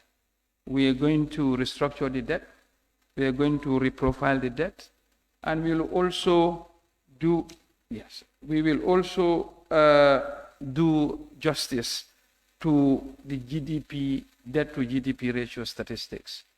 The base year for debt to GDP is 2013. In an inflationary environment, that is too old. We want to rebase the GDP to as recent as is possible. That way the debt to GDP will be reduced. Corruption has been mentioned, and of course all the digitalization efforts and the effort that we are putting together will go towards addressing that. But of course, government cannot fight it alone. Every citizen has a stake in this enterprise. So member for Kiang East, salary increase the main driver behind. No, I think this is one point I wanted to identify. The salary review is not the main point of this budget review. The salary review is only 17% of the total adjustment. The revenue is where the issue is, where we have 3.3 billion shortage. And I will be transparent to this August Assembly to say that, look, a budget is a projection. A budget is a forecast. When you are doing a budget, you have a certain outlook. And if we can have that crystal ball to predict the future perfectly, I don't think we'll be here. Notwithstanding that, when we realized the 3.3 billion revenue shortfall, this came from three essential elements. We had elements of $30 million, which should not have been in the budget because it was overestimated, because it's a case going through the courts, and until you have judgment, it shouldn't have been there. We have another budget support that was included, which should not have been there. And we have a third budget support for which we've missed the targets. And the targets were not just the executive. Some of them linked to even the legislative calendar, like the procurement bill and all of other things. So those are some of the things that gave rise to some of the budget not being realized. Of course, in addition to the fertilizer subsidy, as well as the subsidy for the price of petrol. And in fact, for your information, where petroleum product not subsidized, A liter of petrol would have cost $92 this last month, just for the information of the August Assembly. This is one way government is actually taking the bite, and the challenges are feeding through. The level of debt, which was pronounced member for Lower Salem, I think when we look at our debt level calibrated in dollars, yes, we should be very mindful of the base effect and the external exchange rate. Most of these loans are calibrated in US dollars. And as the dollar appreciates against the domestic currency, these debts tend to be heightened or magnified accordingly. So that is one element. It's not just that government had gone in on a borrowing spree and adding to it. So we should be all mindful. Of course, the quantum in the dollar term has been increasing, but not as much as people have been alluding to. The other aspects will, like, for example, why did we not realize the revenue budget? I think I have alluded to that. And that economy not doing well. Of course, no economy is doing well in the country, in the world now. It's not unique to Gambia. And what we are doing is what a responsible government should do. When you know things are not right, you don't sit over it. You put it out in the table, on the table for everybody to know, and you come up with measures to ameliorate the impact of that. The fiscal reform that is being talked about are all included in our proposed revised budget, because fiscal reform doesn't just mean increasing the tax rates. No, it means widening your tax base, and already most of these taxes are already legislated. What we have as a problem is the efficiency in the collection. And when we come to collection, it's not only the responsibility of GRA. There are so many revenue collection that should have flowed into government, which are not the case. And we mentioned the case of even as basic as income tax deduction pay as you earn. And in the interest of time, when these directorate commence work, the output of their survey to the SOEs in terms of assessing their pay as you earn deductions, as well as remitting of that to the state, we realized that a total amount of 1.5 billion areas is outstanding. We looked at the telecom sector, we have another $5 million outstanding. So those are the measures required at this stage. When you are in crisis, everybody calls for austerity, but austerity will only make you go further down south. When you are in crisis, the government policy is appropriate. You go on you do infrastructure expansion, you spend your way out of crisis. This is what the West have done. When they have exhausted both monetary and fiscal policies, they had nowhere to go, but they turned to QE, quantitative easing. This is what you need in a crisis period, and this is what Keynesian economics teach us. So we are aware, and this revised budget is in no way going to be inflationary, and is in no way not sustainable. Were it not sustainable, we would never have recommended it. Well, of course, a number of discussions on the civil service reform. The ministry is taking care of that. We want everybody to be paid higher, like it's been alluded to, but unfortunately, the 30% is the sweet spot that is within the fiscally available space that can be sustained. The other element was the no smart policies to, I don't think we are not doing our best. Both myself, my team, and every member of the executive are putting their best foot forward to do what is right for this country. We know it's a tax-dependent country, but there are different ways of addressing that. One way to do so is to broaden the tax base. Two, to ensure what is due to you as a government, you collect that. And the other element from Bintang, Fonyi Bintang, was, for example, the increase in the office of the president. I will make one clear distinction. When we say office of the president, it doesn't just mean the president. The office of the president comprises of following: vice president, state intelligence agencies, national disaster management, and the cabinet office. So when we talk about the president's office, we are not in any way supporting the budget of the president. No, these are agencies that are all reporting to the office of the president, and they are large agencies as such. That is the reason for that. In the interest of some allusion of the lower cadre to be given a higher percentage than the existing senior members of the civil service, if we do that, we will be distorting the pay scale. You will see a situation where the lower cadres will be earning more than the higher cadres. And this cannot be done on an ad hoc basis. Rather, it requires a comprehensive study, and as and when that study can be funded and is ready, it will be done accordingly. The other new ministries, I explained about new ministries, they will, and we are sure, they will pay more, they will more than pay for themselves in the efficiency gain and the revenues to be mobilized. So why was the budget not supported? Why was the budget support not realized? I think I have mentioned that from the member from Brikama North. And your view of the 30% law is of course the same as that of the executive. And I thank you all for your contribution. If I miss out any question, I stand to be corrected. Thank you very much. Thank you very much, Honorable Minister, for your comprehensive address to concerns and issues raised. Honorable members, Honorable Your Excellency Vice President and Honorable Cabinet Ministers, at this juncture, I will want to suspend the sittings.